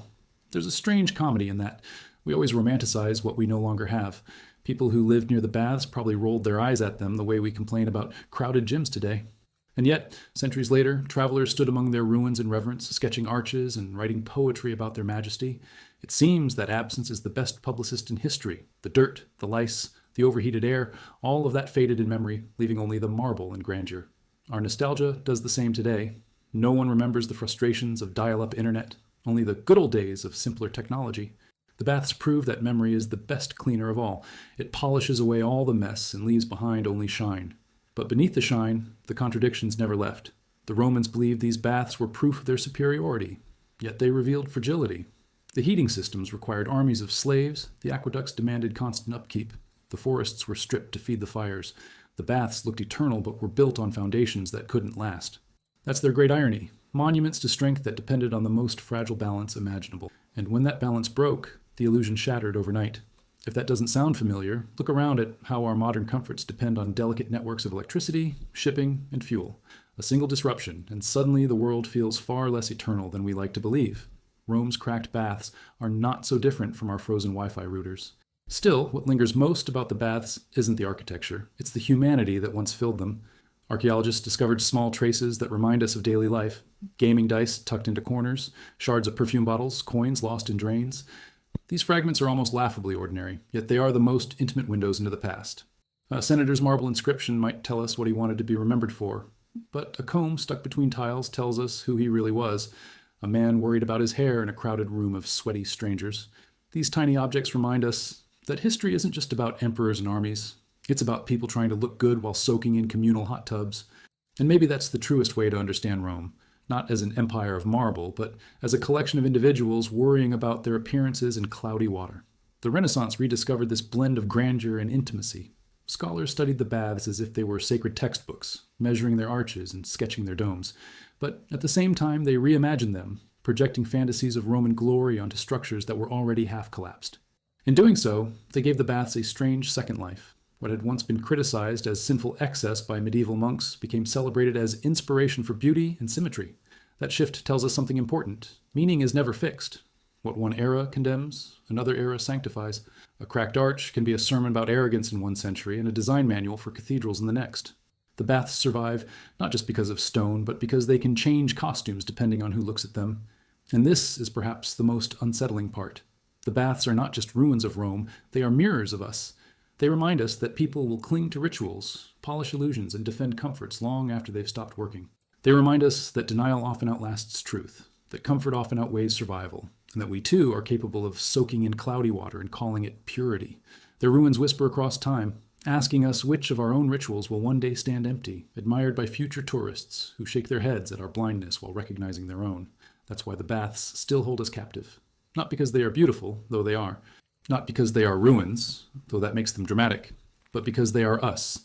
Our brilliance, our folly, our comfort, our denial, carved into marble and left to whisper questions long after the steam has faded. And the most haunting part is how familiar those whispers sound, as if the baths are not warning us about Rome's end, but about our own beginnings of decline, reminding us that every ritual we defend today may one day be remembered as the echo of an empire we thought would never fall. By the stage when the baths were nothing more than skeletons of stone, their silence had become louder than the voices that once filled them. Standing inside those vast, crumbling halls, you cannot help but feel an eerie weight, as if the air itself remembers the countless footsteps, splashes, and murmurs of people long gone. The floors that once dripped with steam are cracked and dry, yet your mind instinctively fills the emptiness with echoes, imagining senators debating in whispers, lovers trading glances in the mist, merchants negotiating deals as oil dripped from their skin. The ruins are empty, but the imagination refuses to let them be. And that is their strangest magic. They live more vividly now, in silence, than they ever did in noise. What makes them so powerful is the way they embody contradictions. They were temples of cleansing, yet they spread disease. They were symbols of strength, yet they drained resources until the empire buckled. They were celebrated as proof of Rome's eternity, yet they collapsed in just a few generations after the empire lost its grip. These paradoxes are not accidents. They are the DNA of human history. We build monuments to comfort ourselves, and then we trip over the very weight of them. It's almost comedic when you think about it. Thousands of people sweating together in the name of health, while parasites hopped from one scalp to another. And yet, the Romans believed so strongly in the ritual that they ignored the cracks forming beneath their feet. If that doesn't feel familiar, just picture how many of us still queue for overpriced bottled water while ignoring the tap in our own homes. Some illusions are universal. The artifacts found within the baths give these contradictions even sharper teeth. Archaeologists uncovered dice used for gambling, graffiti scratched into plaster walls, shards of mirrors, and lost jewelry. These tiny, almost accidental traces tell us more than the massive marble columns ever could. They reveal that the baths were not just architectural wonders, but lived-in spaces full of humanity. They were places where people schemed, laughed, flirted, argued, and occasionally forgot to pick up their belongings. One carving found on a wall was little more than a crude doodle, a Roman citizen's version of bathroom graffiti. It's hilarious and oddly comforting to realize that even in a hall of grandeur, someone felt the need to scratch a silly drawing into the plaster. History often feels distant until you stumble upon a reminder that people have always been people. Even their decline had layers of absurdity. By the 4th century, many baths could no longer afford the wood, and slaves needed to keep fires going, yet Romans still walked into those halls. They sat in lukewarm pools, convincing themselves that the ritual was unchanged, that Rome was still eternal. The image is almost theatrical, men boasting about the empire's strength while weeds pushed through cracks in the marble. This stubbornness reveals a deeply human instinct. When the world is falling apart, we cling to habits. It's why people keep watering their gardens during wars, or insist on morning coffee even during blackouts. Ritual gives us the illusion of control, and illusions often feel safer than truth. The Romans bathed not in water, but in denial, and denial, it turns out, is one of history's most abundant resources. The Christian shift gave those ruins yet another layer of meaning. Priests thundered that the baths were dens of temptation, pointing to their collapse as proof of divine justice. And yet, centuries later, Christian builders scavenged those same stones to construct churches. The irony is sharp. The same marble that once supported sweating bodies in a caldarium ended up supporting altars. But this is the pattern of history. What one age condemns, another sanctifies, and what one age sanctifies, another ridicules. It makes you wonder how future generations will repurpose our own abandoned temples of comfort. Will shopping malls become chapels? Will gyms become museums? Perhaps the dumbbells of today will one day sit behind glass, labeled ritual weights of the 21st century. What truly unsettles about the baths is how they continue to mirror us. Their story isn't just Rome's, it's every civilization's. They show us how fragile greatness is, how rituals outlive their meaning, how illusions are defended until the last possible moment. They remind us that comfort can become a cage, and that the things we build to feel eternal often crumble faster than we expect. And yet, they also remind us of brilliance, the audacity to build, the ingenuity to heat, the artistry to adorn. That is why the ruins still hold us captive. They are not just warnings or wonders, they are both wrapped into stone. And in that paradox lies the secret of their immortality. The baths no longer echo with laughter or steam, but they still speak. They whisper questions we'd rather not answer about our own comforts, our own rituals, our own illusions. And perhaps that is why, even now, when we walk through their empty halls, we feel the same mixture of admiration and unease that visitors felt 1,000 years ago. The baths may be silent, but silence can be the loudest voice of all, especially when it speaks directly to the parts of us we'd rather keep submerged. By the time the baths had become hollow shells, their survival depended less on the stone itself and more on the stories people told about them. They were no longer simply ruins. They were canvases onto which each generation painted its own fears, hopes, and identities. Medieval chroniclers warned that the baths had been playgrounds of sin, describing them with grim satisfaction as the punishment of divine justice. Renaissance scholars, on the other hand, stood beneath their broken arches with sketchbooks, measuring their geometry as if decoding a sacred text. Even today, tourists wander through their remains, snapping photos, trying to capture an essence that is no longer there. The baths are proof that history doesn't die, it mutates. And perhaps that's the strangest immortality of all, not in flesh or marble, but in imagination. Yet what makes the baths compelling is not only the grandeur of their architecture, but the humanity trapped within their story. They were not just hot rooms with clever plumbing, they were theaters of daily life. Romans didn't just cleanse their bodies there, they gambled, schemed, flirted, argued, even dozed off in the steam. Imagine the chaos of hundreds of people squeezed into a cloud of vapor, some trying to close business deals while others scratched notes into the plaster walls. Archaeologists have uncovered graffiti ranging from political slogans to crude doodles that wouldn't be out of place in a modern bathroom stall. It's funny, isn't it?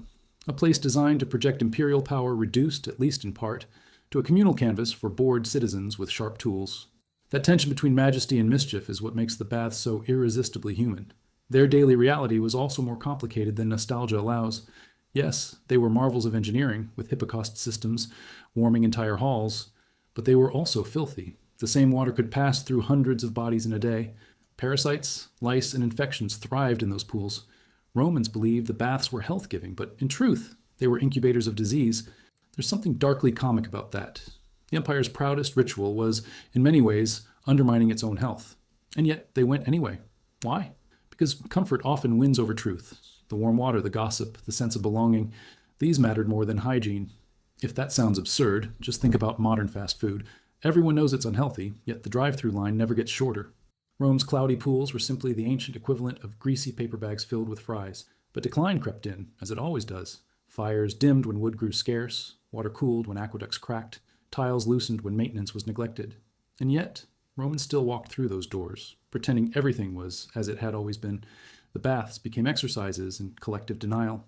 People soaked in tepid pools and convinced themselves the empire still stood firm, even as barbarians approached the gates. That stubborn refusal to accept reality is perhaps the bath's most haunting lesson. Civilizations rarely collapse in an instant. They fade, while rituals continue, unchanged, long after their purpose has dissolved. The Romans didn't stop bathing because the empire was in trouble. They kept bathing precisely because it was in trouble, clinging to routine as though habit alone could hold back history. The irony deepened when Christianity spread. Priests thundered against the baths as dens of temptation, and yet the very stones of those same structures were recycled into churches and monasteries. Imagine the paradox. Marble that once echoed with naked bodies dripping with oil now supported altars where monks chanted prayers. That is history's great trick, not destruction, but transformation. We condemn in one breath what we sanctify in the next. It makes you wonder which of our own comforts will undergo the same reversal. Will abandoned shopping malls one day become cathedrals? Will our glowing gyms and spas be remembered as temples of vanity by future chroniclers? The baths force us to see that nothing is ever as permanent or as innocent as it feels in its own time. And perhaps this is why the baths still speak so loudly. They are not only about Rome's rise or fall, but about human nature itself, Our brilliance and blindness, our desire for comfort, our addiction to ritual, our refusal to see cracks until the ceiling collapses. They remind us that civilizations don't crumble because they lose their strength, but because they lose their clarity. The Romans soaked in water and called it immortality. We scroll on glowing screens and call it progress. Both are rituals that keep us warm while the world outside grows colder. The baths no longer hold water, but they still hold mirrors. And in those mirrors, the reflections are not Roman at all. They are ours. By the time the baths had reached their ultimate silence, they had become less about the Romans who once used them, and more about the lessons they forced upon everyone who came after. Their marble skeletons stood as reminders that even the grandest rituals eventually outlive their meaning. What once roared with laughter, debate, and the hiss of steam now offered only the hum of the wind. Yet, strangely, their emptiness was never truly empty. The imagination filled those halls with ghosts, voices of merchants bargaining in whispers, mothers keeping watchful eyes on children splashing too wildly, old veterans easing their scars in the warm water. The baths had lost their function but gained a new power. They became theaters where memory itself staged the performances. Part of what keeps them alive in our minds is how deeply they reveal human contradiction.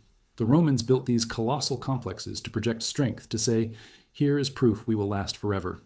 And yet, the very system that made them possible, endless firewood, slaves, and aqueducts, was brittle, unsustainable, always just a few shortages away from collapse. The Romans insisted on calling the baths eternal, while laying foundations on temporary resources. Isn't that the story of humanity in general? We build skyscrapers and data centers, tell ourselves they will stand forever, and quietly ignore the fact that they depend on fragile supply chains that a single failure could bring down. The Romans believed steam was proof of immortality. We believe Wi-Fi is. Both vanished the second the system crashed. What is fascinating about the baths is not only their scale, but their intimacy. Archaeologists have pulled from their rubble combs, hairpins, game dice, even crude graffiti etched into plaster. These artifacts are strangely powerful because they shrink the grand scale of the empire into the daily lives of ordinary people. We often think of Rome in terms of emperors and legions, but it was also a place where someone scratched a joke into a bathhouse wall, or dropped a coin into a drain, or left behind a broken glass vial of perfume. Those forgotten moments outlasted marble. There's something oddly comic in that. Emperors dreamed of eternity, but eternity came in the form of a lost hair accessory stuck between tiles. It makes you wonder if the legacy of our own age will be the towering monuments we obsess over, or the candy wrappers and phone chargers we leave behind without a second thought. The cultural memory of the baths also transformed over time. Medieval chroniclers painted them as sinful palaces of indulgence, monuments to arrogance that invited divine punishment. To the Renaissance, though, they became inspirations, sketched and measured, their arches reborn in churches and palaces. And to us today, they are curiosities, tourist sites, objects of wonder that have been sterilized by time. This adaptability is what makes ruins powerful. They don't just survive, they evolve. They let every generation project its fears and ideals onto them. The baths were never static. Even in ruin, they kept changing costumes to fit the play of history. Yet for all their shifting meanings, their most enduring story is one of denial. Romans kept going to them even when the water was cooler, the fires dimmer, the mosaics cracked. They sat in tepid pools and convinced themselves the ritual still worked, that Rome was still eternal. It's almost laughable, but also deeply human. When confronted with decline, people don't abandon rituals. They double down. That's why in our own lives we cling to routines even when they no longer make sense. We queue for hours for gadgets we don't need. We scroll endlessly for validation we never get. We defend traditions that serve no purpose except to make us feel anchored. The Romans weren't bathing in water anymore. They were bathing in memory, in comfort, in the illusion that nothing had changed. And perhaps that's why their ruins still unsettle us. They are not just about Rome, they are about us. They force us to look at our own rituals and ask uncomfortable questions. What habits will future archaeologists laugh at when they study us? Which comforts are we mistaking for permanence? The baths whisper that civilizations don't crumble because they lose greatness. They crumble because they mistake habit for strength. And the most haunting part of all is that we already know this. But like the Romans, we keep soaking anyway, convincing ourselves the steam will last forever. By the time the baths had become ruins scattered across the centuries, they had already slipped into the realm of myth. They were no longer just places where Romans gathered to scrape oil off their skin or sit in clouds of steam. They had become symbols of a vanished world, one that people both admired and judged. To walk among the remains of a Roman bath was to stand inside a contradiction. On one hand, proof of human ingenuity so advanced it still impresses us today, and on the other, evidence of a society so blinded by comfort that it built cathedrals of steam while its foundations quietly cracked beneath the weight. It's a strange kind of legacy. You don't know whether to be awed or to laugh at the absurdity of it all. And maybe that's the point. The baths were always more complicated than they appeared. What makes them fascinating is how they expose the layers of human nature. The Romans didn't just bathe there, they lived there. Business deals were whispered between hot stones, marriages arranged over the splash of water. Gossip spread faster than heat through the hippocausts. The baths were less about cleaning the body and more about oiling the machinery of society. Imagine being in one of those massive halls, marble gleaming, mosaics glittering under dim torchlight, hundreds of voices merging into a single roar of laughter, arguments, and splashing. The air itself must have felt alive, heavy with heat and ambition. And yet, beneath all of that grandeur, lice scurried, germs multiplied, and parasites happily treated the pools like luxury apartments. It's a reminder that humans will always put on a show of elegance while hiding the mess just beneath the surface. The mess, in fact, is what makes the baths so human. Archaeologists have uncovered dice tucked into drains, broken combs, bits of jewelry, even graffiti etched into plaster walls. These fragments of daily life cut through the grandeur and show us what really mattered to the people who used them. Someone cared enough to scratch their name on a wall, or to doodle a crude figure while waiting for a friend. Someone gambled away their coin on a game in the corner, the sound of laughter mixing with the hiss of steam. Someone dropped a perfume vial, maybe cursing under their breath, while dozens of others pretended not to notice. These aren't the things Rome wanted to be remembered for, yet they are the things that survived. And that's the greatest irony. The empire dreamed of being immortal, but eternity arrived in the form of accidents. Even their decline was full of contradictions. As the empire's resources dried up, as forests thinned and aqueducts broke, the baths became harder to maintain. Fires that once roared dimmed into embers. Water once hot enough to sting the skin turned lukewarm. And yet Romans still gathered. They soaked in cloudy pools, gossiping and laughing as though nothing had changed, clinging desperately to routine. There's something both comical and tragic in that picture. People sitting in half-functioning baths while the empire around them fell apart. But isn't that what humans do best? We cling to rituals because they comfort us, because they convince us that everything is fine. It's why people check their phones compulsively in the middle of crises, or hold on to broken habits because they're familiar. The Romans didn't bathe in water anymore. They bathed in denial. The Christians saw the baths differently. To them, these great marble palaces were not signs of brilliance, but dens of sin. Preachers warned that the steamy halls encouraged lust, vanity, and excess. And yet, even as they condemned them, Christians scavenged their stones to build churches. The same marble that once framed a caldarium later framed an altar. This paradox is one of history's favorite tricks. What one age damns, another reuses, and what one sanctifies, another mocks. It makes you wonder what ruins of our own time will undergo the same transformation. Will shopping malls become cathedrals? Will sports arenas become universities? Maybe centuries from now, someone will stand in the ruins of an abandoned spa and marvel at how much effort we spent pampering ourselves while ignoring deeper cracks in our world. And this is why the baths remain so gripping. They are not only windows into Rome's past, but mirrors for our own present. They remind us that rituals can be powerful, but also dangerous. That comfort can inspire brilliance, but also breed blindness. That humans are capable of building marvels while ignoring the fragility beneath them. They force us to laugh at Roman stubbornness, while recognizing the same stubbornness in ourselves. After all, we too polish our illusions. We too cling to habits. We too build temples to comfort and pretend they will last forever. The baths may have gone silent, their fires long extinguished, but their lesson still steams in the imagination. That every civilization soaks in its own illusions until the water cools and the truth emerges, clear and undeniable. By the time the Roman baths had weathered into hollowed shells of stone, they no longer served the purpose for which they were built, yet their presence still carried an undeniable weight. To walk into those vast, crumbling halls was to confront the ghosts of a society that once defined itself through ritual and spectacle. The sheer scale of the complexes was staggering.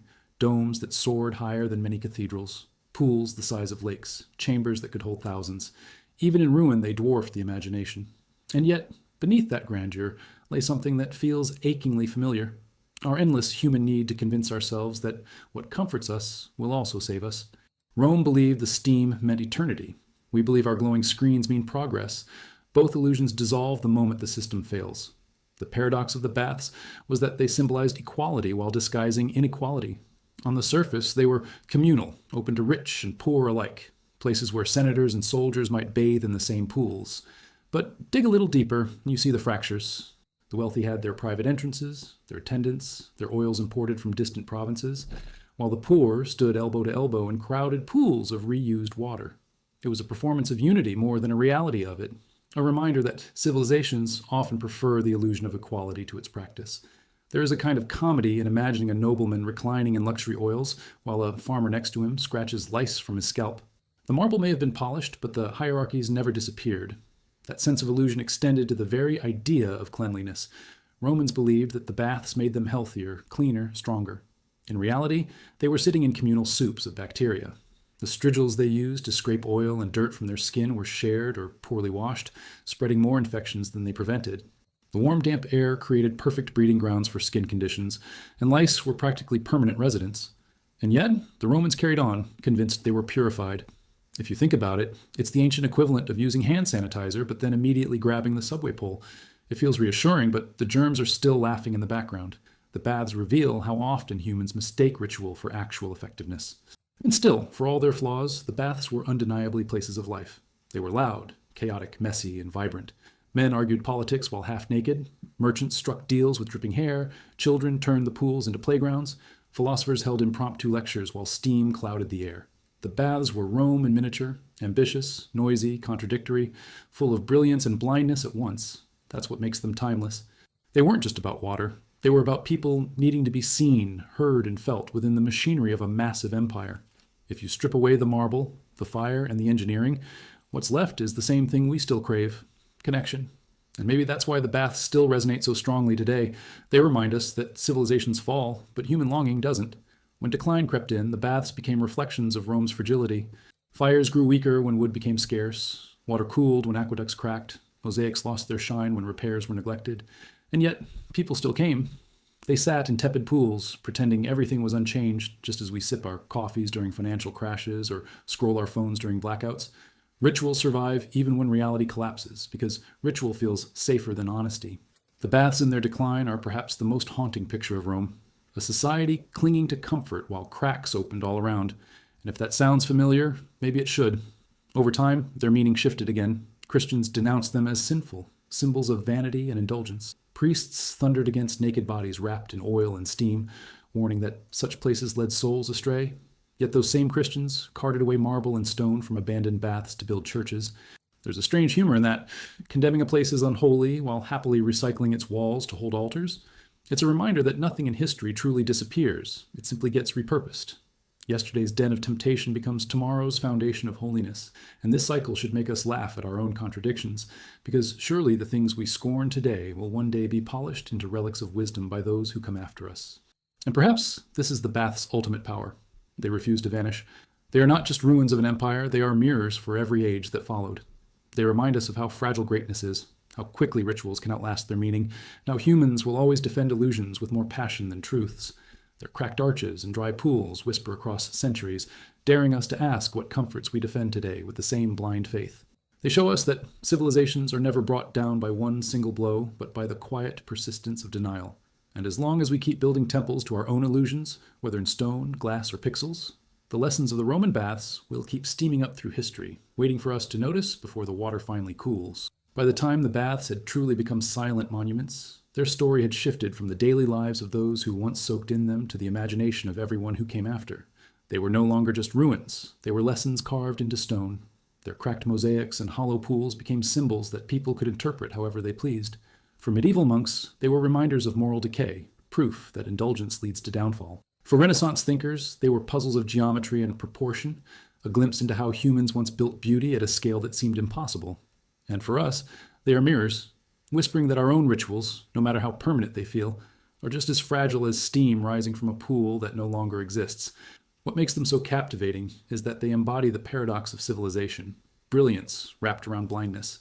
The Romans engineered aqueducts that carried water for miles, heating systems that could warm massive chambers, and vaults that defied gravity. And yet, they failed to see how unsustainable their luxury was. They cut down forests at a staggering pace, consumed resources faster than they could replace them, and poured endless labor into maintaining illusions of eternity. It's the same contradiction we live with now, marveling at our technologies while ignoring the cracks forming beneath them. A hippocaust fueled by wood and slave labor doesn't feel so different from a data center gulping electricity and cooled by rivers. The costumes change, but the play is the same.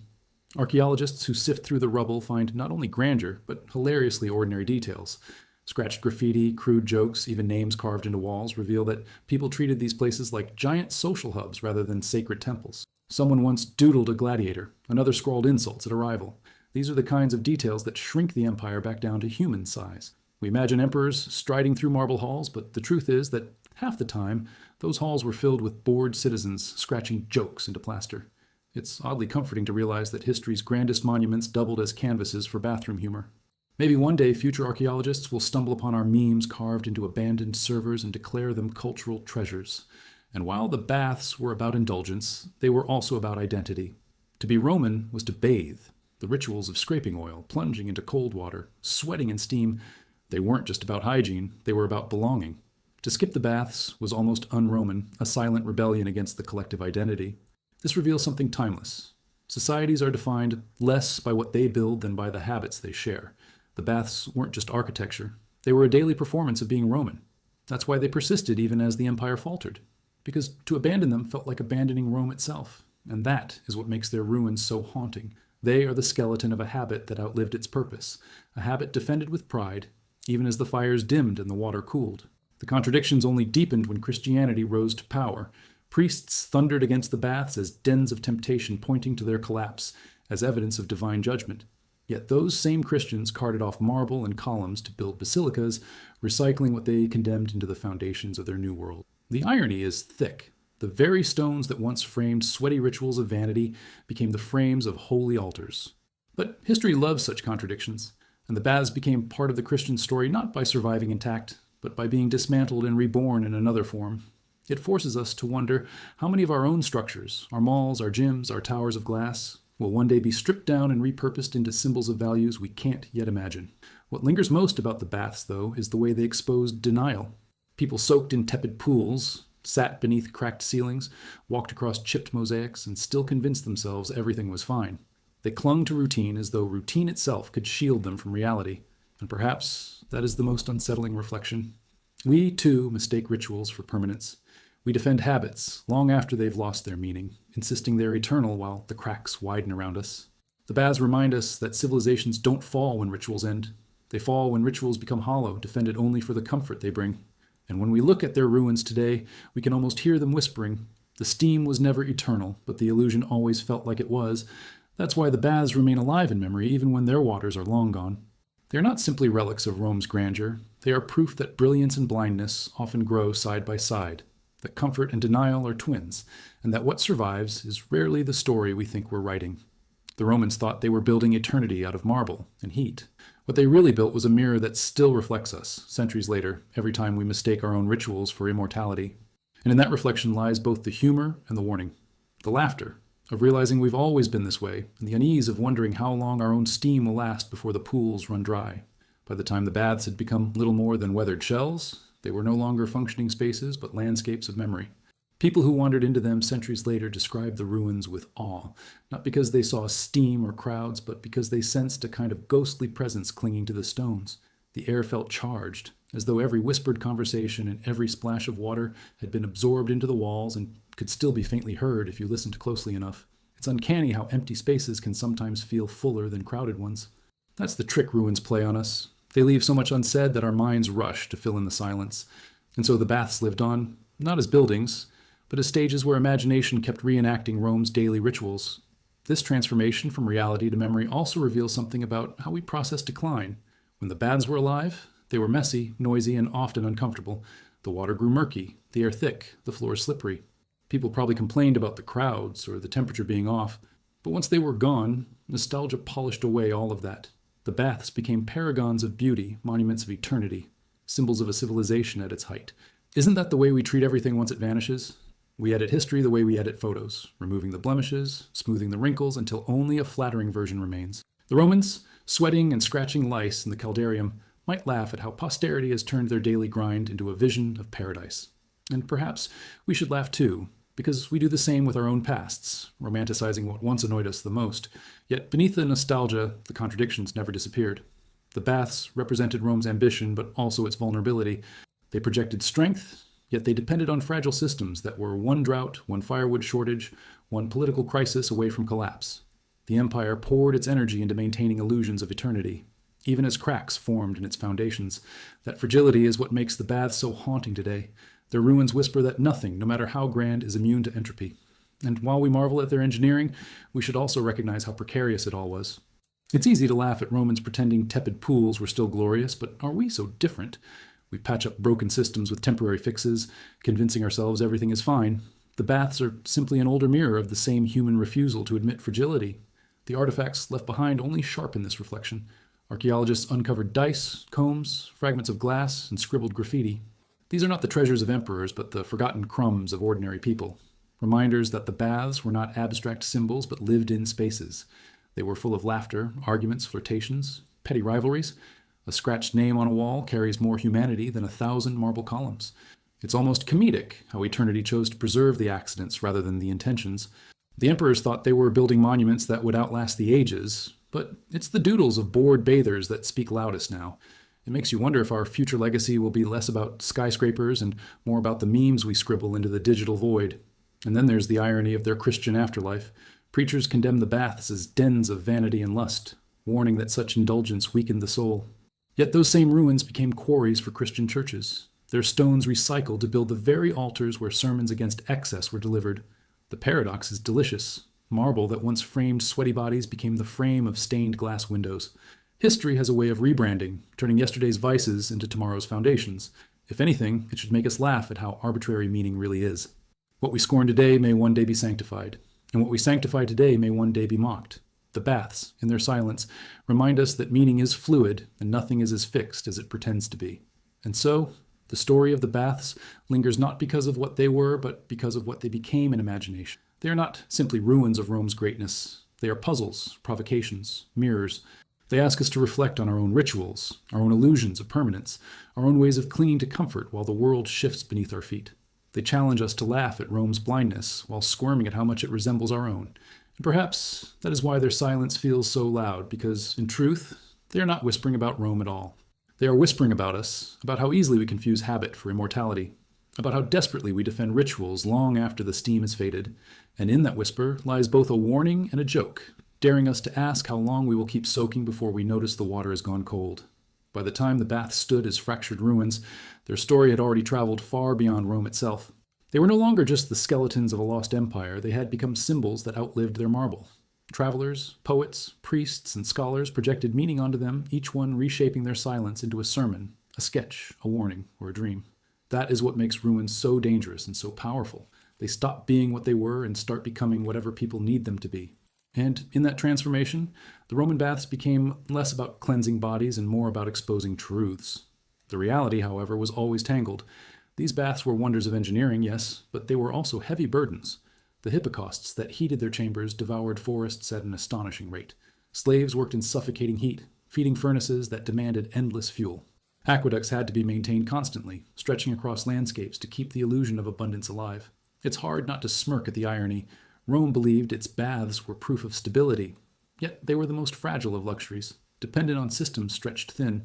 We are guilty of the same illusions today, believing that because lights flicker on when we press a switch, the energy behind them is infinite.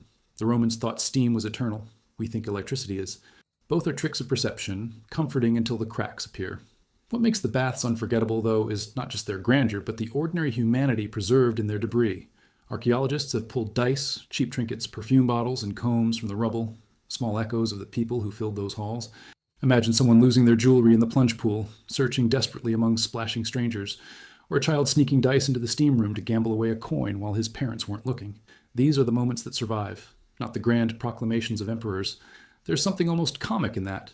Rome wanted to be remembered for its marble, its legions, its emperors, but eternity decided to hold on to a broken hairpin and a scratched doodle on a plaster wall. That is the real democracy of history. It remembers what we forget. The atmosphere of the baths themselves must have been overwhelming. Picture hundreds of bodies moving through vast halls, the smell of oil and sweat mixing with incense, the sound of gossip clashing with the splash of water, senators plotting politics in whispers while farmers shouted about grain prices, philosophers holding forth in the corner while teenagers dared each other to leap into cold pools. It was a carnival of contradictions, part gym, part marketplace, part temple, part playground. In many ways, it wasn't about bathing at all, it was about belonging.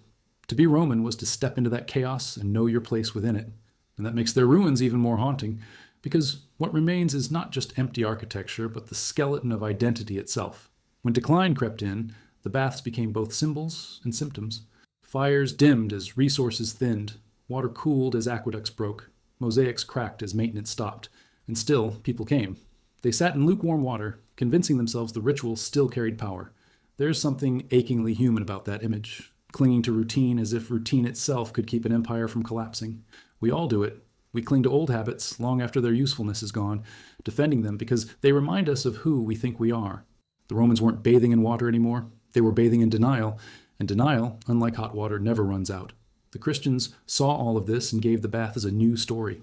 To them, the ruins were evidence of Rome's sins, places where vanity and lust had drowned the soul of the empire. Preachers warned that marble halls of steam had softened Roman virtue, making the collapse inevitable. And yet, those same Christians stripped the marble, used the columns, and repurposed the stones to build churches. History loves its ironies. What was once condemned as sin became sanctified as holy. It makes you wonder how many of our own temples of comfort, our stadiums, our malls, our airports, will one day be quarried for parts by people who shake their heads at our excess while quietly recycling its spoils. And in the end, this is why the baths still hold us. They are not only ruins of Rome, they are reminders of us, our rituals, our illusions, our contradictions. They force us to laugh at the image of men scratching lice in marble pools while insisting they were purified, while also recognizing that we are not so different. We too defend illusions. We too bathe in rituals that have long since lost their meaning. The baths whisper that civilizations don't collapse when rituals end. They collapse when rituals become empty, when we confuse habit with eternity. And as long as we keep mistaking steam for permanence, their story will continue to echo, long after the water is dried. By the time the baths had fully crossed from living spaces into monuments of decay, they had already acquired a second life, one more enduring than hot water or the hiss of steam. They became objects of fascination not because of what they were, but because of what they revealed. To wander through their vast, crumbling halls was to confront the ghosts of Rome's contradictions, brilliance and blindness standing side by side. Their marble arches still curved elegantly, but the pools beneath them were dry and silent. It was as if the bones of the empire were still standing, long after the flesh had rotted away. And in those bones, you could read the story of human nature itself, the need to build, to believe, to cling, even when the heat is gone. The truth is, the baths were always about more than bathing. They were Rome's theater of identity. Citizens entered those spaces not just to wash, but to be Roman, to perform belonging within walls that made the empire feel eternal. It wasn't about hygiene, it was about ritual. People scraped oil from their skin while trading gossip.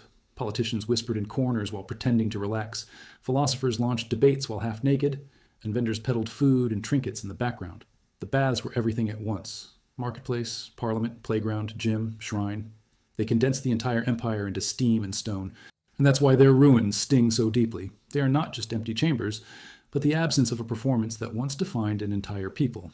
And yet, behind that performance lurked uncomfortable truths. The very system that powered the baths was fragile. Hippocaust furnaces devoured forests. Slaves labored endlessly to feed fires that smoked and roared beneath the floors. Aqueducts stretched like veins across landscapes, vulnerable to attack, sabotage, or simple neglect. What looked eternal was held together by work so precarious it could collapse in a moment.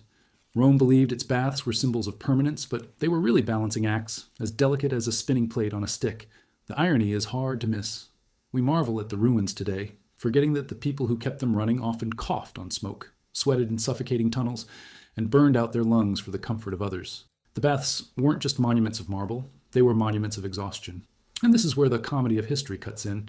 The Romans genuinely believed they were cleansing themselves in these spaces. In reality, they were stewing in a human soup of lice, germs, and infections. Archaeological studies suggest skin conditions and parasites thrived in bathhouses, even as citizens congratulated themselves on their cleanliness. Imagine a senator stepping out of the caldarium, glistening with oil, declaring himself purified, while scratching at a rash he caught from the pool. It's almost poetic, the illusion of health wrapped around the very thing that spreads sickness. But isn't that still us? We buy bottled water in plastic that leaches chemicals. We sanitize our hands while touching everything in sight. We insist we're healthy while living on processed food. The Romans didn't invent the hypocrisy of ritual. They just built bigger buildings for it. What lingers most are the small, ordinary traces of life left behind. Dice dropped in drains, cheap rings slipped from fingers, graffiti carved into plaster. These fragments are louder than the marble because they remind us that the baths weren't just symbols of empire, but places filled with individuals. People laughed, gambled, flirted, sulked, argued, pretended. A scratched drawing of a gladiator on a wall is worth more than a senator's proclamation, because it tells us who actually lived there. Rome wanted eternity to remember emperors. Eternity chose to remember the doodles of the board. And that is the real lesson of the baths. History preserves the accidents, not the intentions. Their decline sharpened that irony into something haunting. As wood supplies dwindled, fires grew weak. As aqueducts cracked, water cooled. As mosaics chipped, repair slowed. Yet the people kept coming. They sat in lukewarm pools beneath dim torchlight, convincing themselves it was still the same as before. They defended ritual over reality, habit over honesty. There's something both tragic and comic about an empire collapsing outside while citizens soaked in denial inside. But then again, isn't that what we all do? We scroll endlessly on glowing screens while warning signs of collapse flash around. We cling to routines because they feel eternal, even when they're not. The baths remind us that civilizations don't collapse in a dramatic instant. They dissolve in tepid water, one ignored crack at a time. And that is why their ruins still hold power. They are not just broken arches or dry pools. They are questions carved into stone. They ask us what illusions we are defending today, what rituals we cling to even when they have lost their meaning, what comforts we will one day defend until the fires sputter out. They make us laugh at Rome's blindness while daring us to admit our own. And perhaps that is their greatest gift, not that they show us how Rome lived, but that they remind us how we live and how easily we mistake steam for eternity. Because in the end, the baths are not only ruins of an empire, they are mirrors that still fog with our own breath, daring us to see how long we will sit in the warmth before the water cools. By the era when the baths were nothing but hollow shells, echoing with wind, their power had shifted from function to symbolism. They no longer cleansed bodies or offered relief from the heat of the Roman sun, but they cleansed the imagination instead, forcing every visitor to wrestle with the contradictions of human ambition. To stand among their fractured arches was to realize that Rome had once believed it could bend nature into obedience, that it could channel rivers, burn forests, and command armies of slaves just to keep water hot. And yet, the silence of the ruins proved the opposite, that nature always wins in the end. The steam had evaporated, the marble had cracked, and all that remained were stones waiting for weeds to take root. The baths are a reminder that permanence is the greatest illusion humans ever sold themselves. And what an illusion it was.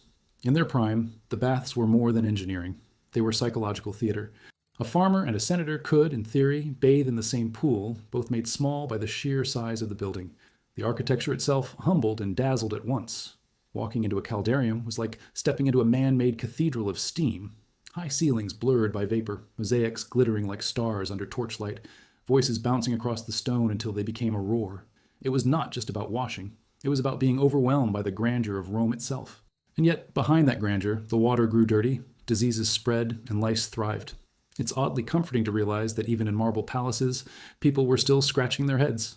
Civilization can build domes that defy gravity, but it never solves dandruff. The irony is that Romans truly believed the baths kept them healthy. They treated the daily ritual like medicine, convinced that steam and scraping restored vitality. But modern evidence shows otherwise. The baths often incubated sickness. Shared strigils spread infections, cloudy pools carried parasites, and damp walls encouraged skin diseases. The more they bathed, the more vulnerable they became. There's a grim comedy here. The very ritual meant to purify them was probably making them sicker. And isn't that the same with us? We convince ourselves that scrolling endlessly through wellness blogs at 2 a.m. makes us healthier, even as we sacrifice sleep. The Romans had their baths. We have our glowing rectangles. Both are rituals of reassurance disguised as cures. What survives most vividly from those spaces are not the emperors who commissioned them, but the small artifacts left behind by ordinary people. Dice for gambling, cheap jewelry, shards of pottery, bits of combs. These are the objects that refuse to vanish.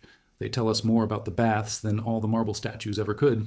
Because they remind us that while Rome wanted eternity to remember its emperors, what eternity actually remembered were the bored gamblers and the clumsy bathers who dropped their trinkets into the drains. There's a kind of poetic justice in that. History doesn't always preserve what we want. It preserves what we forget. Maybe the same will happen with us. Centuries from now, archaeologists might bypass skyscrapers and remember us through the candy wrappers and broken earbuds buried in rubble. But decline reveals truth more than glory ever does. As resources dwindled, as forests grew sparse, as aqueducts broke, the baths began to falter. Fires burned lower, water cooled, mosaics lost their shine. And still, people went. They soaked in tepid pools, convincing themselves the ritual hadn't changed. That's the most human detail of all. When confronted with collapse, we cling harder to habit. Denial feels warmer than honesty. The Romans didn't stop bathing when things grew grim. They bathed more, desperate to preserve an identity slipping away. And isn't that what we all do? We polish routines as if routine itself can shield us from decline. We hold tighter to rituals, even when the water has already gone cold. When Christianity rose, the baths took on a new identity, one more moral than practical. Priests pointed to their collapse as divine punishment, denouncing the steam rooms as dens of lust and vanity.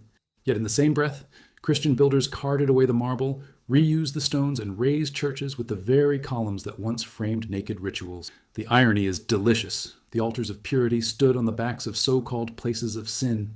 But that's the rhythm of history. Yesterday's indulgence becomes tomorrow's foundation. Tomorrow's foundation becomes the next ruin. The baths teach us that meaning is never fixed. It slides, it shifts, it reshapes itself depending on who's telling the story. And perhaps this is why their silence feels so loud even now. They stand not just as ruins of Rome, but as mirrors for us. They remind us how fragile comfort is, how quickly rituals outlive their meaning, and how often we confuse habit with eternity. They whisper that civilizations don't fall in a single crash. They unravel in routines that become hollow, in people defending illusions long after the cracks are visible. The baths no longer hold water, but they still hold a warning. And the most unsettling part is that the warning doesn't feel like history. It feels like the present, daring us to ask how long we'll sit in our own steam before the truth rises, and the pools finally run dry. By the time the baths had fully dissolved into monuments of silence, they had already passed through multiple reincarnations in the imagination of mankind. Their stones had been stripped, reused, and weathered, but their story had only grown louder with each passing century. They no longer held steam or crowds, yet they held something heavier, meaning. To walk through their ruins was to enter a paradox. Spaces designed for noise and intimacy, now filled only with echoes. Places once bustling with gossip and sweat, now overtaken by weeds and wind. The irony is sharp. The Romans built them to defy time, but it was only in their decay that they achieved a strange form of immortality. Part of what makes the baths endlessly fascinating is how much they reveal about the way civilizations project themselves. To the Romans, the baths were not just architecture. They were propaganda in marble. They told every citizen, you belong to something eternal, something greater than yourself. The hot pools, the mosaics, the soaring domes, all of it was designed to overwhelm the senses and convince people that Rome itself was immortal. And yet, behind the grandeur, the system was fragile. The fires that kept water hot burned forests to ash. Aqueducts stretched across miles vulnerable to sabotage. Slaves toiled in suffocating conditions to keep the illusion alive. What appeared permanent was in fact precarious, dependent on endless consumption. The Romans mistook spectacle for stability, and it's a mistake we still make. After all, we look at our glowing skylines and tell ourselves they'll shine forever, even though they depend on grids and systems one storm could shatter. The small details uncovered in the ruins cut through that illusion with startling intimacy. Archaeologists have found scratched graffiti, crude drawings of gladiators, declarations of love, dice tucked into drains, even names etched by bathers long forgotten. These details shrink the grandeur of Rome into human scale. They remind us that while emperors commissioned these complexes as monuments of power, the people inside them were ordinary, gambling, flirting, laughing, sulking, and leaving behind the kind of careless marks that survive when marble does not. There's almost a cosmic joke in this. Rome wanted eternity to remember emperors in polished stone, but eternity preferred to remember some bored man doodling in plaster. History has a habit of preserving what we never intended to leave behind. The atmosphere of the baths themselves must have been overwhelming. Imagine the smell of hot oil and incense mixing with sweat, the sound of hundreds of voices reverberating against the domes, the sight of mosaics shimmering under torchlight through a haze of steam, senators whispering political deals beside farmers arguing about grain, children splashing in the frigidarium while philosophers debated in corners. It was messy, chaotic, alive. The baths weren't really about washing, they were about belonging. They gave Romans the sense that they were part of something enormous, something that wrapped them in stone and steam and told them they mattered. And that is why their ruins feel so haunting today. What we see is not just broken walls, but the absence of a ritual that once defined identity itself. Decline, though, stripped away the spectacle. As resources thinned, fires dimmed, water cooled, and mosaics cracked. And still, Romans came. They sat in lukewarm pools and convinced themselves the ritual hadn't changed.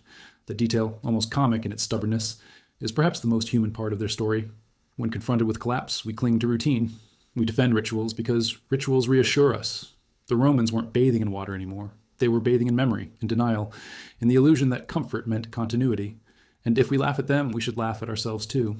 After all, don't we cling to habits that no longer serve us, insisting they are essential while the world shifts under our feet? The baths whisper that civilizations don't fall because people stop caring. They fall because people care about the wrong things for too long. When Christianity rose, the baths took on yet another meaning. Priests thundered against them, pointing to their collapse as evidence of divine judgment. They called the steam halls dens of vanity, lust, and arrogance. And yet, those same Christians dismantled the ruins, carted off the marble, and built churches with the stones. The irony is rich. The same columns that once framed naked rituals of indulgence soon framed altars of holiness. That's history's favorite trick. Yesterday's sins become tomorrow's sanctity. Tomorrow's sanctity becomes the next ruin. It makes you wonder which of our own temples of comfort will undergo the same transformation. Will our shopping malls become chapels? Will future generations kneel beneath the skeletons of our gyms and call them holy places? And so the baths endure, not as places of steam, but as mirrors that reflect us. They remind us that comfort is seductive, that rituals are addictive, that illusions can outlast truth. They show us that humans will defend habits until the very end, polishing denial until it gleams like marble. Their cracked arches and empty pools are not just ruins, they are warnings. And perhaps that is why they continue to captivate us. Because when we walk among their stones, we are not just seeing the end of Rome, we are seeing the outlines of our own future, daring us to admit how long we will keep soaking in illusions before the water finally turns cold. By the time the baths had become monuments more admired in silence than in steam, their role in memory was already greater than their role in history. They were no longer places where citizens sweated in clouds of vapor or slaves fed fires beneath the floors. They had become scripts waiting for each new generation to rewrite. To some, they were warnings about indulgence. To others, they were marvels of lost genius. And to us, they are paradoxes. Ruins that prove both the brilliance of human ambition and the blindness that comes when we mistake luxury for permanence. You can't help but smirk at the irony. The Romans thought the baths would make them clean, but it's their broken stones that scrub our illusions raw. The daily life within those walls was anything but serene. Imagine the noise: shouts, laughter, arguments, the slapping sound of water against stone, the hiss of steam escaping cracks. The baths weren't tranquil spas, they were chaotic ecosystems. Children splashed until scolded, merchants whispered shady deals, politicians rehearsed speeches in their heads, philosophers muttered about virtue while scratching at their rashes.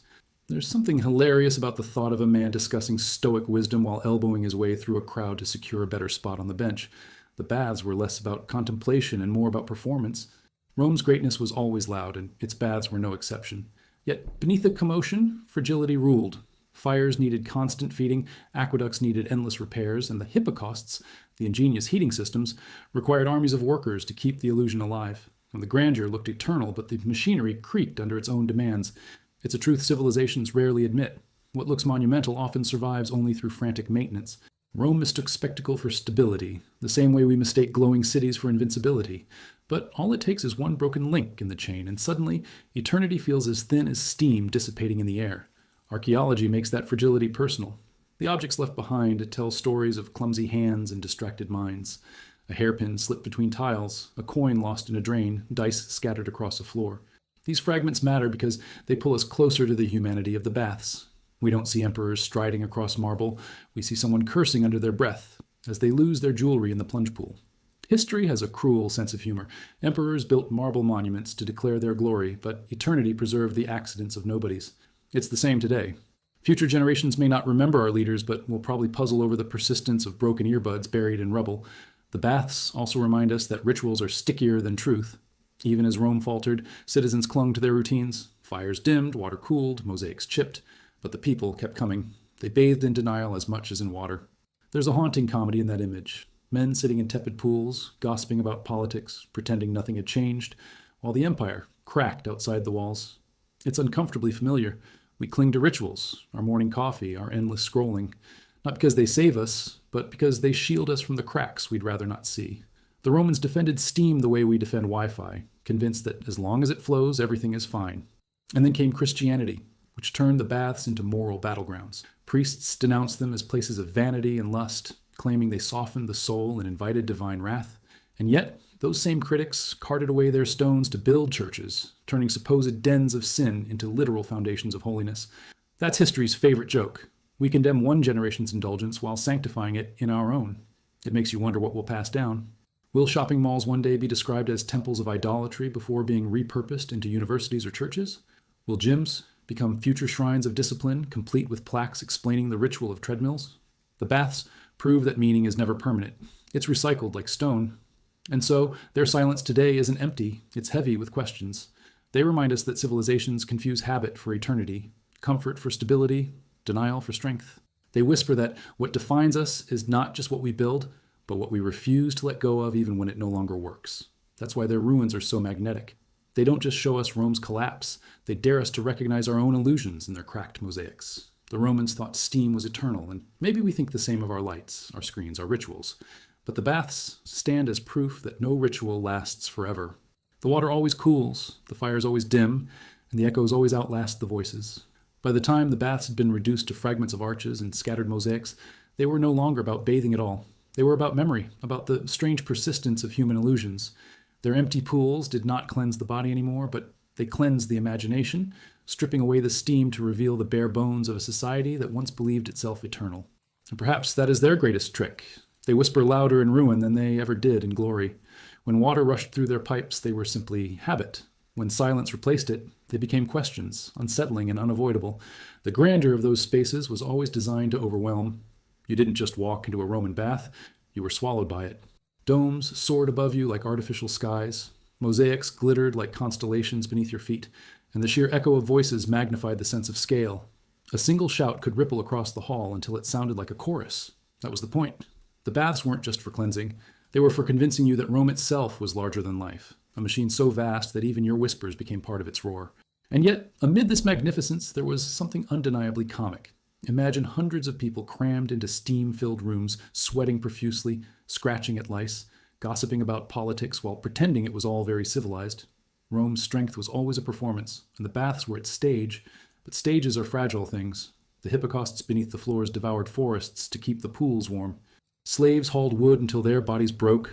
Aqueducts stretched across miles of land, vulnerable to attack or neglect. The illusion of eternity rested on daily exhaustion. What looked stable was actually delicate, one shortage away from collapse. Rome mistook the glow of steam for permanence, just as we mistake glowing city skylines for invincibility. But permanence is a story we tell ourselves to sleep better at night, while reality quietly stacks cracks beneath our feet. Archaeologists centuries later uncovered not just grandeur, but intimacy. Graffiti carved into walls, dice abandoned in drains, bits of combs and jewelry forgotten on floors. These objects tell us more than the marble columns ever could. They show us that the baths were not just monuments of empire, but playgrounds of daily life. A scratched doodle on a plaster wall is more revealing than a senator's speech. Rome tried to project eternity, but what survived were the bored scribbles of bathers. And that is the cruel comedy of history. It preserves what no one intended to leave behind.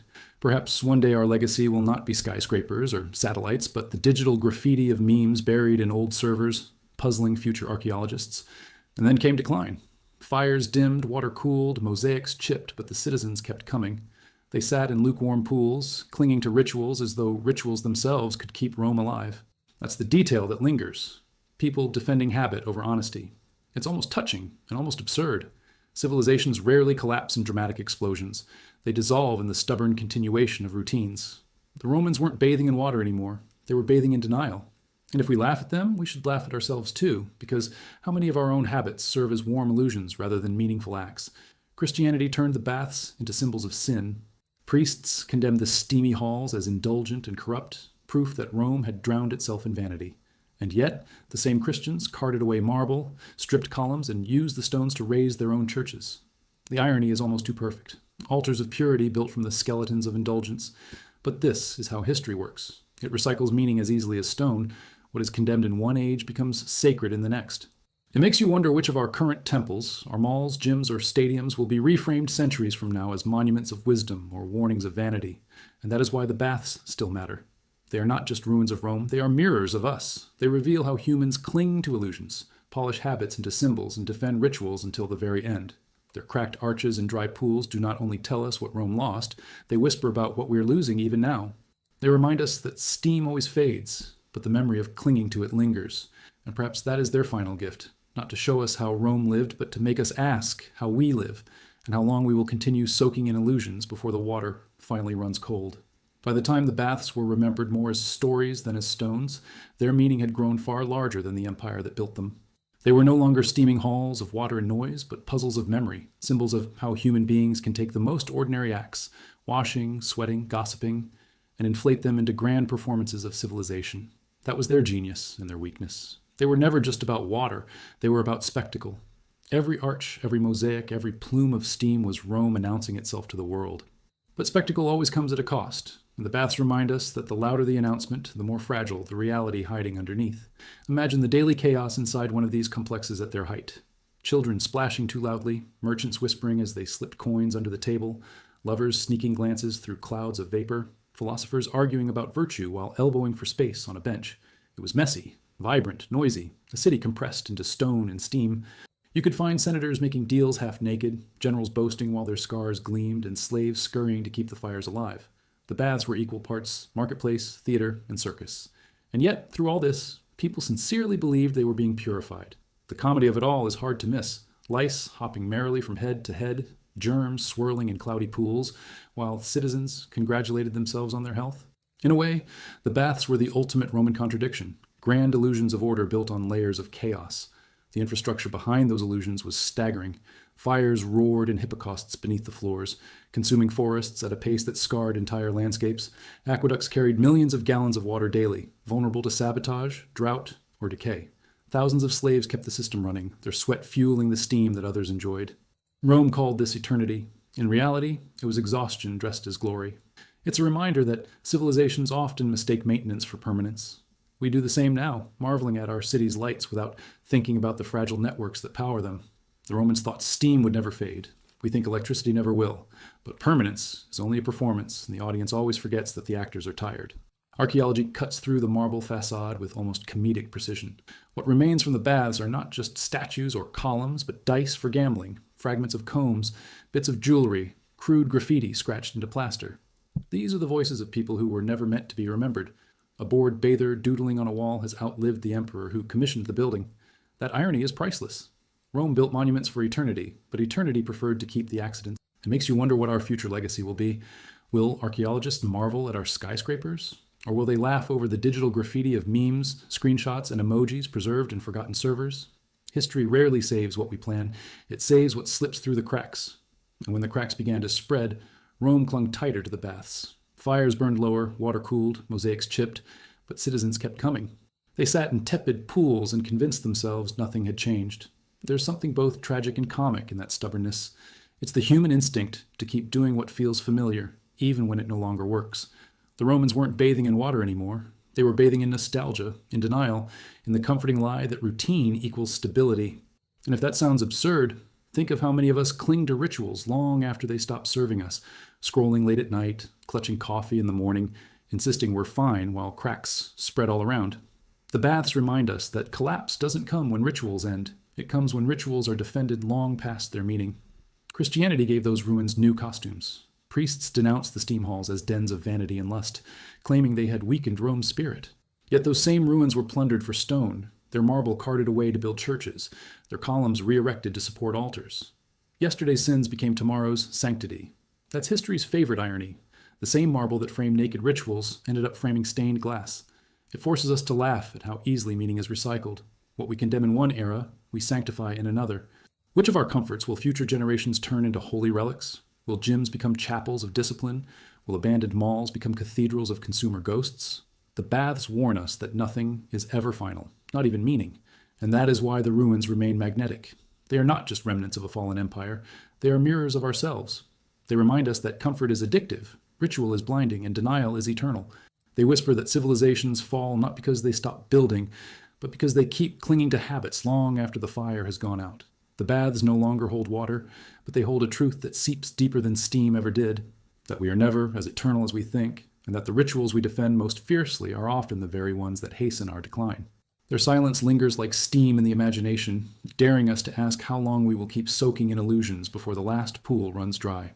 By the time the baths had slipped from living memory into the realm of myth, they were no longer spaces of water and stone, but symbols of how civilizations try to immortalize themselves through comfort. Their vast ruins spoke louder in their silence than they ever did in their prime.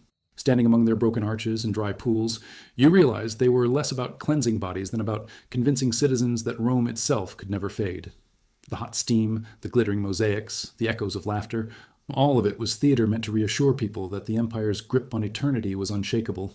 Yet the very stones that once projected permanence are now cracked and weathered, a reminder that nothing corrodes faster than illusions disguised as rituals. Inside those halls, life must have been a cacophony. Imagine stepping into a tepidarium, the haze of steam clouding the air, the smell of oils mingling with sweat, the sound of dozens of conversations colliding under a domed ceiling. Senators plotting strategy, merchants trading gossip, philosophers lecturing anyone willing or unwilling to listen. In the background, children splashed in the pools while slaves darted about, carrying towels and fueling the hidden furnaces below. The baths were less about hygiene and more about belonging, a daily performance where Rome rehearsed its identity. Yet beneath all that grandeur, there was something comical. People truly believed they were being purified while sitting shoulder to shoulder in murky water that had seen hundreds of bodies before theirs. Civilization can wrap itself in marble, but it can't hide the smell of sweat. The engineering was astonishing, but it was also fragile. The hippocausts beneath the floors devoured wood at a staggering pace, consuming forests faster than they could regenerate. Aqueducts stretched across landscapes like arteries, vulnerable to the slightest sabotage or neglect. Thousands of slaves kept the machinery running, their labor invisible but essential. What appeared eternal was in fact a balancing act so delicate it could collapse with one missed delivery of timber. Rome mistook constant maintenance for permanence, a mistake as old as humanity itself. We do it now, believing that because the lights turn on when we flip a switch, they always will. The Romans thought steam was forever. We think Wi-Fi is. Both are illusions dressed as inevitabilities. What survives in the rubble are not just the bones of architecture, but the fingerprints of daily life. Archaeologists have uncovered fragments of combs, broken glass perfume vials, dice used for gambling, and graffiti scratched into plaster. These are the details that cut through the marble facade. A doodle of a gladiator etched by a bored bather tells us more about Rome than a statue of an emperor ever could.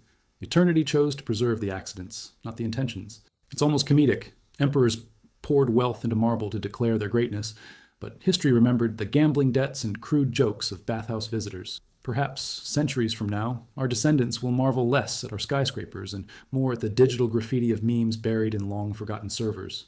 Decline exposed the truth of these spaces. As forests dwindled, aqueducts cracked, and mosaics chipped, the baths began to cool. Fires grew weaker, the pools turned lukewarm, yet people still arrived, clutching at routine as though routine itself could shield them from collapse. That image lingers. Citizens sitting in cloudy water, gossiping as though nothing had changed, while the empire around them fractured. It is both tragic and hilarious, a portrait of denial at its most human. We mock them for their blindness, but are we so different? We too defend rituals that no longer serve us, polishing illusions until they gleam, insisting everything is fine while the cracks widen. The Romans weren't bathing in water anymore. They were soaking in nostalgia. Christianity, when it rose, gave the baths one final twist of irony. Priests thundered against them as dens of vanity, claiming they were symbols of moral rot that had softened Rome's spirit. And yet those very ruins were stripped, their marble carted away to raise basilicas, their columns repurposed to hold up altars. Yesterday's indulgence became tomorrow's sanctity. That cycle is one of history's great jokes. Meaning is recycled as easily as stone. It makes you wonder which of our temples of comfort, malls, gyms, stadiums, will one day be reframed as holy relics or cautionary tales. The baths remind us that nothing is fixed, not even meaning, and that is why they still matter. The baths are not just ruins of Rome, they are mirrors of us. They remind us how quickly comfort becomes addiction, how easily rituals become cages, how stubbornly we defend illusions until the fires finally sputter out. Their silence lingers like steam in the imagination, daring us to admit that civilizations don't fall in one loud collapse. They fade in rituals carried out long after their purpose is gone, defended because they make us feel safe. The Romans thought their steam would last forever. We think our glow will. But the baths stand as proof that all warmth cools eventually, leaving behind only stone, silence, and questions we would rather not answer. By the time the Roman baths had become skeletons of stone, stripped of marble and emptied of water, their afterlife was already underway. They were not just ruins, they were ideas. Ideas about how power is displayed, how comfort is ritualized, and how denial is polished until it shines like marble. Their silence carried more weight than the shouts of their crowded halls ever did.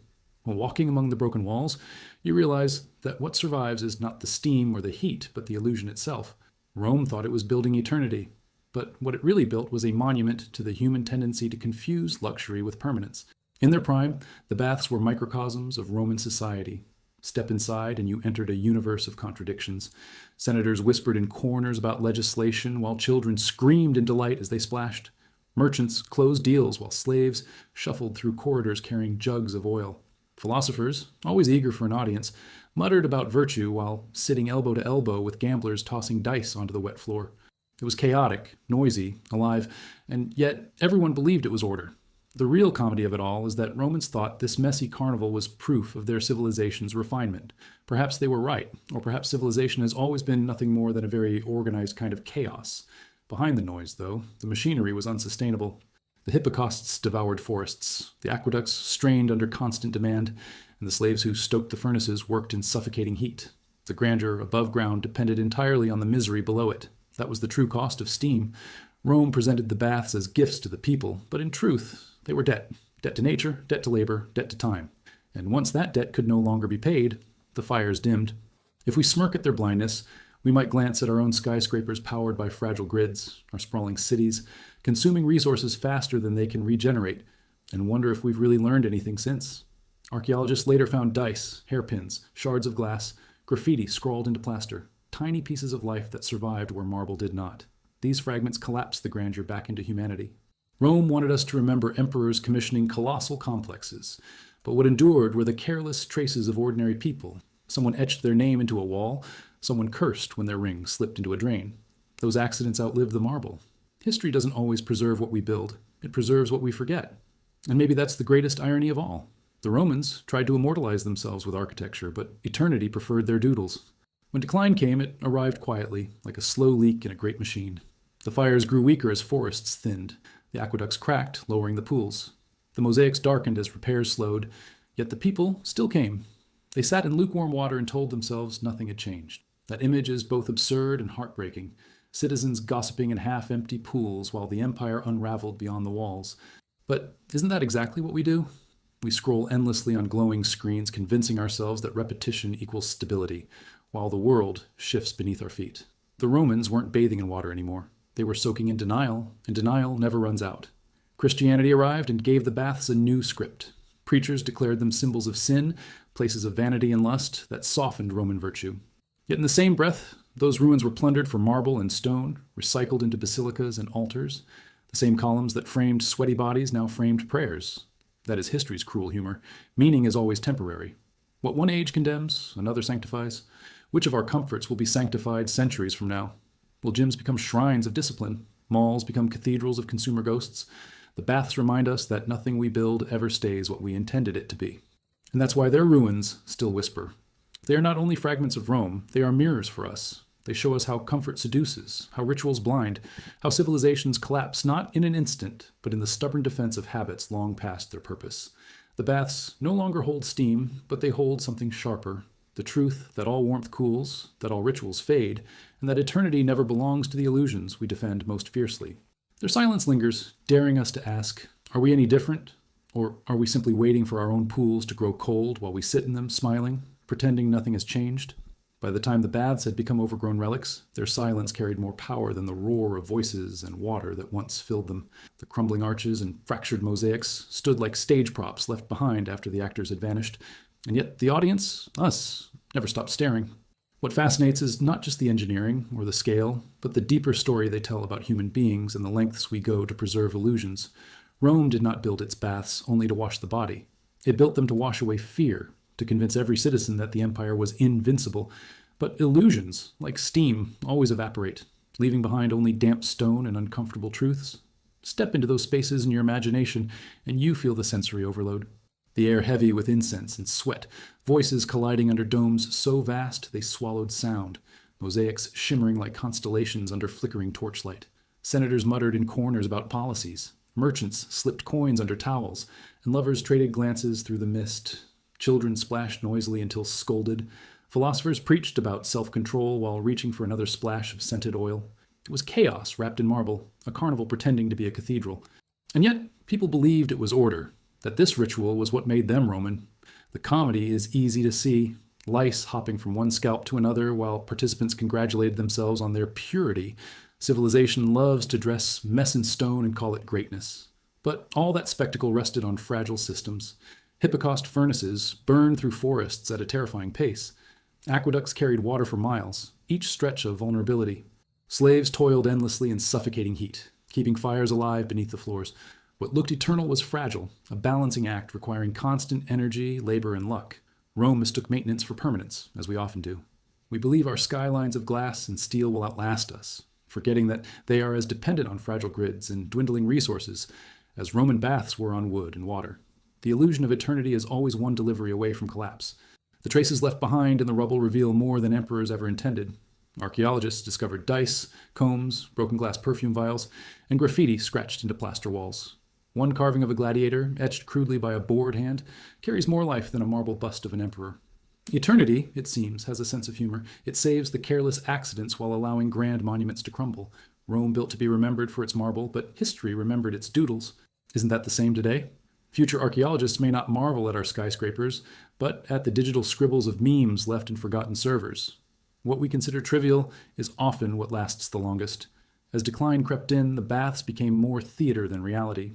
Fires dwindled, water cooled, mosaics chipped, and yet citizens kept arriving. They sat in cloudy pools, gossiping about politics, pretending nothing had changed. They clung to ritual as though ritual itself could stop the empire from unraveling. That picture is both tragic and comic, denial soaking itself in lukewarm water. We laugh at them, but are we so different? We cling to our own routines, morning coffees, endless scrolling, evening news cycles, as if repetition means safety. The Romans weren't bathing in water anymore. They were bathing in nostalgia, and nostalgia, unlike hot water, never runs out. Christianity gave the ruins a new layer of irony. Priests denounced the baths as symbols of lust and vanity, warning that they had softened the Roman spirit. Yet, in the same breath, Christians stripped the marble, repurposed columns, and built churches with the very stones they condemned. Yesterday's indulgence became tomorrow's sanctity. That's the rhythm of history. Meanings are recycled like bricks. Which of our comforts will be reframed in centuries to come? Will gyms become sacred shrines of discipline? Will abandoned malls be revered as temples of consumerism? The baths suggest that nothing we build stays what we intended. It always shifts, depending on who tells the story. And so, even as dry husks, the baths remain alive. They are not only fragments of empire, but reflections of us. They remind us how seductive comfort is, how stubborn rituals can be, and how easily illusions are mistaken for permanence. Their silence speaks with unnerving clarity. Civilizations do not collapse when rituals stop. They collapse when rituals outlive their purpose, but are defended as if they were sacred. The baths no longer steam, but they still fog the imagination with warnings. They dare us to look at our own habits and ask whether we are soaking in meaning or simply soaking in denial. And that is why the ruins still hold us captive. Because they tell us not just how Rome lived, but how we live, and how long we will sit smiling in our own lukewarm pools before the water finally turns cold.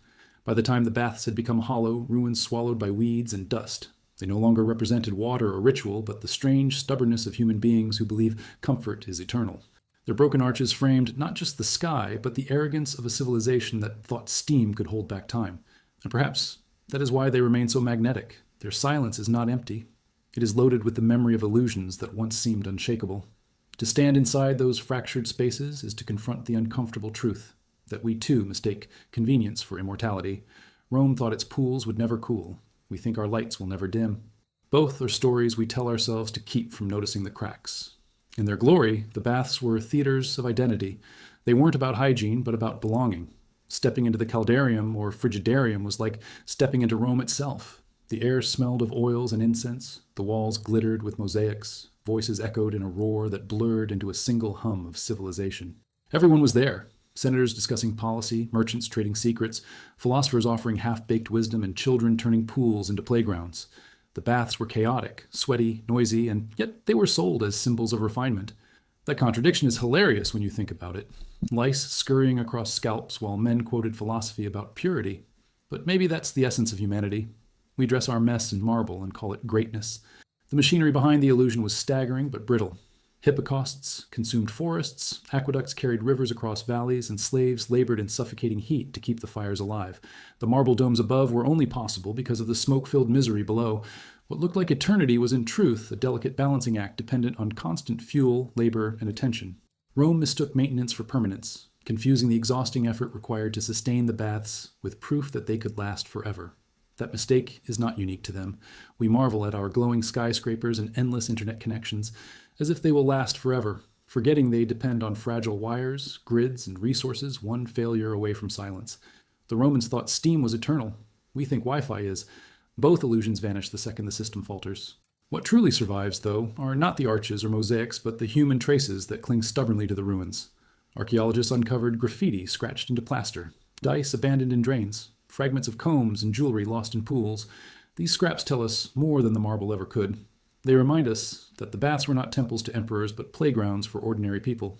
A crude drawing of a gladiator carved by a bored visitor outlasted the polished statues meant to proclaim Rome's glory.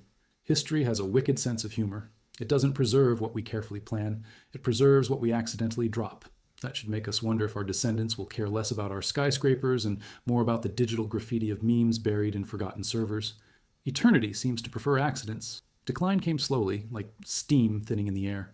Fires weakened as forests dwindled, pools cooled as aqueducts cracked, mosaics dulled as repairs slowed. And yet, Citizens kept coming. They bathed in lukewarm water, pretending nothing had changed. They clung to ritual, as though ritual itself could stop collapse. That image is both comic and tragic. People soaking in cloudy pools, gossiping about politics, while the empire dissolved outside. But isn't that exactly what we do? We cling to habits long past their usefulness, insisting on coffee rituals or endless scrolling even as crises loom. The Romans weren't bathing in water anymore. They were bathing in denial. And denial, unlike hot water, is limitless. Christianity reframed the ruins with delicious irony. Priests condemned the baths as dens of lust and vanity, claiming they softened Rome's moral core. Yet those same ruins were plundered for stone, their marble recycled to build basilicas and altars. Yesterday's vice became tomorrow's holiness. That is history's most reliable pattern. Meanings are recycled like bricks. It makes you laugh to imagine future generations revering the ruins of our shopping malls or gyms as sacred sites, shaking their heads at our indulgences while kneeling on the very floors we once mocked. The baths remind us that nothing we build stays what we intended. It always becomes something else. And this is why they still grip us. The baths are not only relics of Rome, they are mirrors for us. They show how comfort seduces, how rituals blind, how illusions outlive truth. Their silence asks us questions we don't want to answer. How long will we cling to rituals once they lose meaning? How many of our comforts are just steam we mistake for permanence? The cracked arches and empty pools hold no water, but they hold something sharper, a reflection of ourselves, stubborn, hopeful, blind, and endlessly creative at disguising fragility as eternity. That is why, centuries later, the baths still draw us in, not because they show how Rome lived, but because they reveal how we live, and how easily we convince ourselves the water will always stay warm. By the time the baths had fully surrendered to ruin, they no longer belonged to the Romans at all. They belonged to time. Weeds pushed through cracked floors, birds nested where marble ceilings once soared, and silence filled chambers that had once roared with thousands of voices. Yet even in silence, they refused to die. The ruins of the baths spoke more clearly than their steaming halls ever could, whispering truths about human ambition, about the fragility of luxury, about our endless talent for mistaking comfort for permanence. It is one of history's cruelest jokes that the Romans built these places to prove their eternity. And in the end, the very stones mocked that belief by surviving only as echoes of absence. Life inside the baths had been a carnival of contradictions. Senators whispering politics while half naked, gamblers tossing dice beside mosaics of gods, children splashing while philosophers muttered about discipline. The air thick with sweat, oil, and incense. The noise so overwhelming that it probably felt like walking into the heart of the empire itself. Messy, vibrant, chaotic, yet dressed in marble to look refined. And isn't that humanity's specialty? Dressing chaos in architecture. We do the same with cities today, skylines that look majestic from afar but hide the same noise, clutter, and contradictions as any Roman bath. Civilization, whether ancient or modern, has always been less about perfection and more about disguising mess well enough that we can pretend it is progress. But beneath the marble, the fragility was staggering. Hippocaust furnaces devoured forests. Slaves fed fires until their lungs burned. Aqueducts carried rivers across landscapes but cracked with neglect or attack. Rome thought it had bent nature into submission, but in truth, it was always one drought or shortage away from collapse. And when those shortages arrived, the baths became symbols of denial. The water cooled, the fires dimmed, mosaics chipped, but people still came. They sat in lukewarm pools, pretending the ritual still meant what it once did. There is something painfully comic in that image. An empire crumbling outside, and citizens gossiping inside cloudy water as if habit alone could hold back history. But then again, denial is a luxury all civilizations indulge in. The details unearthed centuries later make the story even richer. Graffiti scratched into plaster walls, hairpins lost in drains, dice tucked into cracks, shards of perfume bottles. These fragments reveal that the baths were not timeless monuments, but living rooms of ordinary chaos. They remind us that Rome's greatness was not built solely by emperors, but by countless people who left behind tiny traces of their existence. It is oddly comforting to know that eternity remembered not just the triumphal arches, but the doodles of bored bathers. Perhaps the real immortality of any civilization lies not in its monuments, but in the carelessness of its people. And maybe one day, when archaeologists sift through our ruins, they'll find not skyscrapers preserved, but USB sticks, broken smartphones, and memes carved into the digital dust. Christianity reshaped the meaning of the baths yet again. Priests condemned them as dens of vanity and lust, symbols of a society weakened by indulgence. But even as they condemned them, Christians stripped their stones and reused their columns to build churches. The irony is delicious. Altars of purity raised on the bones of indulgence. That is history's rhythm. Yesterday's sins become tomorrow's sanctity. And it should make us laugh at our own blind spots, because surely many of our modern comforts, mocked as frivolous, will be rebranded as holy or wise by those who inherit them. The baths remind us that meaning is never fixed. It shifts as easily as steam, and so their silence today is not silence at all. It is a conversation with us. Their empty pools ask us whether we, too, are clinging to rituals long after their purpose is gone. Their cracked arches remind us that no matter how permanent comfort feels, it always cools. Their ruins mock the arrogance of calling anything eternal, but they also console us, in their own strange way. They prove that even failure can leave beauty behind. Even collapse can leave questions worth asking. The Romans thought the baths would prove their immortality, but what they really proved is something deeper, that civilizations are not remembered for their illusions of permanence, but for the ruins that force future generations to reflect. And maybe that is the final bath we all take. Not one of water, but of memory, soaking in the lessons left behind by stones that refuse to let us forget.